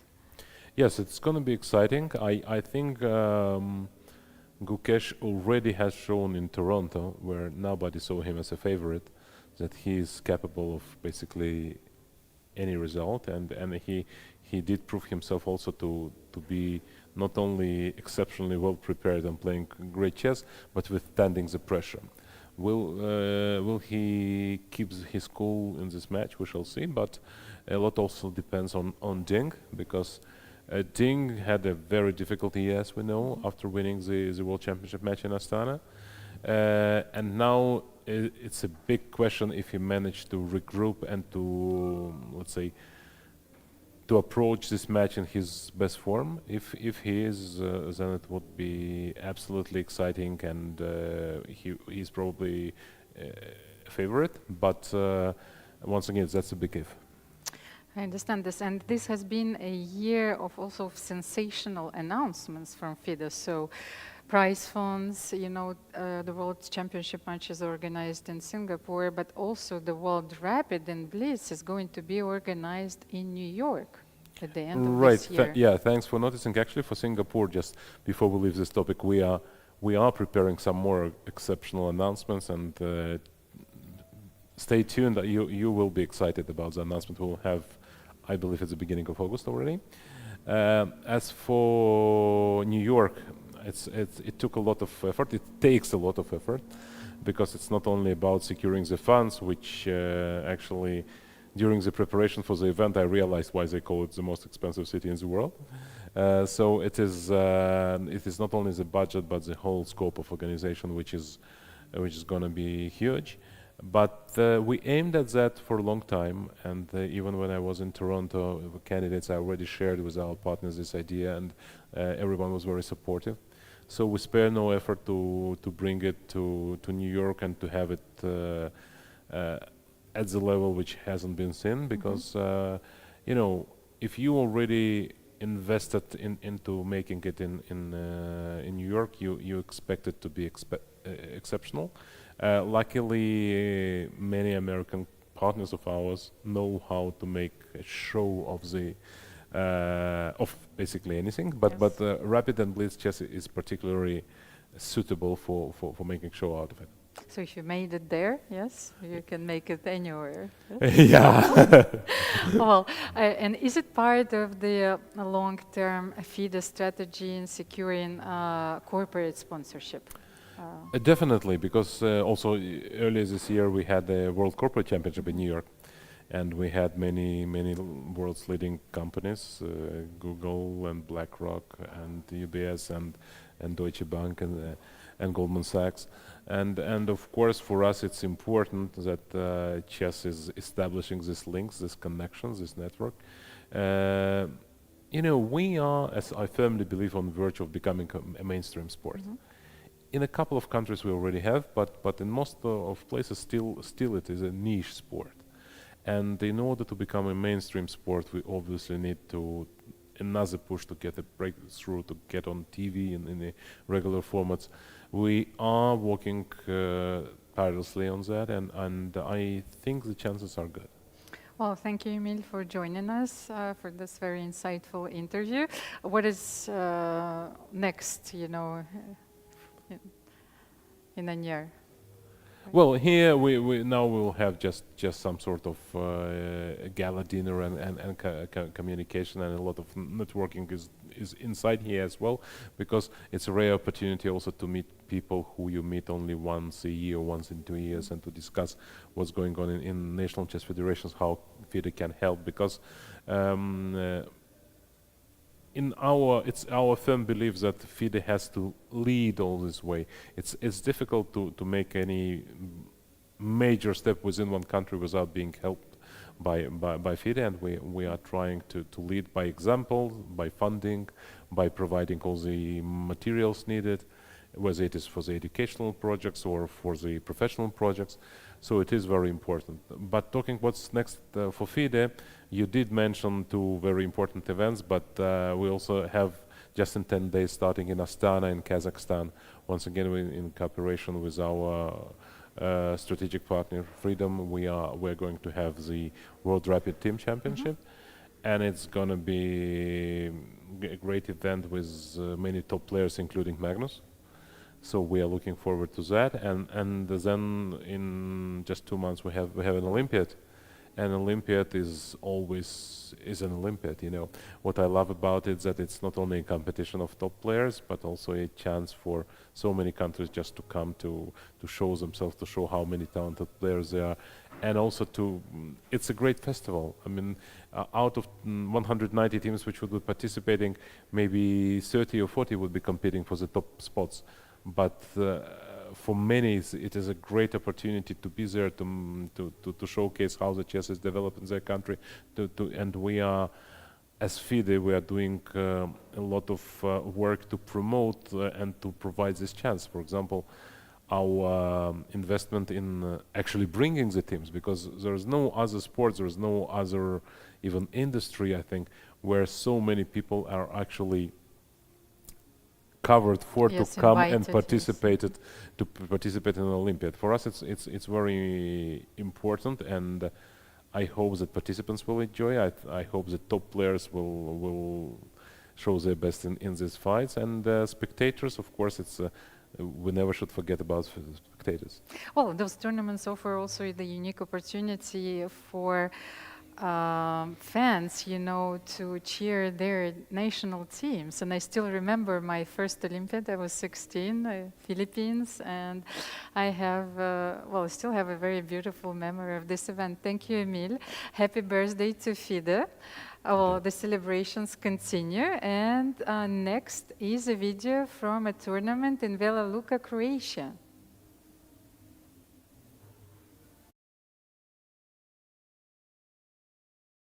Level as soon as possible. Big hello to everybody. Bye bye.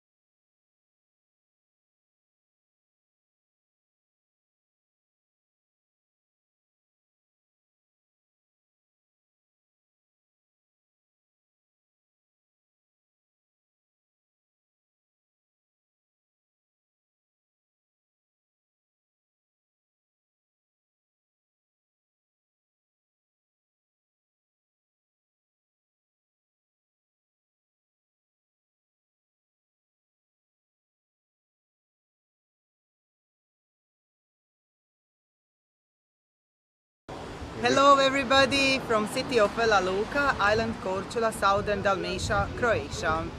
So we are participants of official attempt to break Guinness World Record. Chess Club Vela Luka was founded only 2 years ago, but with our work and persistence, we will try to be on international level as soon as possible. Big hello to everybody. Bye bye.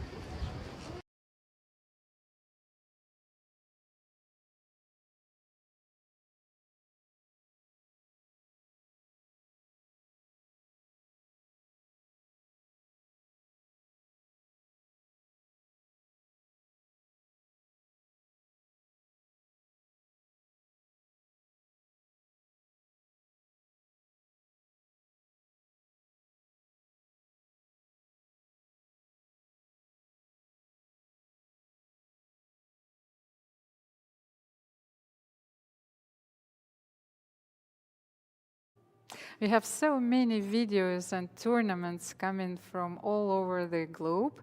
Next is Czech Republic, but then stay tuned. I think the guest which you've been waiting for the whole day is coming live.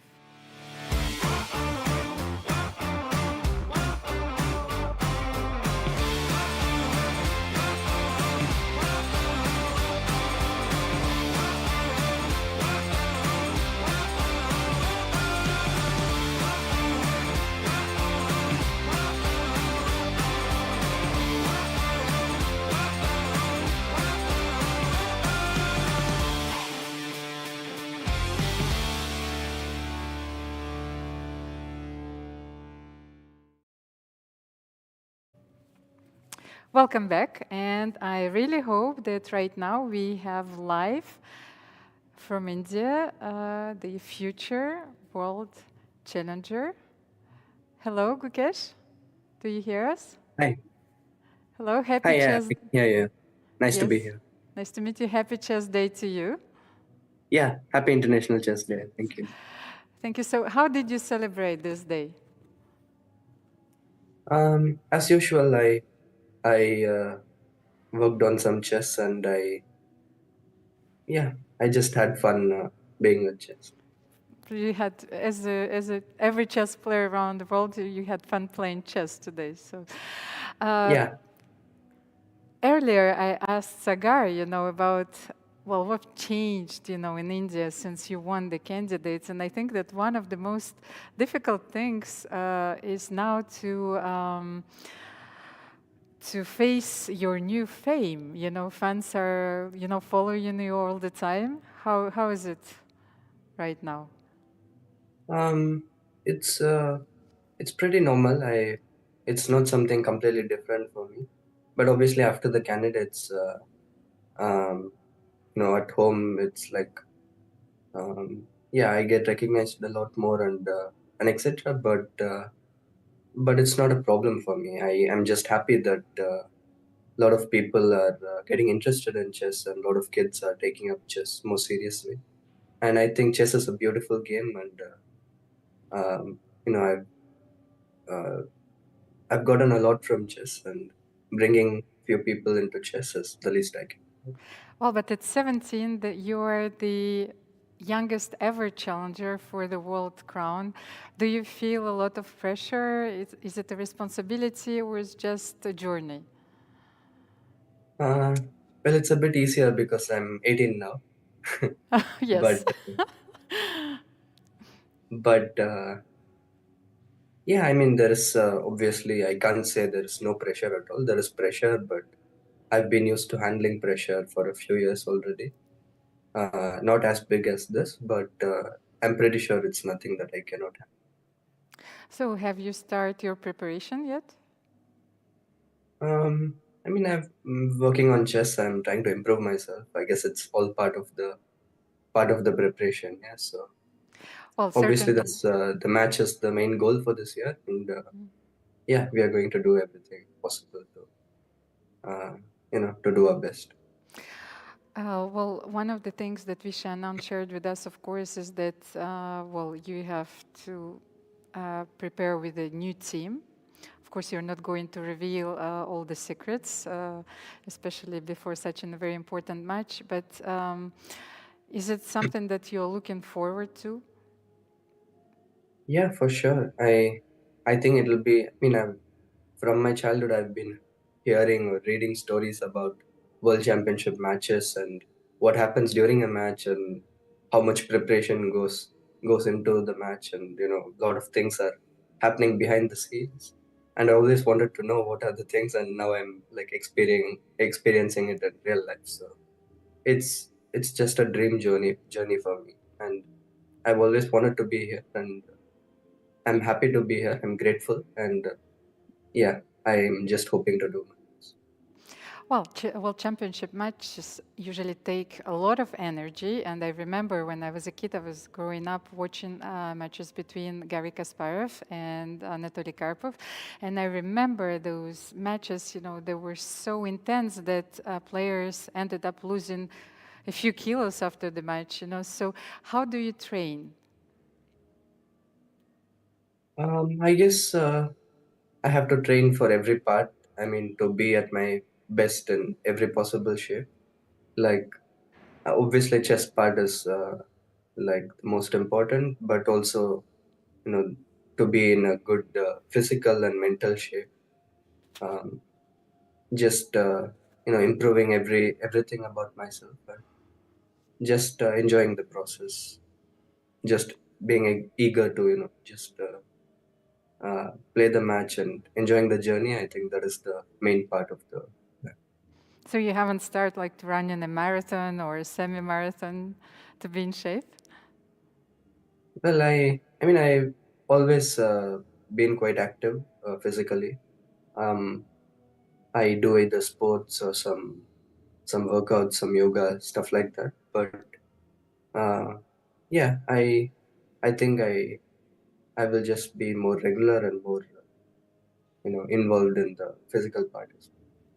I understand. So, and what is the biggest challenge that you had to face in your chess career? Is it like when you were playing the candidates in Toronto, or was there a moment in your life when you were doubting? Yeah, there have been a lot of moments like that, and two phases where I was really kind of struggling with my results, or I was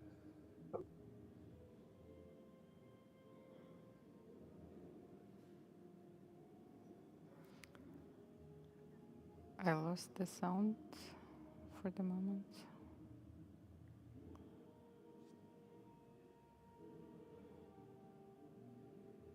Well, I think that we've lost the connection for the moment.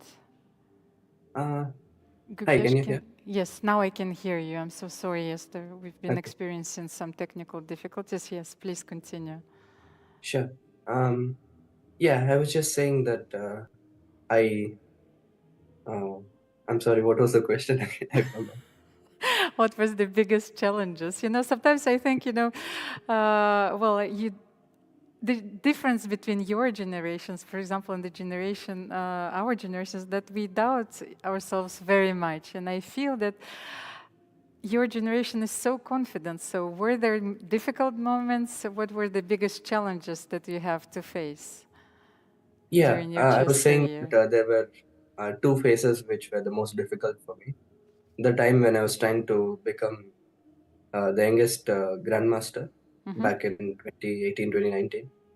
I think that was something that I really wanted at that moment, and it created a lot of pressure for me. And I eventually did not break the record, but that phase was one of the most important, I think, 2 years for me, because I learned so much about how to play under pressure and how to handle myself. And I was quite lucky that it happened at such an early age, so that I had this maturity later. And also the time when I was trying to qualify for the candidates, I was completely broken. But yeah, I am sure there are going to be many challenges and many difficult times and many beautiful times ahead. But I'm confident that when I face an adversity, I'll always be able to come back stronger, as I always have. Thank you. So, and how has playing chess influenced, other areas in your life, if you have some time to spend on those? Yeah, I mean, most of my time is dedicated to chess and chess. my training and my performance. But yeah, I do have a life, and I try to spend time with family, my friends. Obviously not not a lot, but I try to, especially when I'm in Chennai, I try to meet up with friends and spend time with family, and it's always nice to take a break from all the all thinking about chess and just relaxing and just letting go of your thoughts for a while. It's nice. Yes, of course, it's very important. And then I also wanted to ask you, what is more important to you, a take of a chess grandmaster as yourself or a friend of yours, or chess programs? Like, do you like more to analyze or to use artificial intelligence, especially like now everyone uses it as a tool, but sometimes I feel that the creative process is not the same. So how do you proceed? Yeah, I think different people have different ways to come up with this. I mean, huge amount of information and working with computers, etc. And I mean, working with engines is not something that you can completely avoid at this level. But but I think yeah, there has to be a balance between learning the engine concepts and just analyzing for yourself, and maybe a friend or your trainer just discussing chess without computers. I think it's also quite important. Yeah, and in general, if there's a balance, I think you can learn a lot from engines, and it's it's overall very good. And today we're celebrating the International Chess Day. So earlier I also asked Vidit about his first chess memory. He even told me that he simply resigned the game because in his first tournament that he had to play because of the different circumstances. So what is your first chess memory? I think my first memory goes back to before I played my first tournament, and I have a very clear vision of this time, because I mean I joined a summer camp in my school at home, and I enrolled for chess, luckily. And one of the things that like got me hooked onto chess, other than the game itself, was when I was in school, we had this teacher, and he would give us some like mate in one problems or mate in two problems, some books he will give, and he says whoever finishes it like the fastest will get a small gift, like a pen or a chocolate. And I remember staying up with my dad till late night and just like finishing the book in one night, and just going the next day and just giving it to him, getting all the pens and all the prizes. And yeah, that was quite a fun time. This was a very clever incentive. I remember that it was used also by our trainers, well, back then in the Soviet Union. So they were giving us very difficult chess puzzles, and then you will get like a small piece of chocolate, of course. So I can see this still works. And this that was something that I mean, it kind of also I was naturally spending more time with chess, more like falling in love with the game more day by day. I mean, it's when you have this kind of motivation at the young age, it's very you just get hooked onto whatever you're doing. Of course. Thank you very much, Gukesh, for joining us in the studio. So we'll wish you best of luck.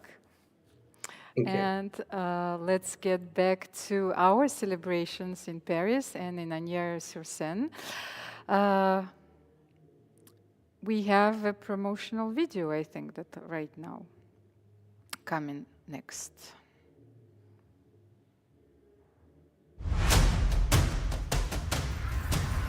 A monumental event will unite chess players from every corner of the globe. FIDE, in celebration of International Chess Day and its 100th anniversary, presents an unprecedented challenge. We are on the quest to set Guinness World Record for the most chess games played in 24 hours. From the streets of Paris to the digital arenas, from classrooms to grand halls, the world will become a chessboard. Join us, play from whenever you are. Be part of a day where every game contributes to a world-breaking celebration of chess. FIDE100 Guinness World Record. The game is just beginning. Well, today we had our own torch ceremony organized in the beautiful chateau in Asnières-sur-Seine. So let's have a look at who actually was bringing it to the castle.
Dear chess friends, the central celebration of the day, the International Chess Day, was the FIDE 100th torch relay, and as you've seen, it has been traveling the world for several months now and celebrating chess and creating a symbolic link between FIDE and the Olympic spirit. So today the ceremony took place at the Chateau d'Anières, but right now I think that we are ready to receive live in Zoom. Yes, welcome, welcome back. So, Bill, can you hear us? Yes, very well. Hi there. Yes, Bonjour. hello again, Laurent. So, Laurent Freyd, the Guinness World Records Attempt supervisor, and Carl Saville, Guinness World Records official adjudicator. What do you have for us? Bonjour, everyone. So my name's Carl Saville. I'm your official Guinness World Records adjudicator for today's record attempt. The record being attempted today was for the most games of chess played in 24 hours. And here are some of the key guidelines to note. All games must be played from the same event. One player is allowed to play multiple games throughout that 24-hour period. And all games online and offline count towards the final score. The minimum requirement for today's record attempt was 1 million games. And after reviewing the documents and witnessing today's attempt and verifying the final guideline verifications, I can now announce that the International Chess Federation has achieved a total score of 5.4 million games played in 24 hours, making it a new Guinness World Records title. Congratulations. Thank you so much. Congratulations, everyone. These are impressive numbers. Laurent, what do you feel right now? I'm very happy. We worked a lot to group so many participants. Of course, the online contribution is quite significant, but we also had, as we said, 109 federations involved for the over the board. So far, the time is still running, so it means we still have a few hours until the final numbers, but already we broke the 1 million bar, and we got results from 63 countries already, accumulating around that 45,000 over the board games, which is really great. The names we quoted in the introduction earlier, they confirmed their contribution with Sri Lanka, Kazakhstan, India, contributing with many thousands. And I mean, any contributor is important, so it's not only the quantity, but the involvement of everyone. And I think that FIDE can be proud of that and can thank everyone, the arbiters and the players, of course, who were the producer of the record, actually. Well, thank you very much. I hope that we can contribute after the broadcast, and I think that the official numbers are going to be published tomorrow. Yes. Yes. And so just before we divert off there, I just wanted to take this moment to congratulate Laurent and the whole team. And this is a record title that really needs everybody to be producing fantastic teamwork, organization, and takes many, many months of preparation. So it's a very impressive title. And on that note, it gives me great pleasure to present you with our certificate. So Laurent and your team, the International Chess Federation, you are now officially amazing. Congratulations. Thank you very much. Well, I'm looking at this certificate with a lot of admiration. Thank you guys for all the work. Let's get back to our studio. And I feel so proud to be part of this special day. So it was just an attempt at the beginning, but now we can say that this record has been set. So the Guinness World Record, the most chess games played in a day, started today. So maybe the next year we will try to set another record. And well, we will have a special guest in our studio in a moment. So today we are celebrating FIDE's 100th anniversary. So many events have been organized organized around the globe. Today, also here in France, in Paris, Agnières-sur-Seine. Simul's, seminars, tournaments, a lot of kids participating around the world, so it made us all very happy. Let's have a look. So how many countries actually participated in this attempt? So 109 federations have registered officially, and 350 tournaments, live tournaments, and also tournaments online arenas.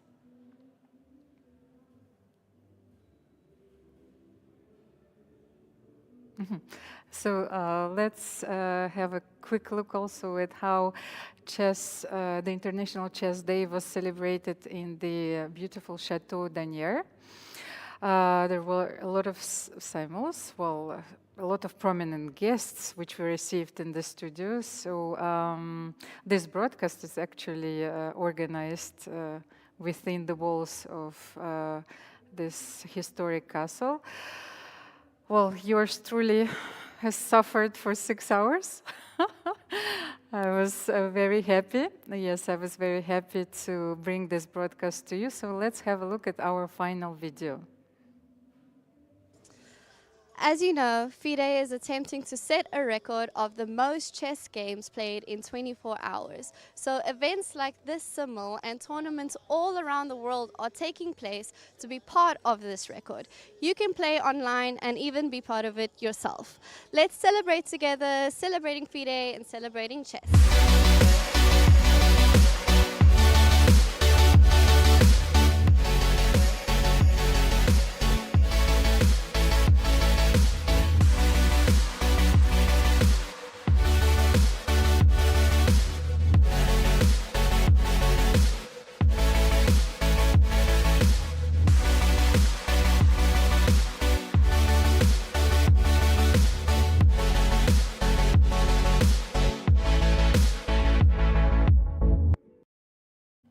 And last but not least, please welcome in our studio FIDE President Arkady Dvorkovich.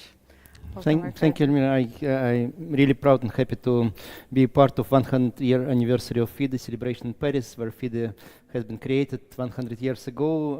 It's a huge history, and to be the FIDE president at the time of this celebration is something exciting, fantastic, and it's in the middle of our work. It's not just a party. We are working day and night to improve the chess world, but having this chance to thank everyone who contributed to 100-year history of FIDE, to share with many of our colleagues and friends the spirit of victory for chess, and also understanding that it's just the first century.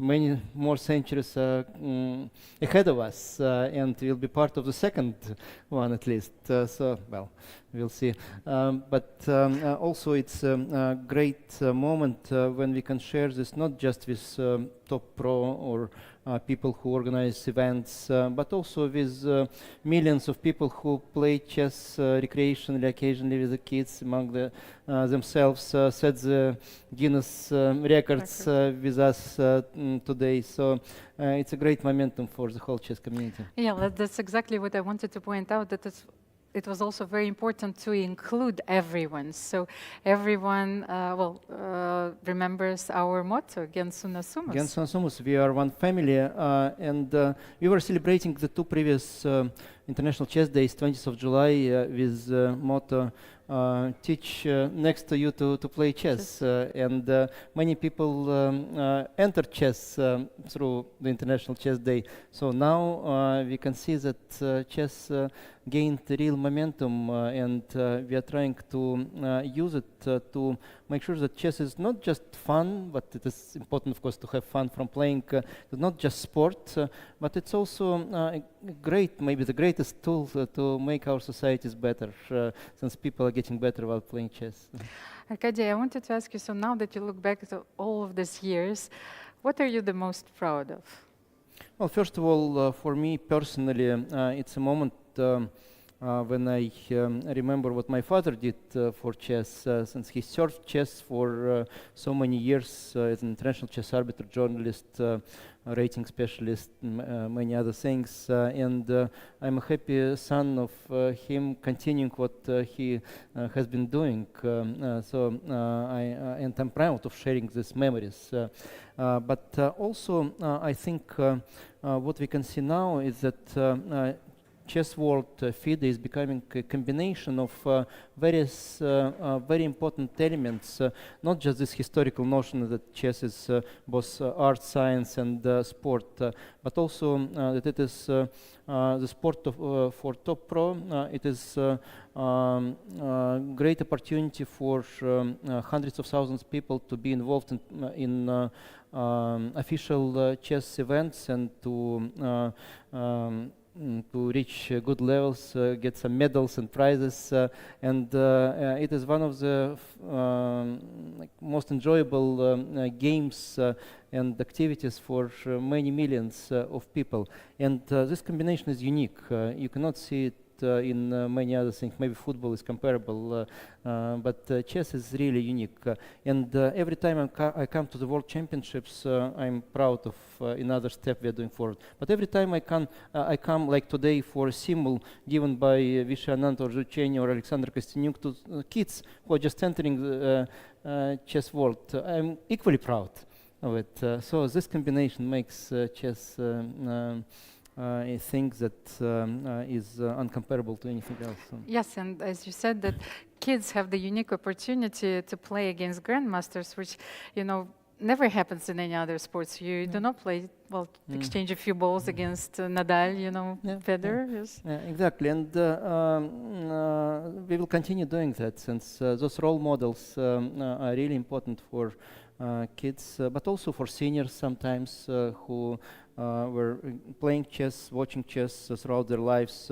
And when I see, for instance, senior tournament 90-year-old gentleman or lady playing chess, it makes me also proud. But of course, I remember also the great moments in the chess history, including my father's first Olympiad, where he came as an arbiter in Malta, 1980, or first World Championship match that I came to already in with understanding of what chess is about in 1993, Nigel Short against Garry Kasparov, and then Viswanathan Anand against Garry in New York, the place that doesn't exist anymore. So those moments are really historical, and I'm happy and proud to be part of this great history, and to be a guy together with my huge team to continue moving this forward. Well, so I can see that you're still addicted to chess, you know? Yes, I am. It's a very healthy addiction.